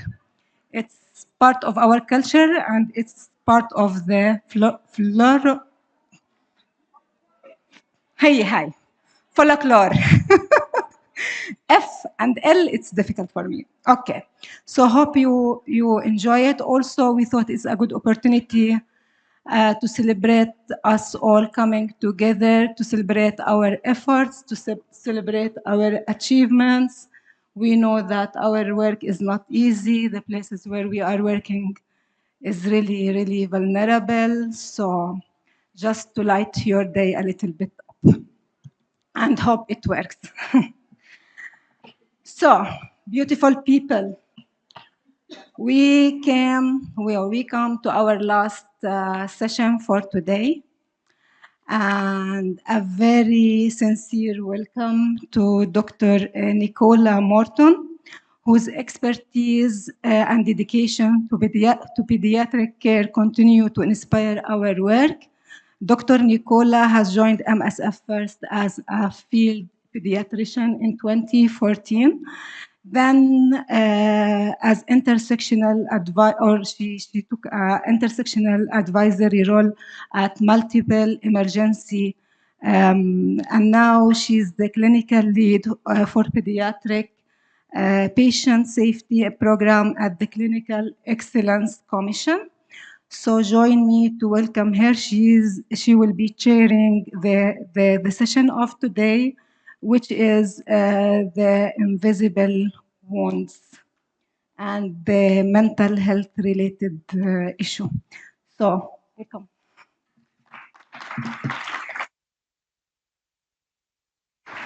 Thanks, Rasha. So this is the second main session for this conference and really part two of focusing on children in conflict.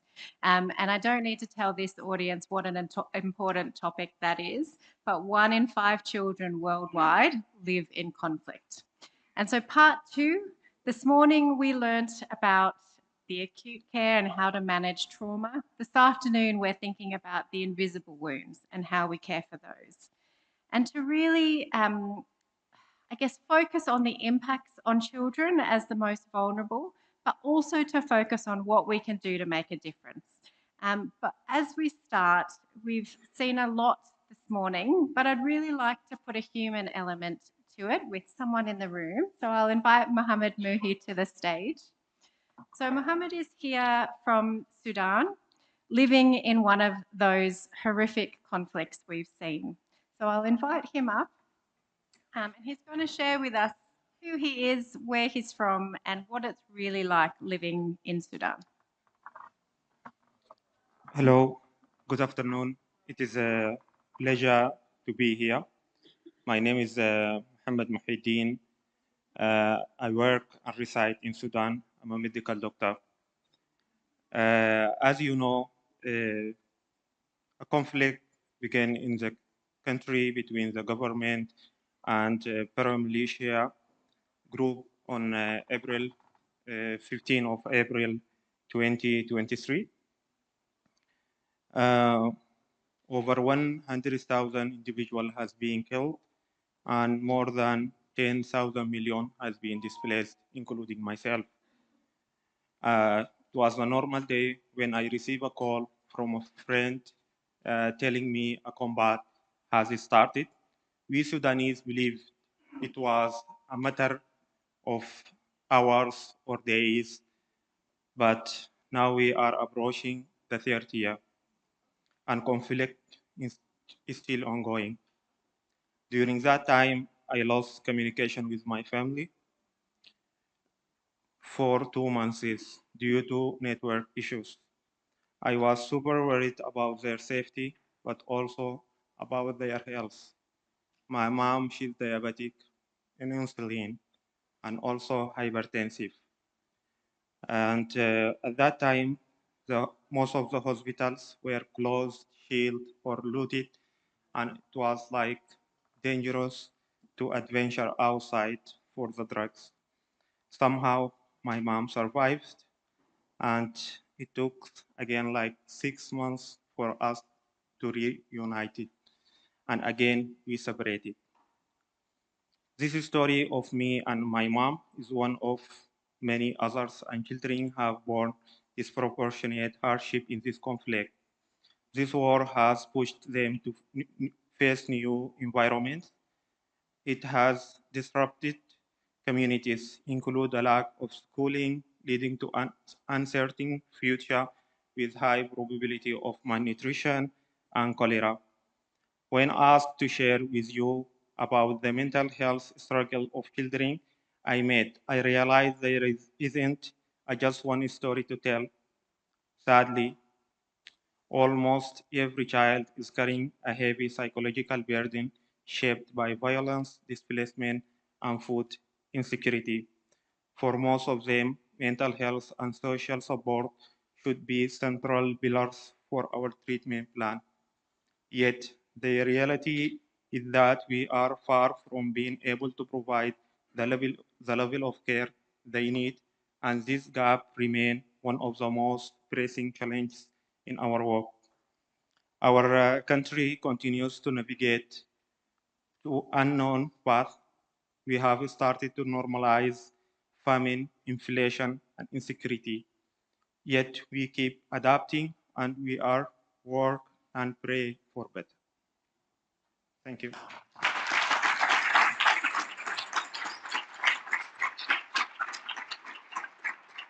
Thank you, Mohammed.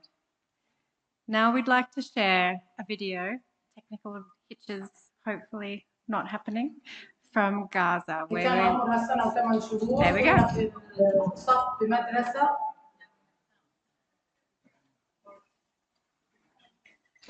فجأة انقصف الصف، بعديها شمت سيارة بارود وخشت على المستشفى على أكسجين دائم.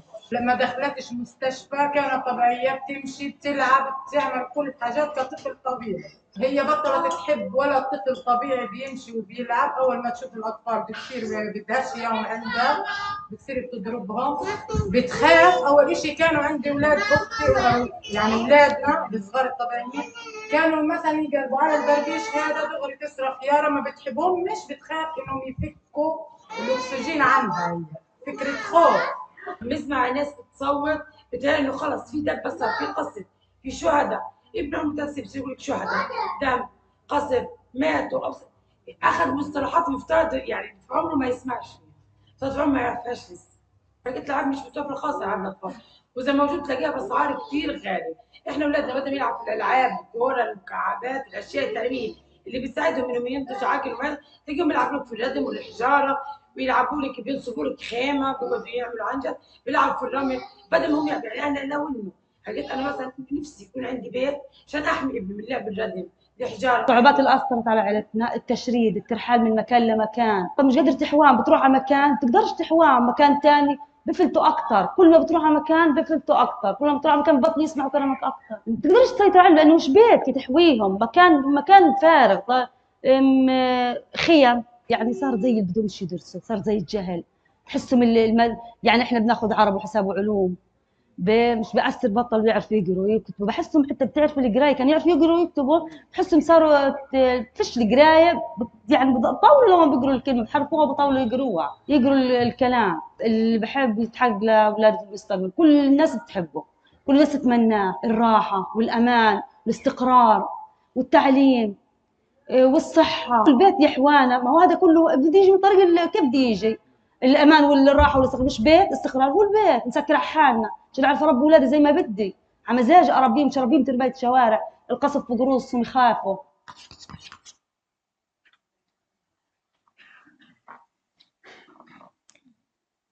So now we have our first keynote speaker, and I have the pleasure of introducing Audrey McMahon. Unfortunately, she couldn't be with us in person today, so she's joining us online. Audrey is a child and adolescent psychiatrist and has worked extensively in humanitarian settings and is a global mental health advisor for WHO. She's worked in many parts of the world, in South Sudan, in DRC, in the Congo, and most recently in Gaza. So we welcome her now to talk to us about mental health in children and young people living in conflict settings. Thanks, Audrey. Thank you. Can you hear me well? Yes, all good. Yes, great. Okay. Okay.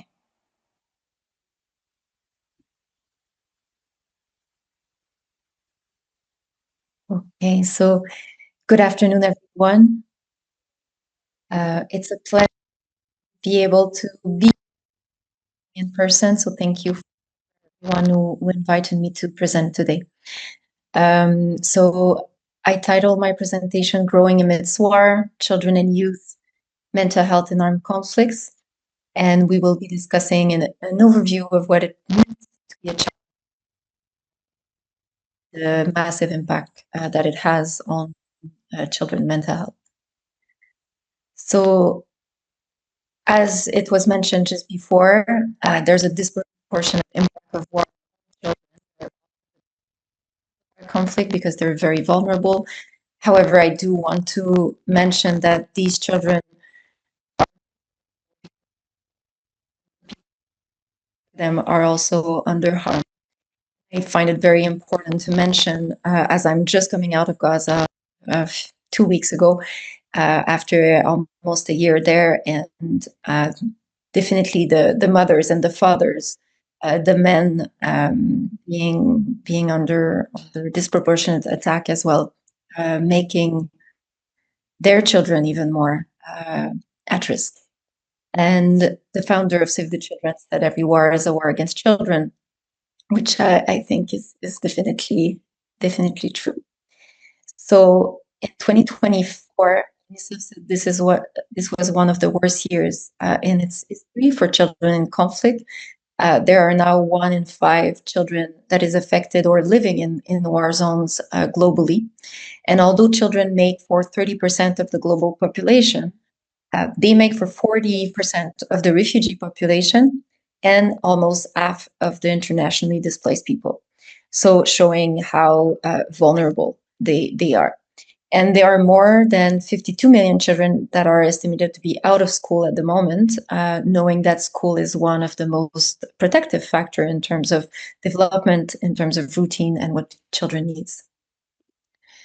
And when faced with armed conflict, children are very frequently deprived of their most basic needs, whether water, shelter, food, psychologically supportive environments, opportunity for schooling, whether educational or even vocational, resources that promote positive psychosocial development and mental health, so having access to playgrounds, to safe spaces, to green spaces, and also physical health.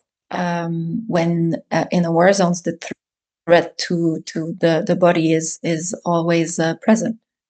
And so this comes in marked contrast with the need of children to develop in safe, secure environments. And the infliction of war and military aggression on children comes as a violation of their basic human rights. whether it's right to life, to health, to non-discrimination, equity. And of course, it has very long-term consequences for the development potential. Some will do well, of course, but depending on the level of impact, if we look at Sudan, Gaza right now, this will bring very, very long-term consequences. And when we look at the effects of war on children, there's a huge variety of signs and symptoms that we can see in children. So we could see specific fears, fear of noises after hearing a lot of bombings, or the sound of the drone. It could be fears of specific people. We see a lot of dependent behaviors and regression. A lot of children that had toilet training suddenly stop being able to do it on their own. Then prolonged crying, we see it a lot. The lack of interest in their environment and the psychosomatic symptoms is very, very common. So we have a lot of children coming to us with different type of pain and complaints.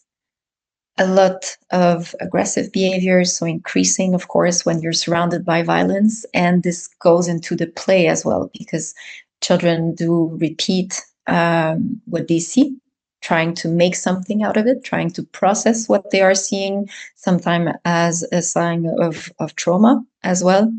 And we see a lot of impact also on sleep, on eating, and toilet training. So these are things we can see. However, the most important thing to consider when working in war zones with children is that the most common disorder is actually normal reaction. If you're a 5-year-old and you are under constant bombardments, and especially at night, so you cannot sleep, and so you're not able to concentrate anymore, you cry a lot, you stop trusting the world around you. All of these would be completely normal reactions.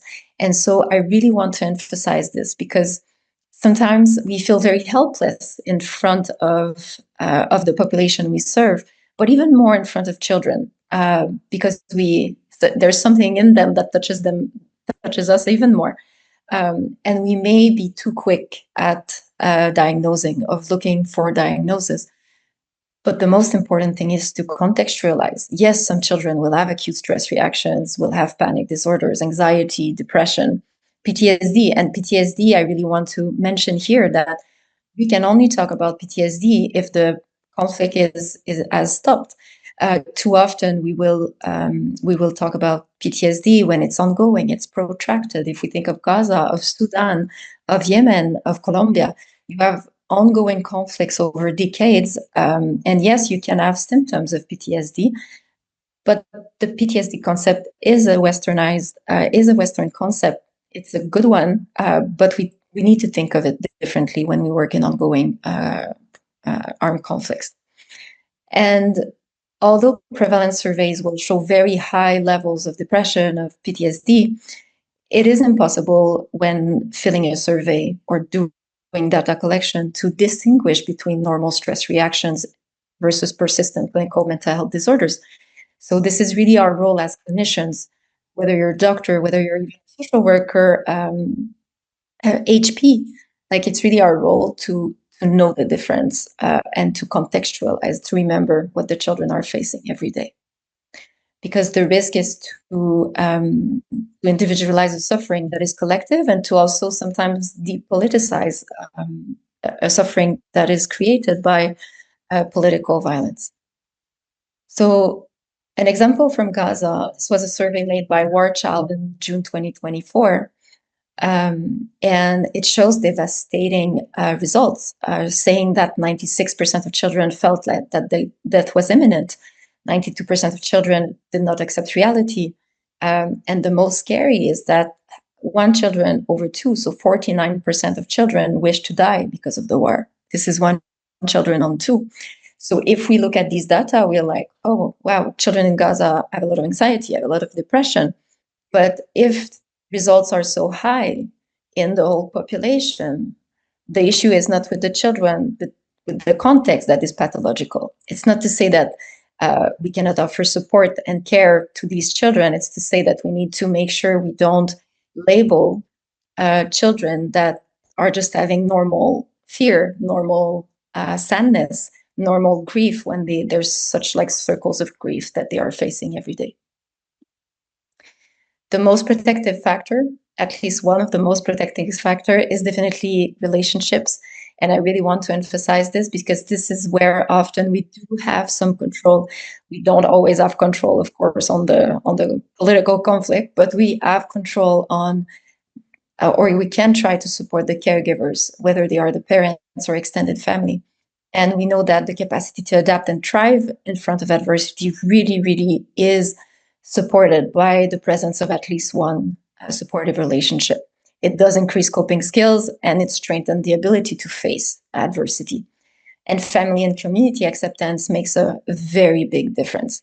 So one example I want to give here is when I was in South Sudan in 2021, I was in Abibok, so close to Agok. And there was a mother, she was about 22 years old. She had been abducted by some soldiers at the border with Sudan. And she suffered protracted sexual violence over a couple of years. She was married to one of the officers forcibly. And she gave birth to a baby. When I saw her for the first time, she was with a 2-year-old. The mother was clearly she has a lot of signs of trauma, of depression, of anxiety. And the baby the whole time was not moving. He would just ask for breastfeeding and he would be completely kind of frozen. And so the mother comes for herself, but I see there's a baby involved and the baby is clearly affected. That 2-year-old, they also have mental health. And so we supported the mother. And one thing we did is asking, okay, because she was very stigmatized in the community. And one thing we did is we contacted an aunt that she had in the village nearby, and the aunt accepted to take her. And so she was taken by the aunt, and the woman living around her aunt started like taking her to the field to work with them. And as she was coming back, the baby started laughing in the session with us. He started interacting with us. He started playing. Their relationship became better as well. So this, by supporting the mother, you're supporting the child, and this makes a whole difference on the mental health of that mother, but directly the mental health of this baby. So this is why the socio-ecological framework is very important, because the child is at the center of it and its whole development, all aspects of development. But when we support the child, we need to support his family, the caregivers, and also the community. Some of you may have access to community leaders or to teachers. So maybe one of the treatment would be to actually support the teachers in building their skills and basic psychosocial support or emotional support in times of war. So when children go to school, they can include in there, we did this somewhere in Congo, so to discuss with the teachers so that they would give some skills to the children or discuss it with children in school. And we're doing a bit of prevention at the same time. And for those who are humanitarian affairs officers or advocacy managers, maybe you can even influence or try to give some substance to how we share with ministries of health or on the political level to try to enable to support environments that enable more well-being for children. And so when we look at all this, we need to look at the risk factors and the protective factors and really include everything around the child, which also includes the culture and the social-political environment. There are many resources. We won't go in details through them because I think they will be shared with you later. But here the IAS guidelines for MHPSS are extremely important. They are our foundation in all the work we do in MSF, WHO, everywhere, and also the MHPSS MSP that I will present just a few things about them. So what I want to show about the IAS guidelines here, this is our pyramid of interventions for all the services we offer across the world within all the programs in MSF and elsewhere.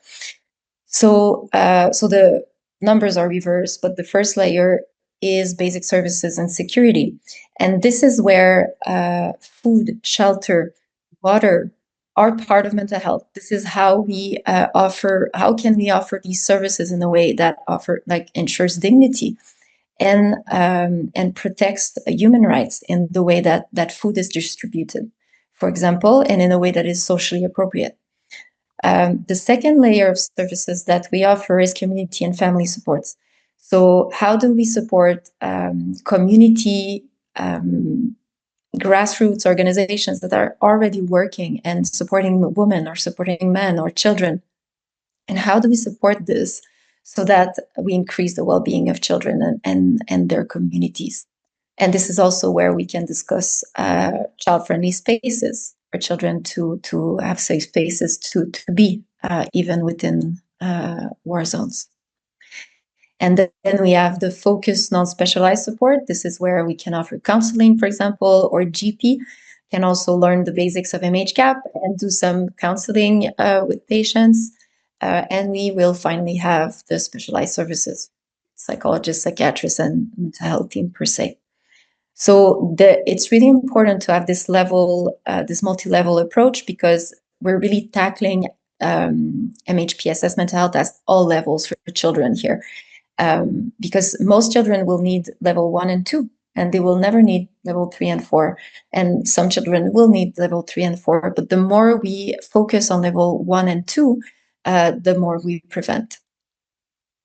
Then I want to discuss the importance of a multi-sectoral approach, and this is from the MHPSS MSP, multi-sector minimum service package. And I won't go in details now, but I really, really suggest you have a look because this is where it explains everything on how to implement MHPSS services for children, for their caregivers, for teachers even. It gives a lot of resources and it really speaks to the importance of working sectorally. So for one service, for example, I remember in Congo, there was a place where water was distributed and there was a little PHCC behind just beside the wash station. And so people would come for water, but at the same time, if they had mental health issue or questions for their children, they knew that they could come to the PHCC without being stigmatized because they could have access to water at the same time as a medical question or MHPSS question. So really trying to work together to increase the access to mental health services and decrease stigma as we do it. So a few quick things here. We want to step away from focusing on trauma only to normalizing stress responses that are normal in a context that is abnormal. Contexts are creating pathology when we're under war. This is abnormal for children to be under bombs.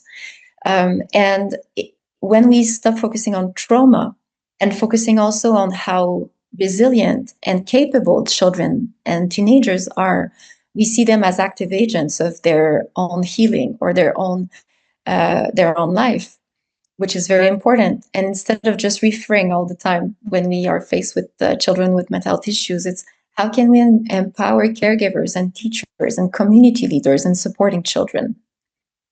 The scalable psychological intervention, this is something developed by WHO, but a way to train non-specialized mental health professionals in offering psychological care for children.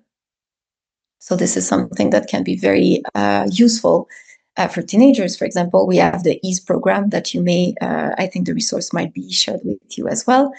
And really focus on improving diversity in our services and the working across sectors. I want to finish on the importance of contextualizing on cultural adaptation, because no matter how good our guidelines are and no matter our experience, if we do not contextualize and really adapt to the needs and the cultural needs of where we are, our interventions may not be accepted, they may not be useful, and they may not be sustainable, because even if we work in emergencies, when we leave, people stay. And the more we increase cultural adaptation, the better.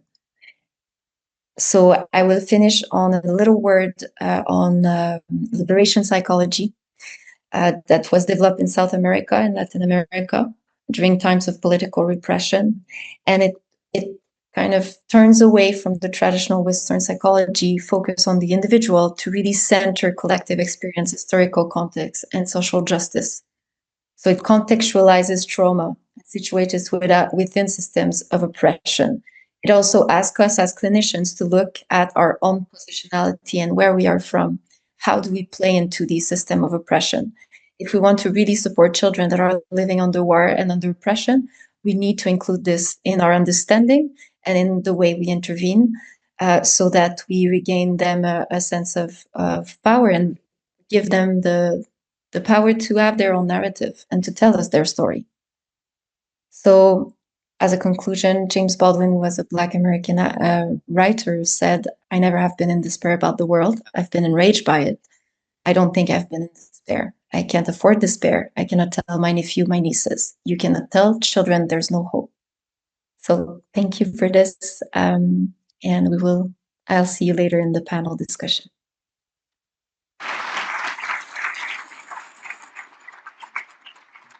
Thanks so much, Audrey. That really was a great overview. And I particularly like that multi-level approach. You know, we don't all have to be psychologists or psychiatrists. That's the pointy end of the pyramid. There's a lot we can do for those of us living at the base of the pyramid. So next, we're going to hear from one of our projects to really show that in action. So I will invite our team from the Reconstructive Surgery Project here in Amman. So we have Amira and Mahmoud behind me. Beautiful. I'll invite them to the stage. So Mahmoud is the clinical psychologist and Dr. Amira is the clinical director. So thank you.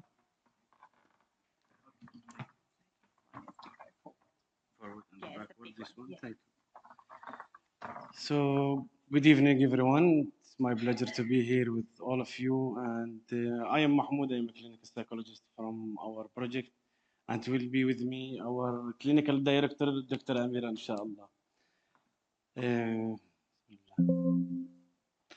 So our project started after 2006, after Iraqi wars, then expanded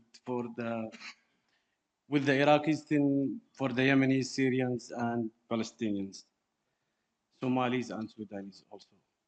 So this from 2026 until 2025, these kind of statistics that we have numbers here, but the pediatric cases was this number is around 20% of our patients, they are a pediatric case.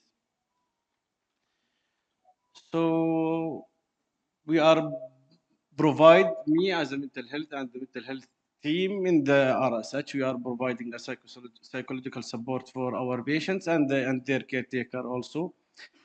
It's tailored for both of them. It's a journey. It's a stages they had being through the reconstructive surgeries.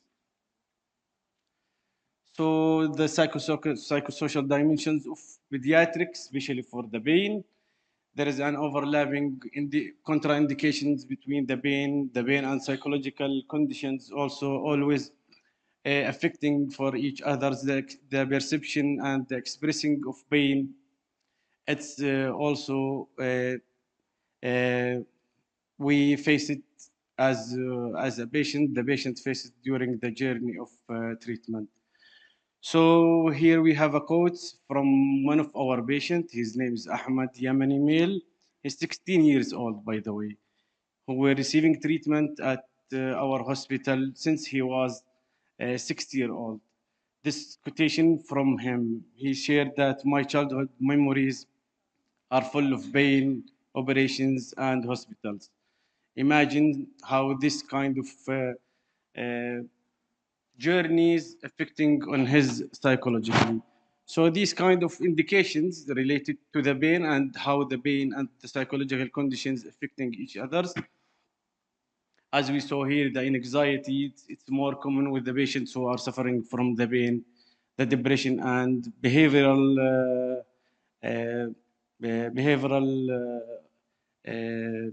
problems that they had affected by the pain or the opposite. So he's one of our heroes. We said Hussein is one of our heroes. So today we will introduce it from the beginning. Surgically, medically, Dr. Amira, she will present it. Dr. Amira. Good evening. So I'm here to talk about the story of Hussein.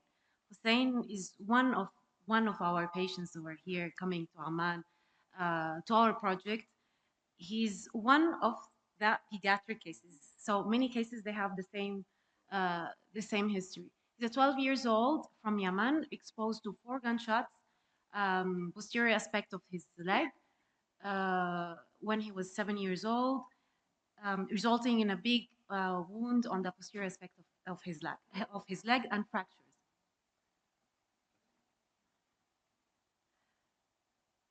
No.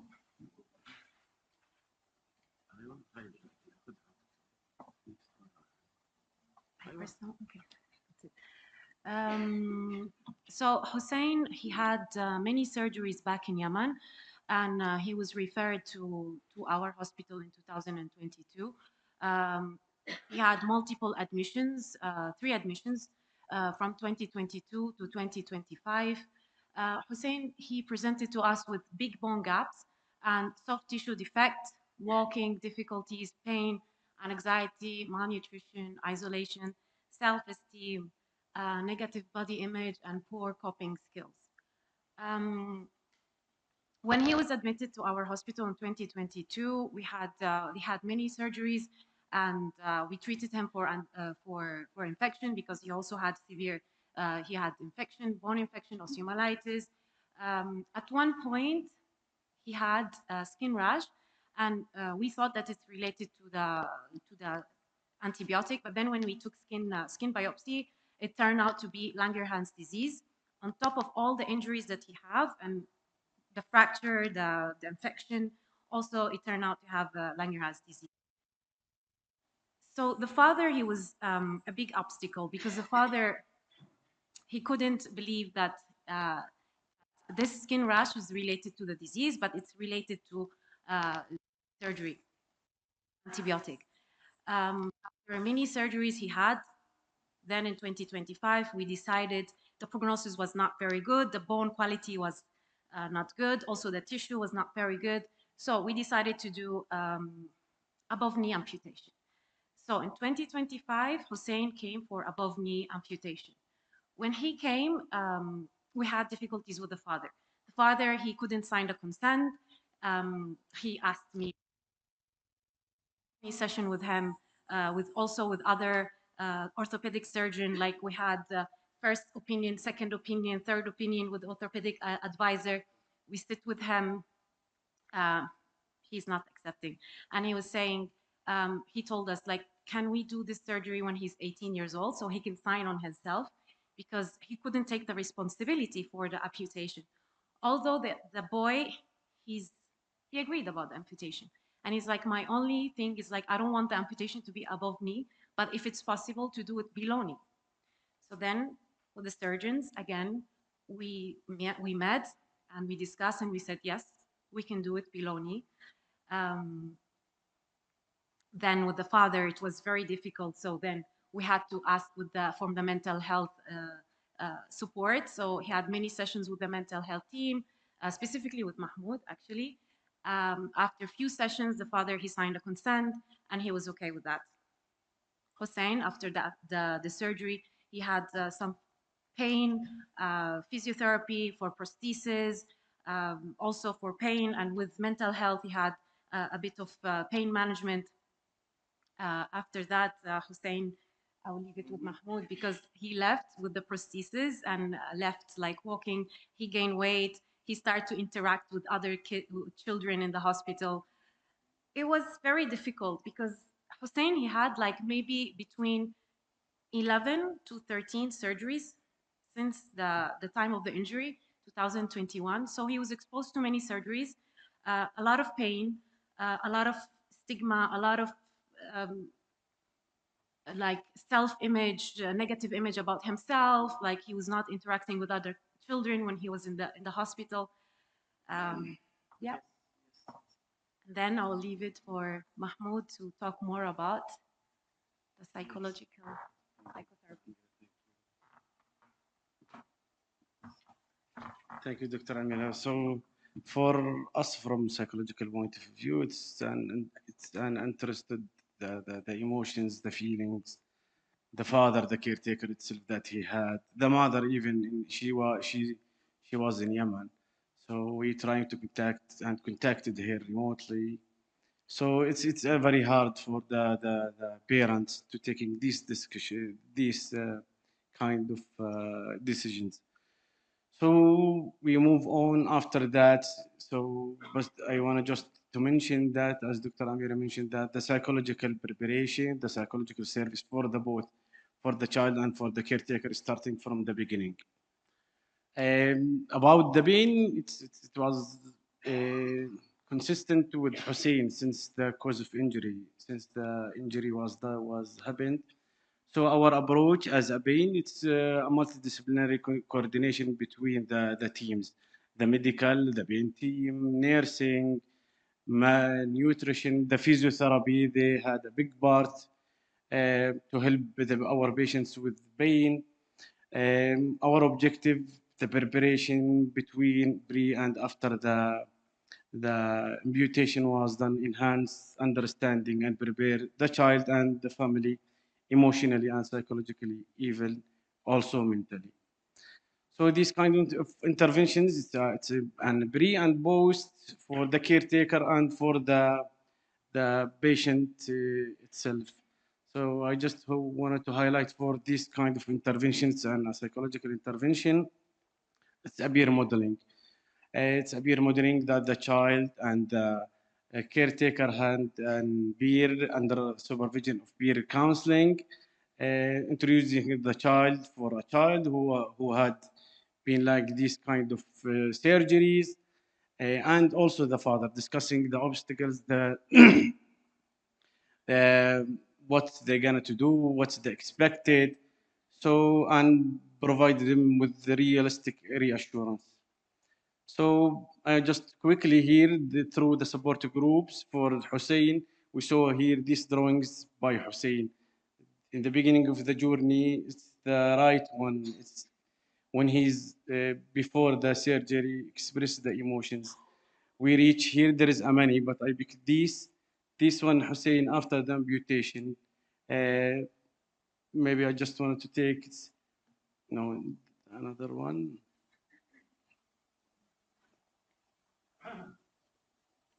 Okay, so this kind of what we're gonna through. So the gray work, attempting to understand his self and the self-image. Transformation for Hussein, he was anxious, withdrawn, dependent since the incident. He became confident, restoring the functionality for his life, which is impacting in general of life well-being. He expressed the joys, plans for the future. So this kind of the pain management was included since the beginning.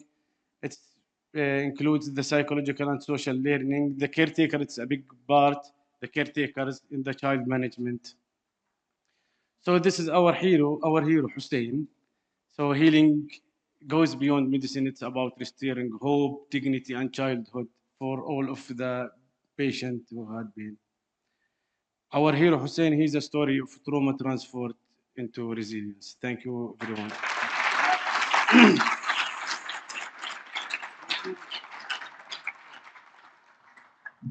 Thank you so much. Thank you for sharing Hussein's story and really showing us the power of an integrated multidisciplinary approach. That was really inspiring.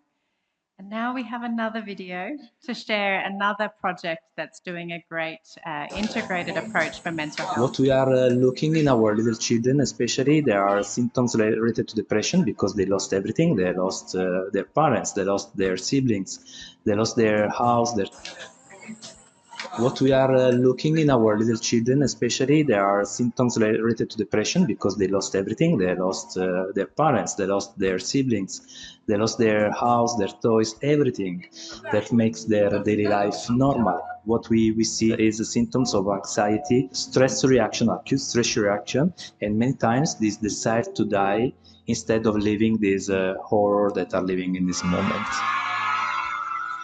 children, they are the most affected because they don't have the capacity to explain what is happening to them. They don't have the tools to cope with all these tragic situation.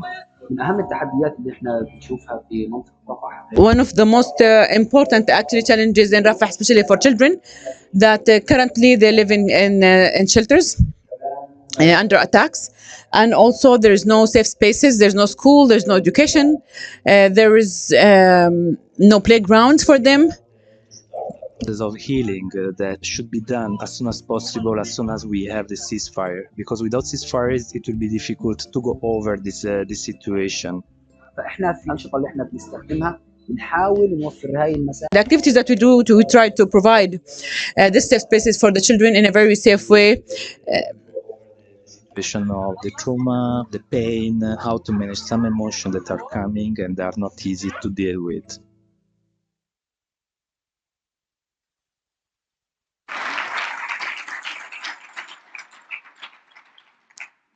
Okay. Now I'd like to welcome Dima, our second keynote speaker. Dima works for War Child, and she's a global mental health and psychosocial advisor with extensive humanitarian experience, particularly with War Child Alliance. She leads the mental health program development and quality assurance, but also contributes to research, training, and advocacy aimed at improving the well-being of children and their families in crisis. So we welcome Dima Al-Farah.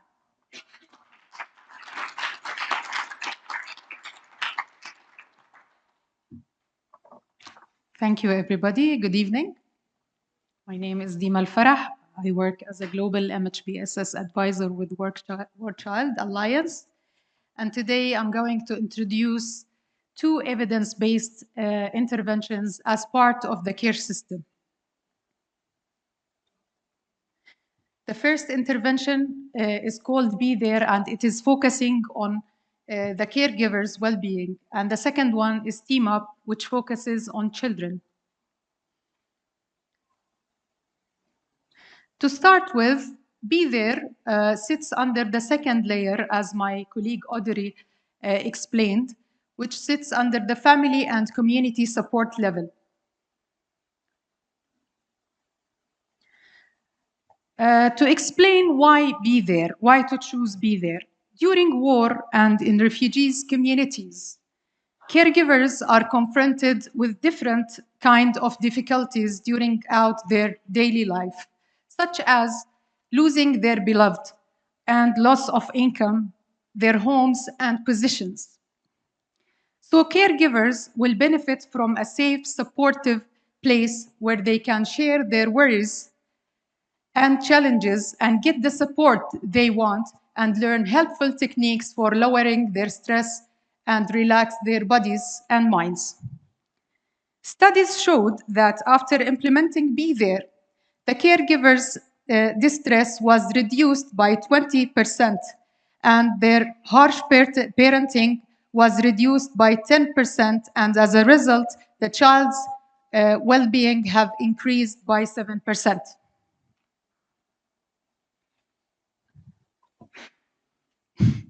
It's not changing. Sorry. Okay. So we use the terminology of caregivers instead of parents because sometimes children are being taken care of other caregivers. The program is designed for all the adults who are raising children.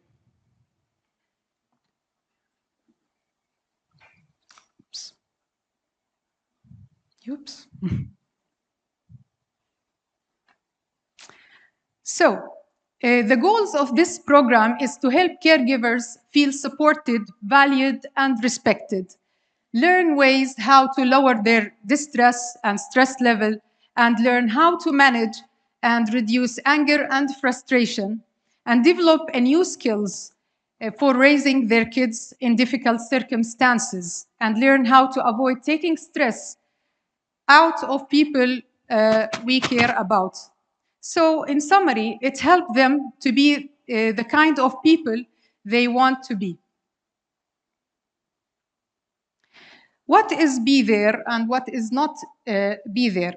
So Be There is not meant for any diagnosis for the caregivers, nor for providing any group psychotherapy sessions or financial support, or even treating any emotional or severe emotional distress. It is about giving the caregivers a safe place to look together at the impact of stress and to encourage caregivers to share ideas and solutions to common challenges that they are facing on their daily life and to learn simple stress reduction techniques.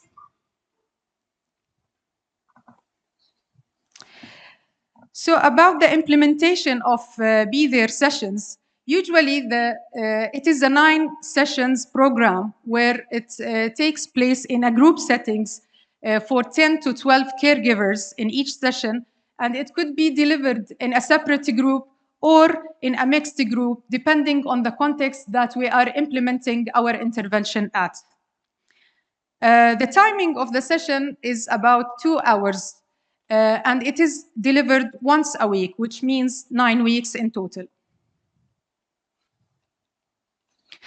Who is Be There for? It's for any caregivers who have children aged between 0 and 12 and who are committed to attending the 9 sessions in order to get the benefits out of the program.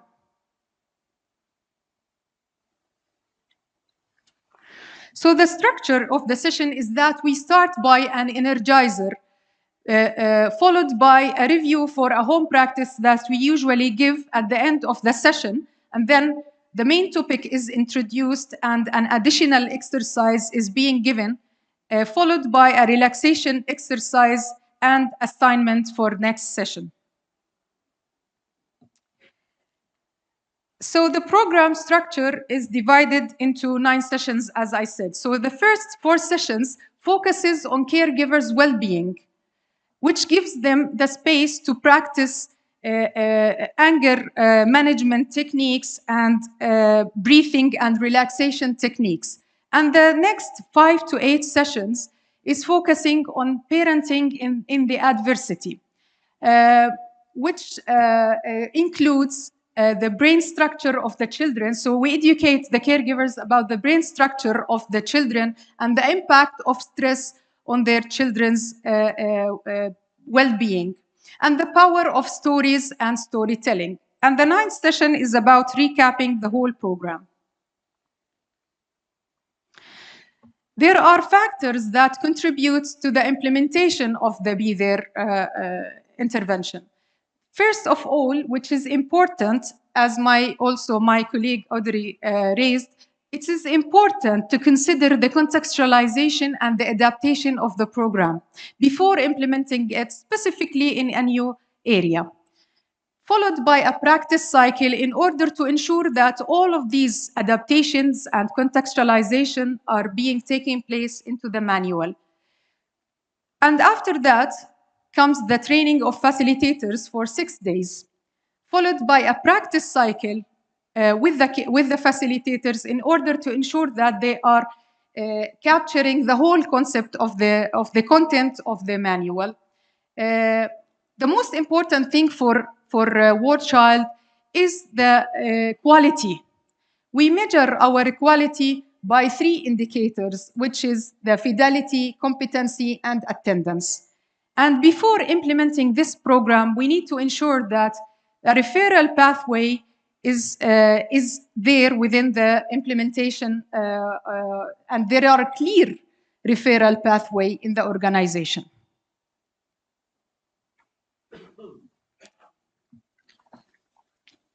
Yeah. For sustainability and scalability, Be There have been implemented in different contexts, in the shelters, in the community centers, in the refugees camps. So we have a success story where we started implementing Be There in the community of center related to the Ministry of Social Development. We started by 1 center, and then we increased the number of centers where we are implementing into 4 centers, and now we are targeting 15 centers all over the governorates of Jordan. Let's see a testimony from our field in Lebanon, where a caregiver is giving their testimony about the impact of Be There within the program they took.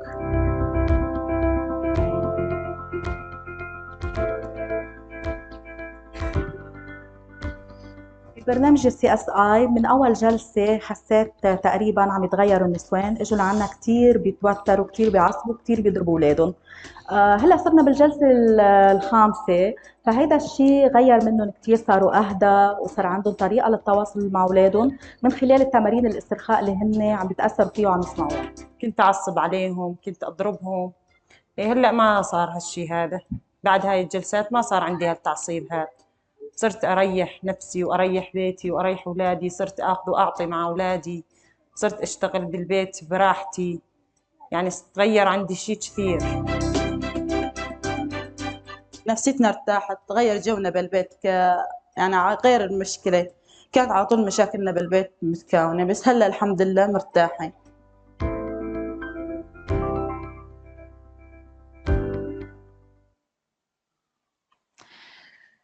So there is no implementation without challenges. Few challenges that we have faced is the high turnover rates within the trainers that we have already invested in and trained. So we started targeting more people, even more moderators in order to train them and to secure as much as number as we need. Another challenge that we have faced during our implementation is the less involvement by men within the caregiver support intervention or Be There intervention sessions. So we adjusted the session to start in the evenings during their weekends. And now the next intervention, evidence-based intervention, is called Team Up. So Team Up is a structured psychosocial support intervention which consists of games based on sports, play, movement, and body awareness for children affected by conflict aged between 6 and 17. The goal of the Team Up sessions is to improve the emotional well-being of children and foster resilience through structured sessions. And as Be There, Team Up sits under the second layer of the IASC pyramid. It is a 45 to 60 minutes group session provided for children aged between 6 and 17 by two certified trainers. And also we need to ensure that referral pathway are there, such as the other interventions that we are having. So throughout play, children learn skills related to 8 socio-emotional themes, such as bullying, respect, anger, stress and tension, and other skills. This is the theory of change of Team Up. So basically, we read it from the bottom till the above. Our stakeholders are schools, communities, governments, where children engage in movement-based team-up sessions, and they feel supported and protected and heard and respected in a safe place, and their protection concerns are met. So the outcomes of this EBM is that their social connectedness is improved and social awareness is improved, and also their relationships are strengthened. So in order to achieve the main impact of this programming, which is the resilience is increased and the psychosocial well-being is improved. We have Team Up being implemented in more than 30 countries all over the world, within different regions, as you can see from the screen. So we have a success as well, as Team Up has been integrated into education and protection, where Team Up in schools showed that it was contributing to building a stronger teacher and student relationship, and also increased positive attitudes by the school attendees, which is that our children, towards the school, and improved their attendance and enriches the physical education session. For the child protection integration, a key part of the methodology involves the identification and referral. As well as one of the successes or multiple successes of Team Up is that it is scalable, which means that it is a brief training provided to a large group of children, and it could be provided in a non-verbal approach. And it is effective because it has been implemented in a multicultural and multilingual and settings, and in a refugees and host settings. It has also been implemented in emergency settings in Gaza, but few adaptation has happened to the number of sessions in order to reduce the number of sessions due to the constant movement of the population or the Gazan people. The study that was made in Uganda back in April 2024 showed that it has a sustained benefits up to 5 months post the intervention, and it has an improved well-being, quality of life, and reduced traumatic stress, and built a stronger social connectedness and sense of agency.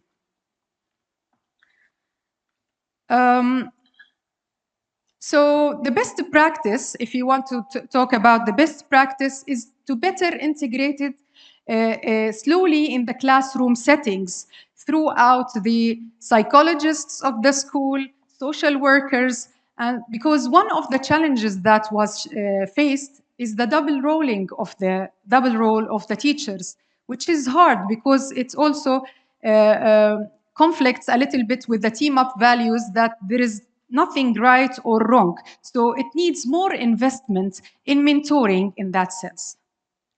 And as I mentioned, implementation during emergencies due to the constant displacement and mobile communities, it is difficult to implement the minimum 12 sessions required to demonstrate evidence. Therefore, the adaptation were made to reduce the number of the sessions. Let's see a short video from our implementation in the Africa region.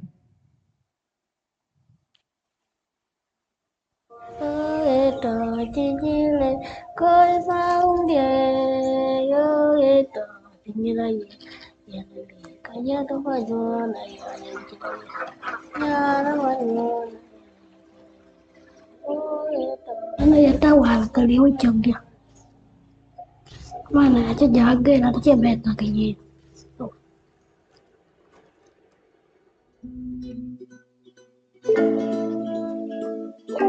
Ya namanya ikan benang ikan cuma ecep ya. Apa ya nanti tim apa sih kacau benang aja.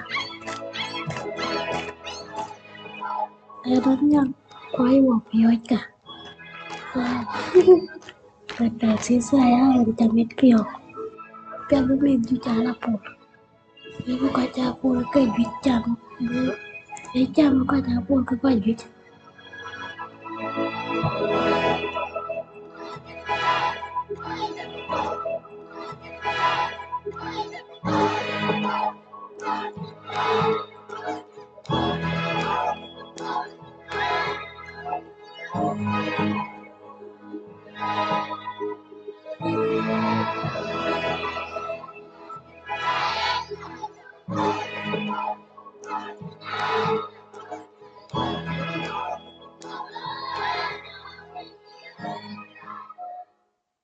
Thank you for listening.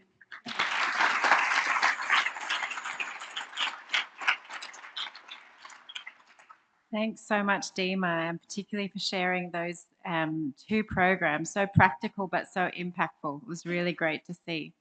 Now I'm going to hand over to my colleague, Dr. Alexandra Cruz, who is a pediatric ID specialist and a long-standing member of the MSF Pediatric Days Content Committee, to lead a panel discussion. So I'll also invite our speakers and panel members up to the front. So firstly, we will be joined by Audrey back online, as well as Dima up on the stage, as well as we have Abdul Karim Kader, who is a mental health psychosocial support global advisor for IMC, Celia Roman, health advisor in MSF, and Anna Marquez, mental health advisor. Thank you all. I'll hand over to Alexandra.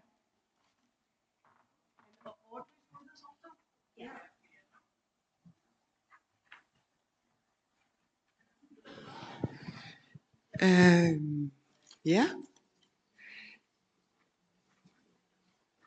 So let's focus on mental health and psychosocial support, how to put it into practice for the next half hour-ish.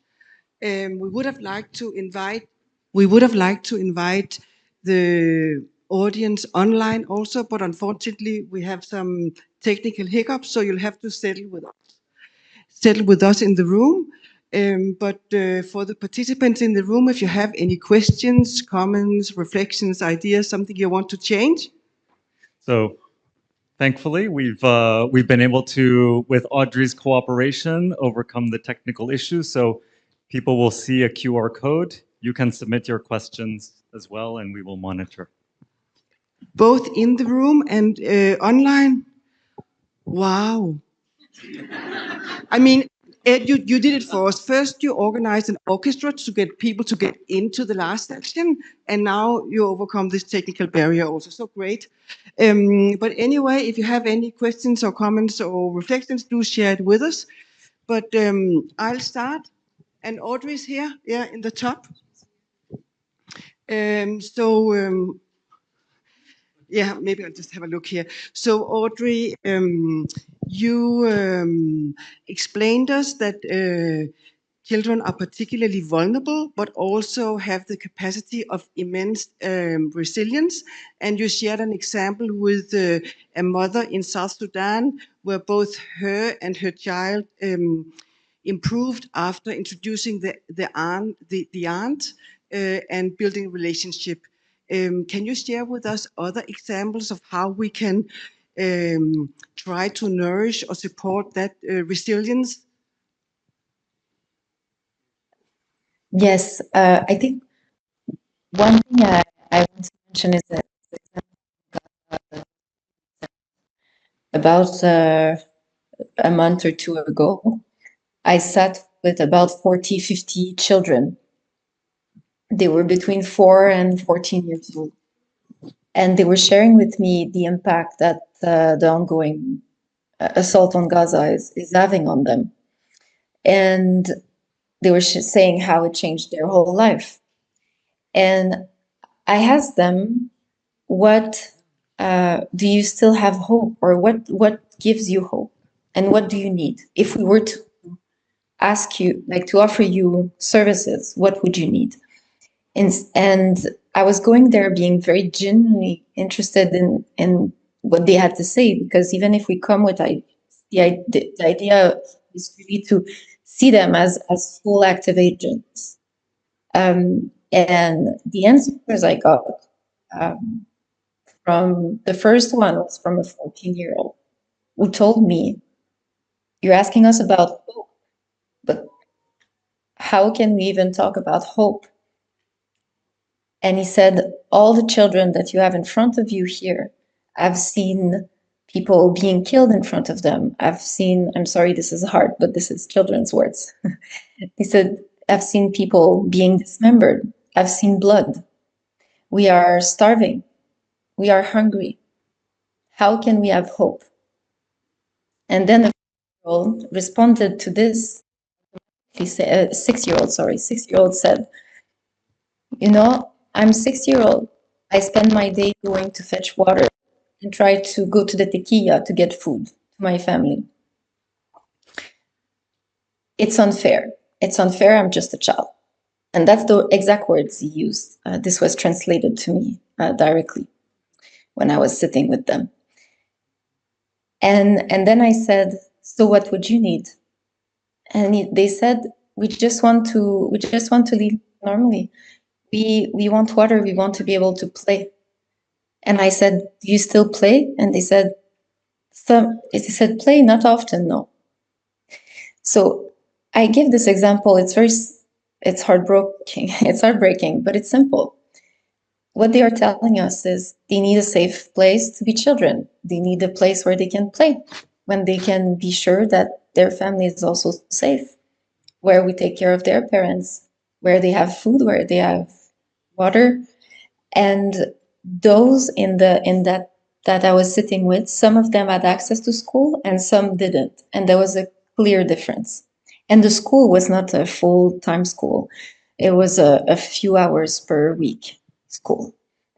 But those who had access to school were saying, I'm happy I can even go just for a few hours because then I still work towards my future and maybe I will be able to help my parents.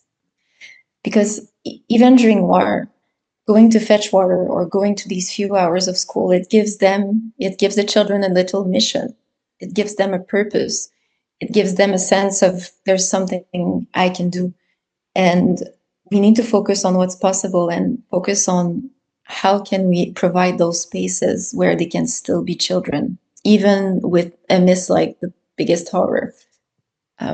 Yeah, so I would say those are a few elements. Thank you for sharing, Audrey.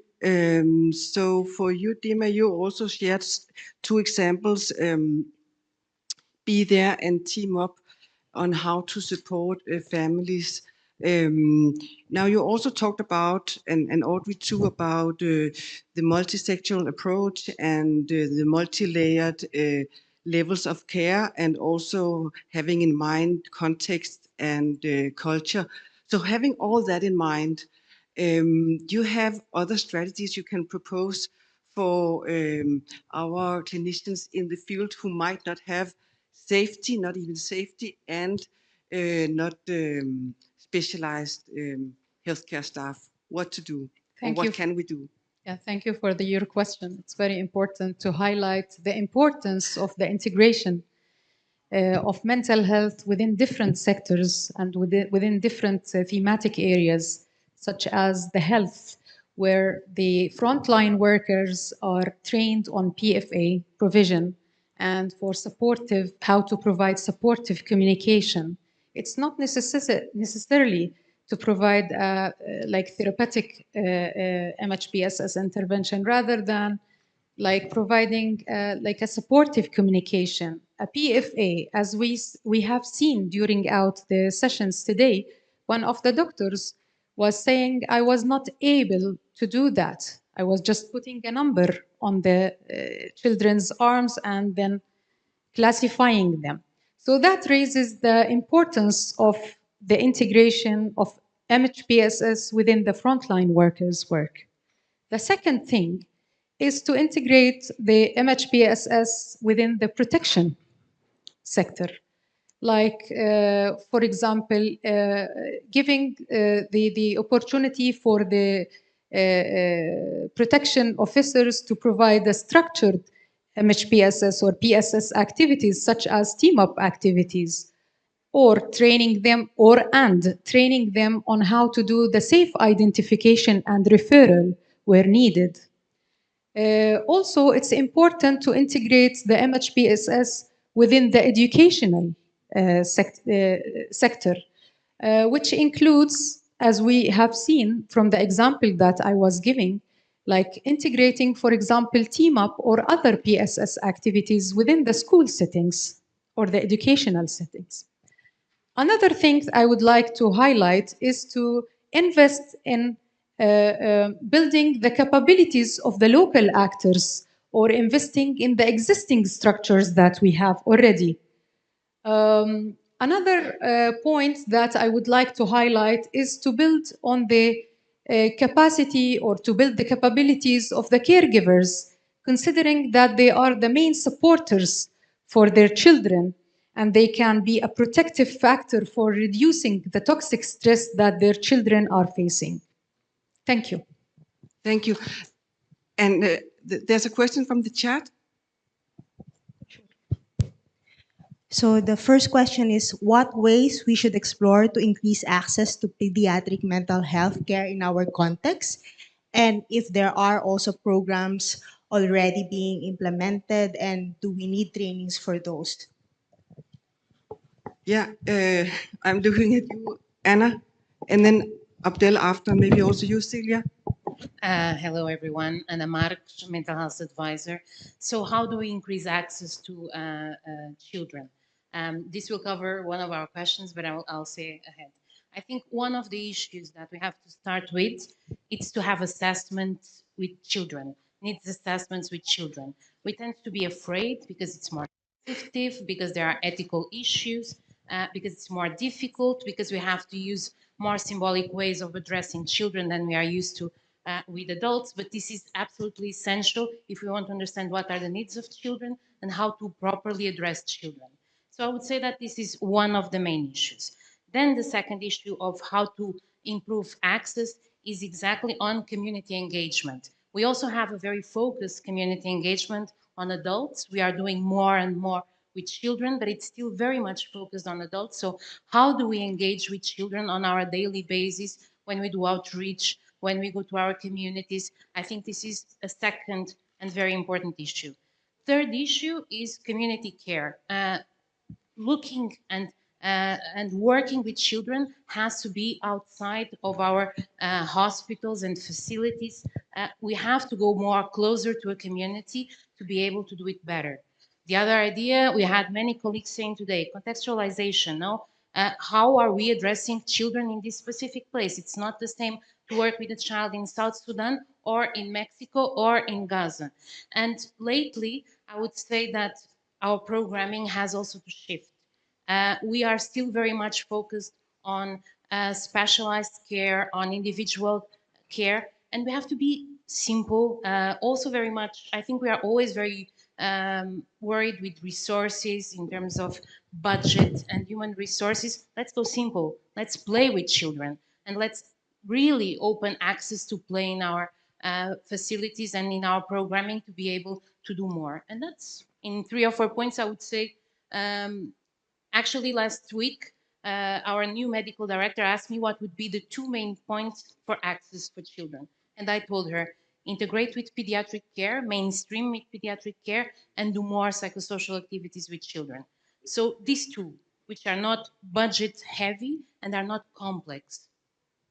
But maybe not so easy to do anyway. What do you think, Celia, who is our MedCell. Yeah, And MedCell for this region operations. and from MSF I advising the operations. Yeah, I think one of the points that Anna was mentioning is one of it has been at least one of the big barriers of us to really implement more targeted pediatric or pediatric mental health is the sense that we have very few knowledge of pediatric mental health within the organization, at least in OGBA, and like that said, and this has put us a step back in the sense that we think that mental health, pediatric mental health needs to be very specialized, and if we don't have a reference or specialist on mental health, we cannot do nothing, and this is not true.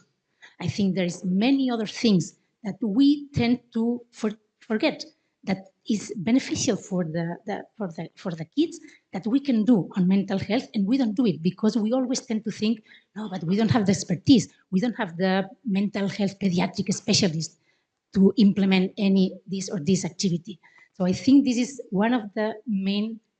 We will probably later I can come to other points, but this is one of the biggest barriers that has pushed us back from operations, from medical operations, to really push or try to implement this in our operations, because we tend to think mental health in pediatrics is complex, it's complicated, and we need very highly specialized people. And it's not true. I'm sorry, it is not true. We can do with very simple things a big change on these kids' lives.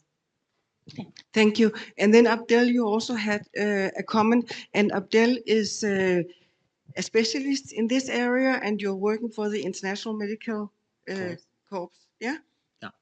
Actually, one of the main things we need to address is go with the context with each setting, and take lessons from the practice, because at many times you find yourself you need to switch all your way because what you implemented it's not work. And I can give you example. Okay. In Gaza, we try to implement TRT, and TRT is very well-known approach from war child, and we take the decision, IMC, UNICEF, and IRC to implement this approach. All of us, or all the trainers, they take the TOT from the War of Child. But the point when we came to implemented this approach, we faced a lot of challenges. For example, we found, this approach has its validity, has its reliability factors, which is great, but really, are all these interventions can fit with the context? This is the big question, actually. So when we started to implement it, actually, we found a lot of barriers.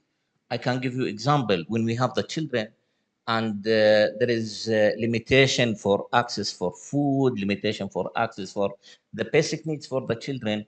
During this session, we found some children, they fell down. They can't, because they didn't have anything to eat.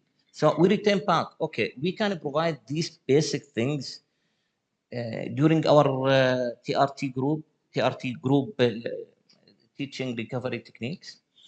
Okay, the point, it's not available even in the market. So we return back what we can do.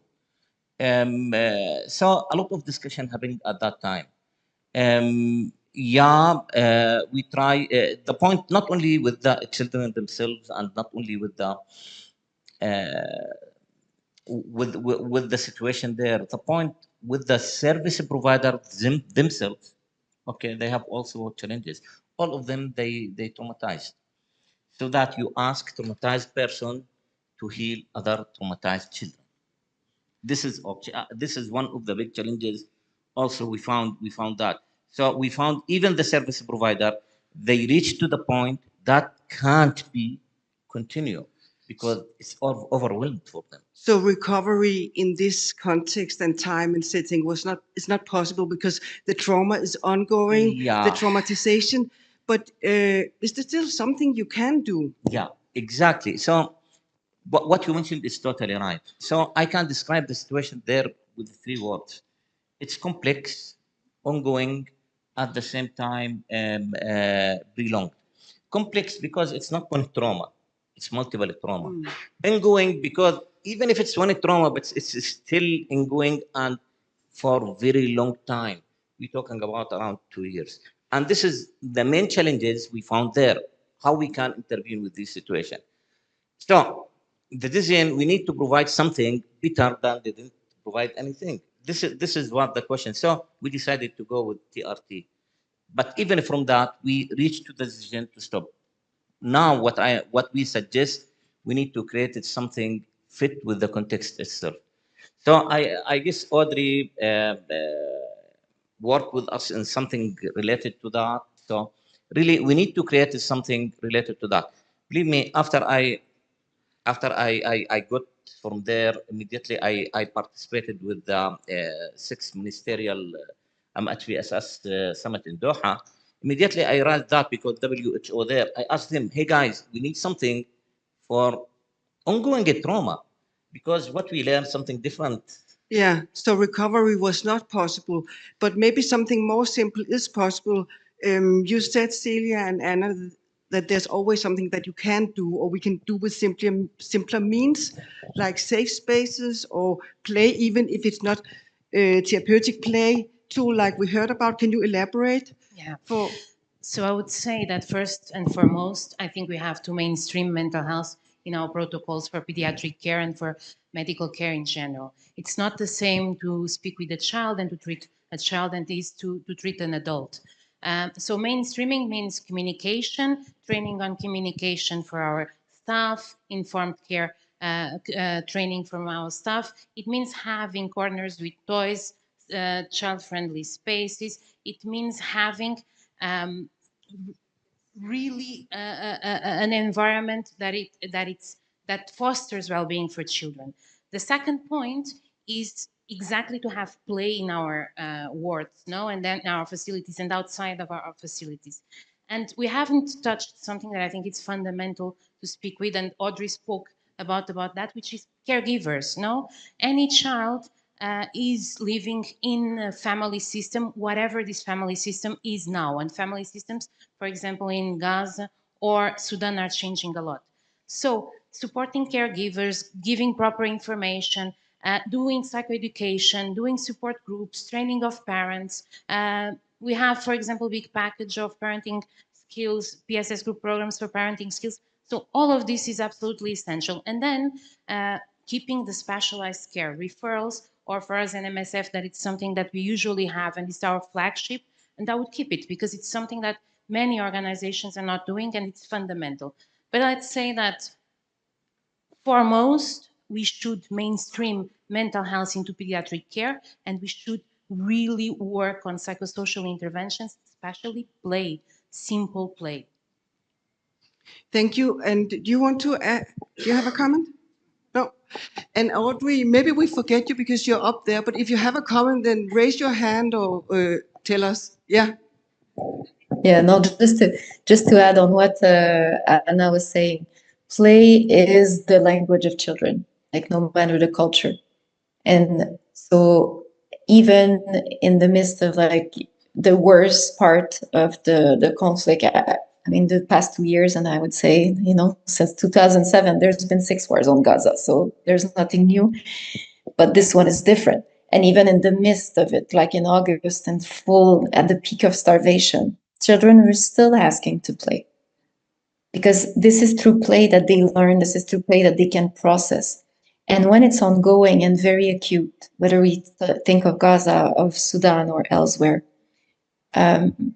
what we were able to do, even if it's small, was really focusing on coping. What allows people, children, their family, their caregivers to survive today? Because they don't know tomorrow. But what does it take? What do they need themselves, according to their situation, to cope today and maybe tomorrow and the day after? Because we're not able to look further than this sometimes. But this is what they needed, is like to support their strength to go on. And sometimes that's all that we can focus on. And when the situation, when food starts coming back in, and when the situation is a bit better, they are asking for more, and then we can go further. But at any point, we can do this with children, we can do this with caregivers, with their families, with teachers, for the little teachers that we're still offering some classes. And as Anna said, play is fundamental anywhere. Thank you. And we have a question from the room. Hello. Thank you all for your presentation. I wanted to bring in a topic that is some level of overlap between the medical and the mental health aspects in pediatrics.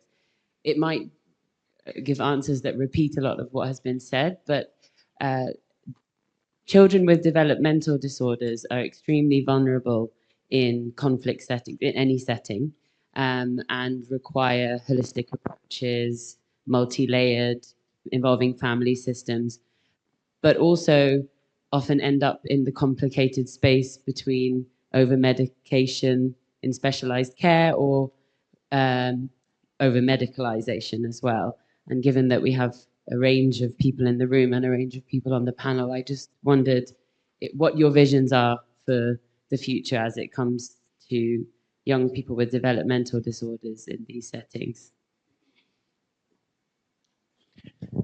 Thanks to raise this question up, actually. I can talk about IMC experience on that.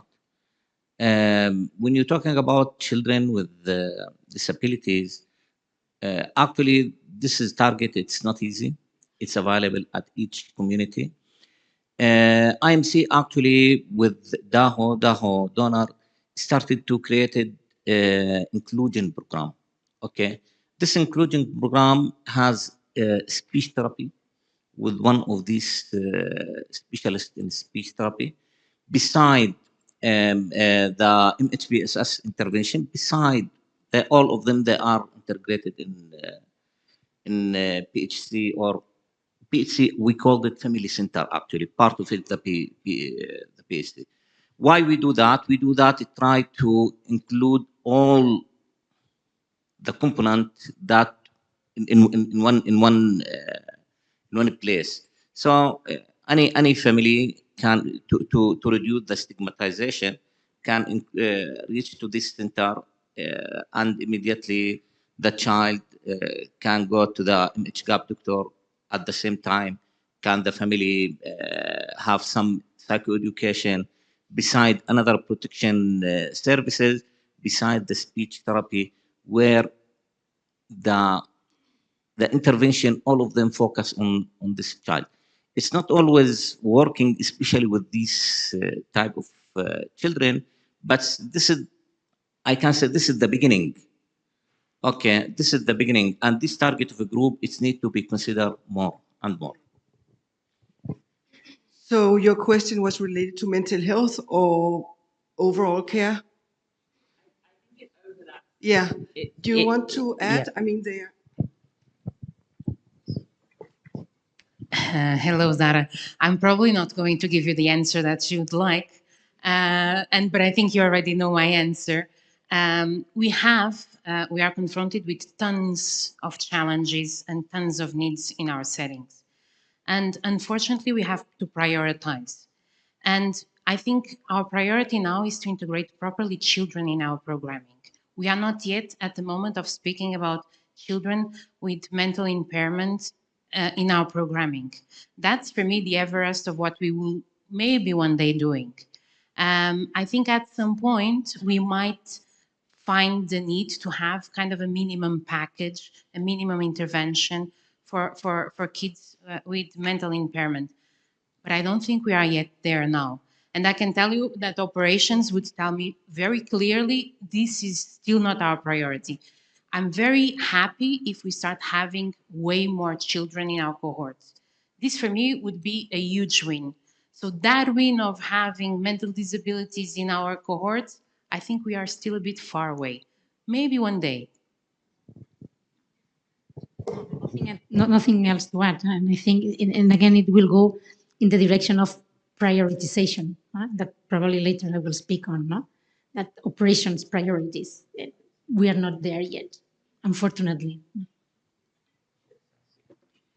So maybe we can talk about equity, but not equality yet, because they're not excluded from our programs. And when we talk about play, it will be play that is according to their mental age. So in this setting, they are included, but maybe not met with a special need. So it is a vulnerable group within the vulnerable of the vulnerable. Just adding yeah. something. Well, of course, we treat emotional distress related to that. And of course, we treat emotional distress of caregivers. But the specialized intervention, not yet there. What we want is to integrate children and be simple and to really have children in our cohort of patients and to address their main issues. Yeah. But when we talk about how that we haven't reached our goal yet, I think with mental health we've come a long way, but we are not there yet. Could integration into other mental health activities, other medical activities, other pediatric activities, could that be a way forward? Or what are the operational barriers to proceed or to improve? Sorry?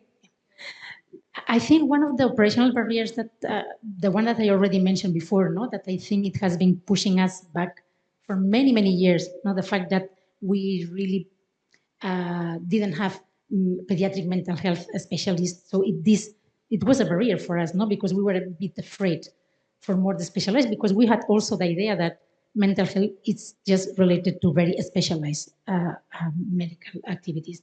I think if we talk about emergencies, I will put it this more in emergencies and mental health in pediatrics, it's clearly that in our emergencies, we have priorities, and we tend, of course, we tend to prioritize more life-saving activities, like trauma care, as we were discussing this morning, nutritional ITFCs, and mental health is always the last. Unfortunately, it's like this, is the last service to come. It doesn't mean that we don't go, but it's always in the second or even the third phase. We saw now that there were some activities in Gaza, but probably they were not at the very really beginning of the activity, because of course life-saving activity life-saving activities are prioritized. This also goes very much together with the fact that when in very acute or very, let's say, complicated conflicts, you know that we tend to reduce number of staff, and mental health are never, not today, they're never the medical staff chosen to be in these emergencies. They're always pediatricians, trauma, other specialists prioritized to be on the first response of the emergency. Mental health, rarely. They're also never. I remember now a case in Yemen. This is where we need to reduce the number of staff on Yemen, and Anna was very angry about it. But because of security issues, the first thing we did, psychologists and psychiatrists out.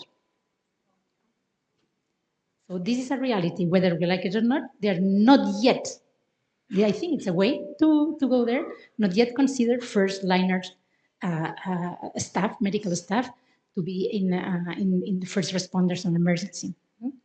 And what else I think?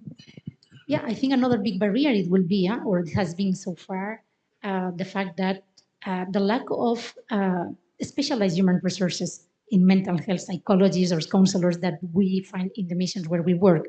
This has pushing us back, no, to really implement other mental health activities. But again, I think it's very much linked to the idea of that we still think that mental health activities in pediatrics needs to be highly specialized, which I don't think. So we need to probably go a bit down and really think what other mental health activities we can implement that are easier and we don't need this more specialized staff like psychiatrists, psychologists, or counselors we can implement that has an impact, a very clear impact on the mental health recovery of this child. And I think that. And Anna, this brings to the next question: what tools and guides? Just a quick intervention. Audrey has her hand up. Just let me finish this question. So when the psychologist or psychiatrist is not there, what tools and guides are available for the staff that are there, for the pediatricians and other healthcare workers in MSF? Yeah, and then we can, do you have? Yeah, I think you answer, and then we'll have your comment. Is that okay? So nowadays, I think this is one of the biggest challenges that we are facing as an organization. And I guess not just MSF, IMC and or Child can tell me if it's the same for them. We are working mainly on conflict areas. As Audrey was saying, it's 40 to 50% of children, widespread violence, very severe violence. And what we see is that our staff is not equipped to deal with this level of violence and with this level of potential trauma that we see in the field.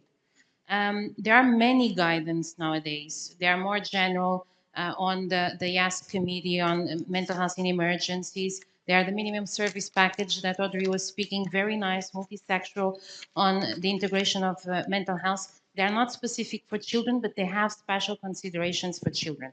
As in MSF, we also have a guideline exactly on mental health implementation with special considerations. We have guidance on mass violence with special considerations. There are huge compendiums now of interventions. There is one very good one from UNICEF 2021. There are repositories in mental health network, innovation network, the website. There is a huge toolkit in the website MHPSS Fund Network, that has, it's by project cycle stage with different age groups, with parents, everything. Huge, huge compendium of resources. I think what we are also going now in MSF and in other organizations is to be less general guidance focused and more focused on practical guidance, intervention focused. You saw our play toolkit, you saw the examples of War Child. We are developing a set of psychosocial group programs, modular, structured, and for task shifting, and I'll get there. on worry, fear, stress management, emotions, bunch of stuff. We have specific issues on nutrition and psychostimulation. What do I think is the problem now? What are our challenges? One, maybe we need more specific guidance on specific integration of mental health in specific levels of care. Second one, contextualization. These toolkits need to be contextualized. Third one, we need operational research to tell us if these interventions are actually good. Fourth and foremost, training our staff.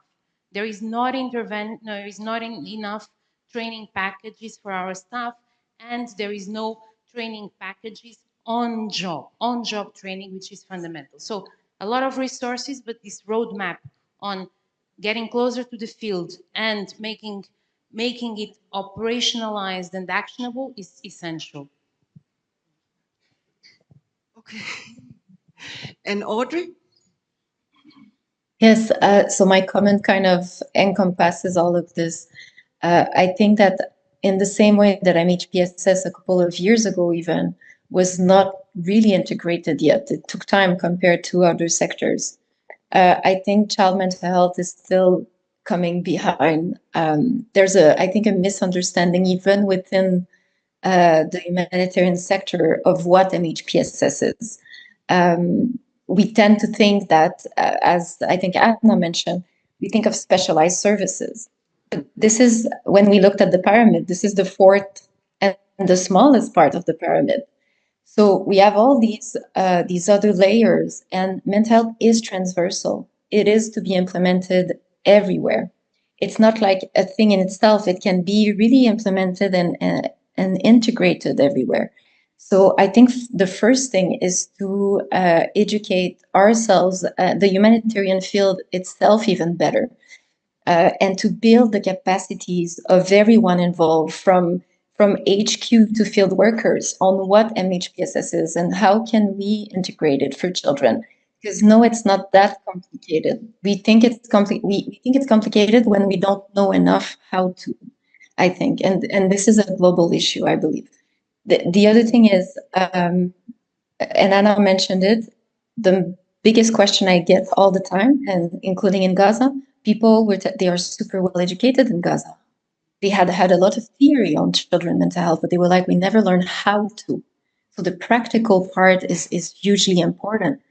And yes, there is guidance, but I think it's really about specifically how can we do with teachers, with caregivers, in safe spaces, like in child-friendly spaces, how to do in very, very specific, pragmatic ways.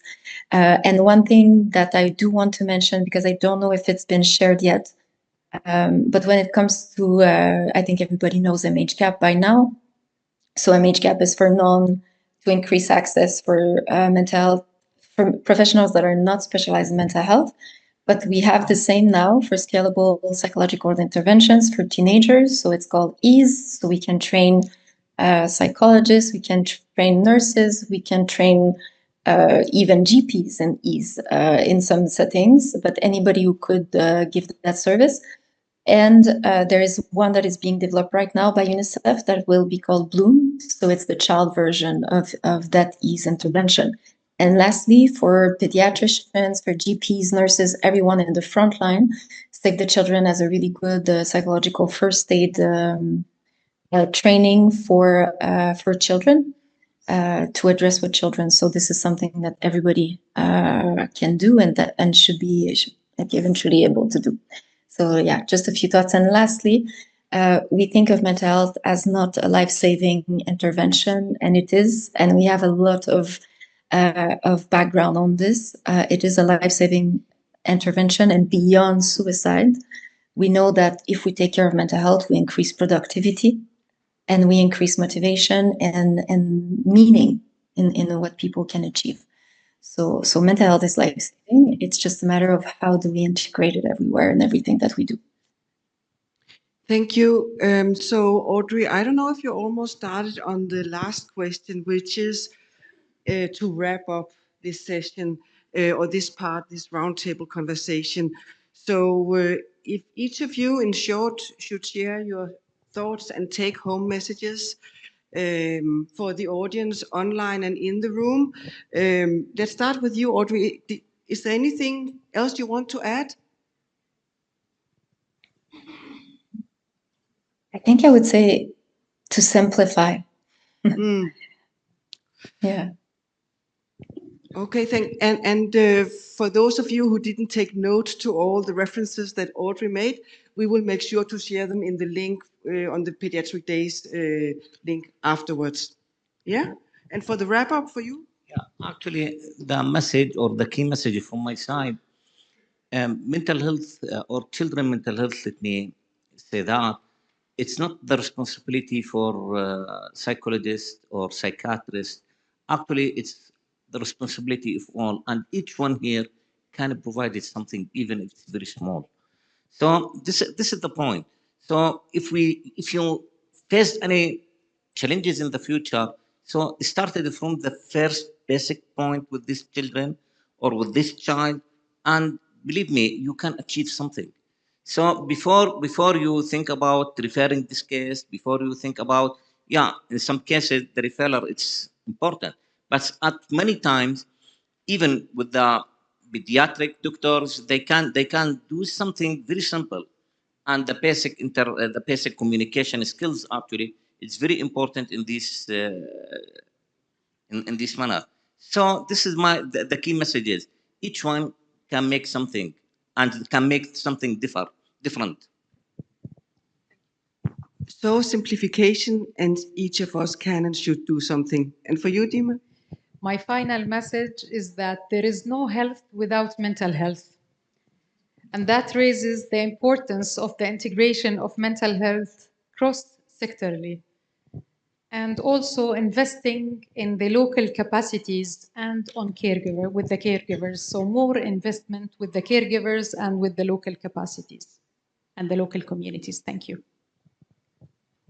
I would say that mental health in MSF, and I think in most humanitarian organizations, is about democratization of care, is having care everywhere. So having care for every child is absolutely essential. Through mainstreaming to pediatric care and medical care, our mental health teams have to prioritize children. Mental health, as our colleague from IMC was saying, is not just for mental health professionals, has to be task shift from mental health teams, but also from medical teams. And last but not least, really, we need to work more at a level of a family system. So for me, I think I'm going. Can I still can? Go. Yeah. No, for me, I think it goes very much in line to what she was mentioning. I even prepared this before being in this table, so it's amazing that we all end up on the same conclusion. So I think we are very much aligned, no? So what I was noticing, no, as a conclusion is that for me, it's essential to simplify and demystify the MHPSS activities for children. No? Integrated MHPSS doesn't require complex interventions. In fact, activities very simple have very effective and impactful on the mental health of children. Thank you. So simplification, integration, democratization, I think those are good words to end up. And I will say that the resources, they will be online, but we do have a canvas of courage, picking up on the morning introduction on courage. I think Suhaib talked about this canvas. Our families from our projects, colleagues from our projects, children drew drawings from us, and they are a display outside. And there are small posters, so if you want to share statement, ideas, thoughts, questions you didn't have time to ask here, please do share with us. Yeah, I think we're almost on time, kind of. Yeah.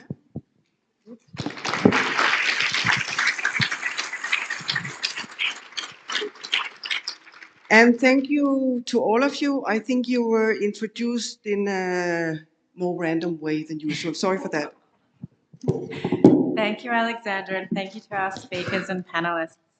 But I want to say a special thank you to Mohammed, who shared his story earlier from Sudan, to Amira and Mahmoud, who shared Hussein's story, and to the staff and caregivers and patients that were shown in the video. Thank you for sharing your stories. Your voice is crucial, and it was really impactful to hear directly from you guys today.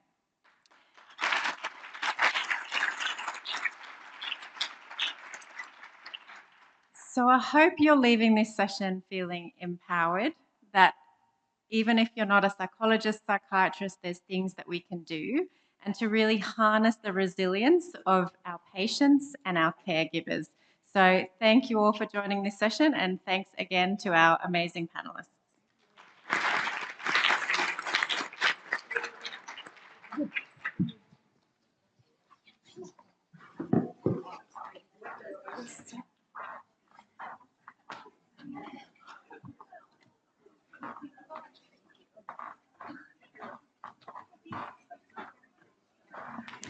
Okay, so one more hello from me for this evening. Let's all take a big breath together because it's been a really rich and full day. Lots of confronting topics, but also moments of joy and hope. I hope you found those as well. Thank you to all of our speakers for sharing your work, your personal experiences, and your wisdom with us. Thanks to those of you who have joined online. It's been great to know that you've been with us, and we appreciate your patience with any technical difficulties. And thanks to those of you who are in the room today. Before we go, I have more administrative things to tell you. So we have online posters that we would invite you to look at. You can see them on the PAEDS Day website. Tomorrow, we have another rich day for you. That will start at 9 o'clock sharp. So please be here in time for that kickoff.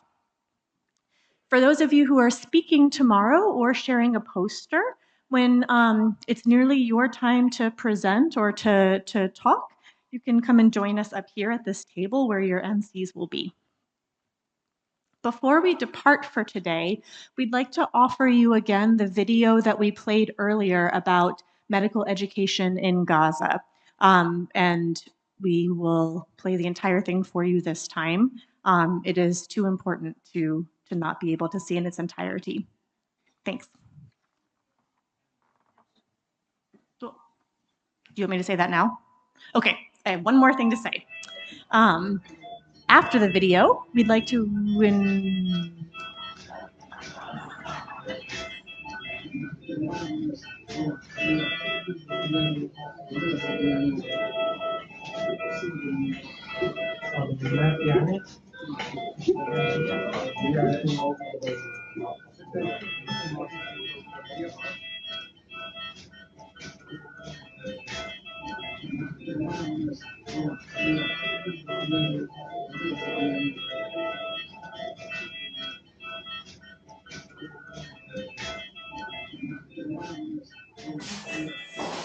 دكتور انت وقت الحرب يعني كنت اطمن عليك، كنت انت فخور كثير بشيء واحد يعني اللي هو التعليم.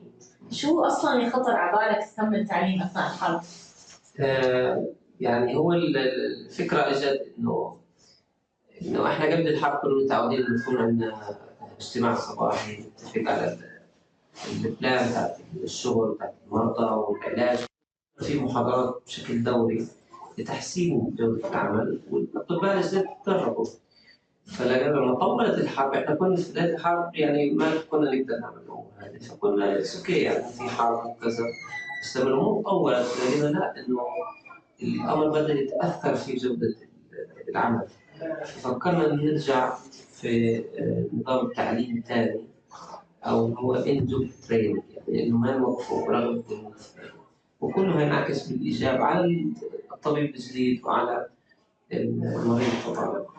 والحمد لله قدرنا نعطيهم معظم المنهج والحاجات الأساسية في كتب الأطفال، دربوا عليها عملي وأخذوا جزء كبير نظري، وبالنهاية قدموا امتحانات ونجحوا وتخرجوا، دفعتين تخرجوا في الحرب وصاروا زملاء لنا وساعدونا في المسيرة اللي احنا فيها. دكتور أحمد، أنا بطالبي سابقا زميلي حاليا. دكتور، أنا الدكتور حاليا أحمد عبد الحليم عسكر، طبيب حديث التخرج من جامعة الأزهر. تخرجت يعني قبل شهرين تقريبا، يعني من شهر 12 تقريبا 2023 خلصنا اللي هو امتحانات. طبعا ظروف التعليم كانت معدومة. كنا يعني زي ما بيقولوا نفترش الأرض، كنا هيك حتة فاضية، الكهرباء، النت، كنت تسمع محاضراتك، تشوف كثير من زملائنا نزحوا من بيوتهم، فما كان معهم لا كتب، يعني حتى في كثير منهم طبعا بداية سنواتنا الدراسية أو العملية نبدأ نروح نجيب اللي هو الستيثوسكوب واللاب كوت والأشياء هاي، أغلب اللي نزحوا ما كانت معهم هاي الأشياء، فاضطرينا نظام إنه نستعيد من بعض، نلف. جزء كبير برضه من الطلبة مثلا في زميلتنا يعني زي من مكونات الشعب برضه، فجزء كبير راحت عائلته. في زميلة لنا تقريبا ضلت هي من عائلتها، يعني راح أمها وأبوها وأختها وضلت هي. زميلة ثانية لنا برضه استشهدت في الحرب. زملاء كثير من الدفعة الأصغر منا برضه استشهدوا فقدناهم، سواء من الطب أو طب الأسنان كثير.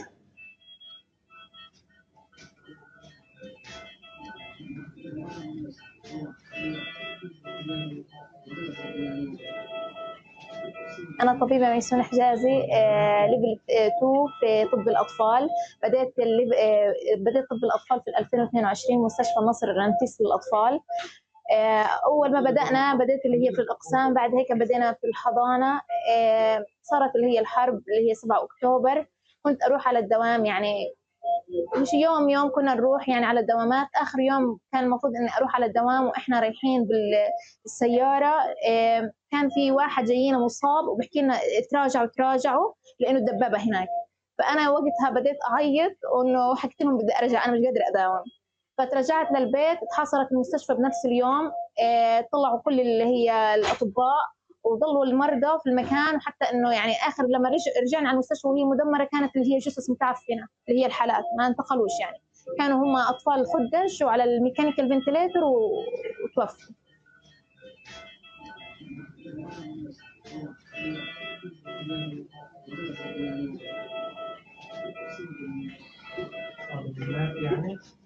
من الاشياء اللي انا مبسوطه فيها اني انا تعلمت كثير في الحرب. الاشياء الحزينه اني انا ما حسيت انه يعني حلمي مش بالطريقه اللي انا كنت بتمناها. يعني انا تمنيت اني اخلص البورد وبعد ما اخلص ان شاء الله اتخصص يعني سب سبيشاليتي، بس للاسف يعني الطرق هيك انقطعت. انا بتعلم براكتيكال بس يعني مش زي اي مكان، اي شخص في اي مكان ثاني في مكان تدريب. يعني المكان غير امن، التعليم يعني قدر الامكان حرام، يعني كل الاطباء هنا بيعلموا قدر الامكان، بس يعني الاشياء المتاحه مش زي اي مكان ثاني. الحمد لله ان شاء الله بظروف افضل، ان شاء الله نصير افضل، وان شاء الله اكمل تخصص في الاطفال وان شاء الله خير.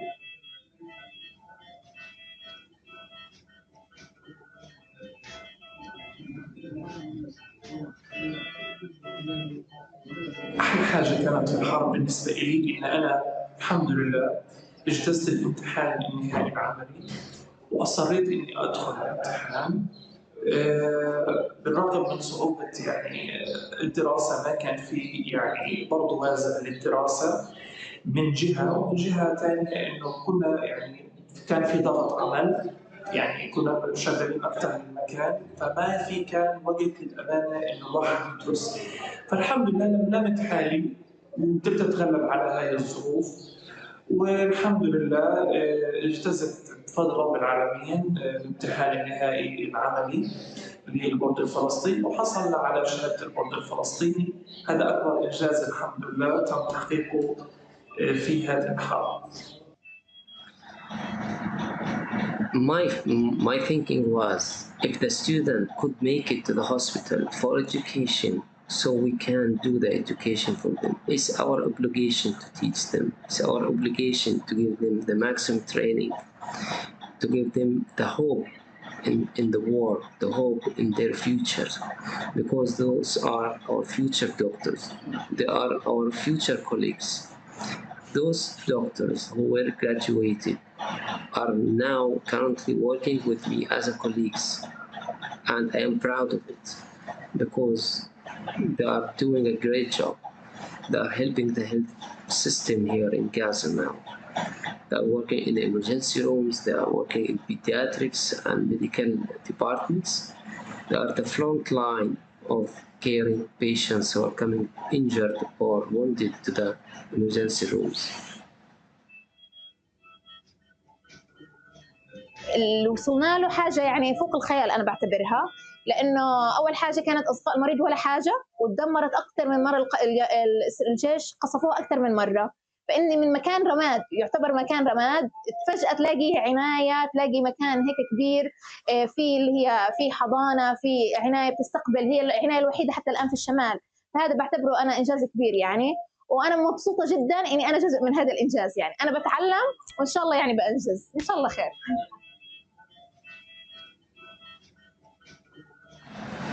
The experience I had teaching students during the war is the most time I felt that I'm successful. That gave me hope. That gave me inspiration and made my fears about the futures of our students and our medical system here, that system will never collapse with such good persons. Now, finally, I would like to thank you all for having me. Thank you for giving me this opportunity to share with you the experience and share with you my feelings about teaching our medical students during the war. Thank you and goodbye.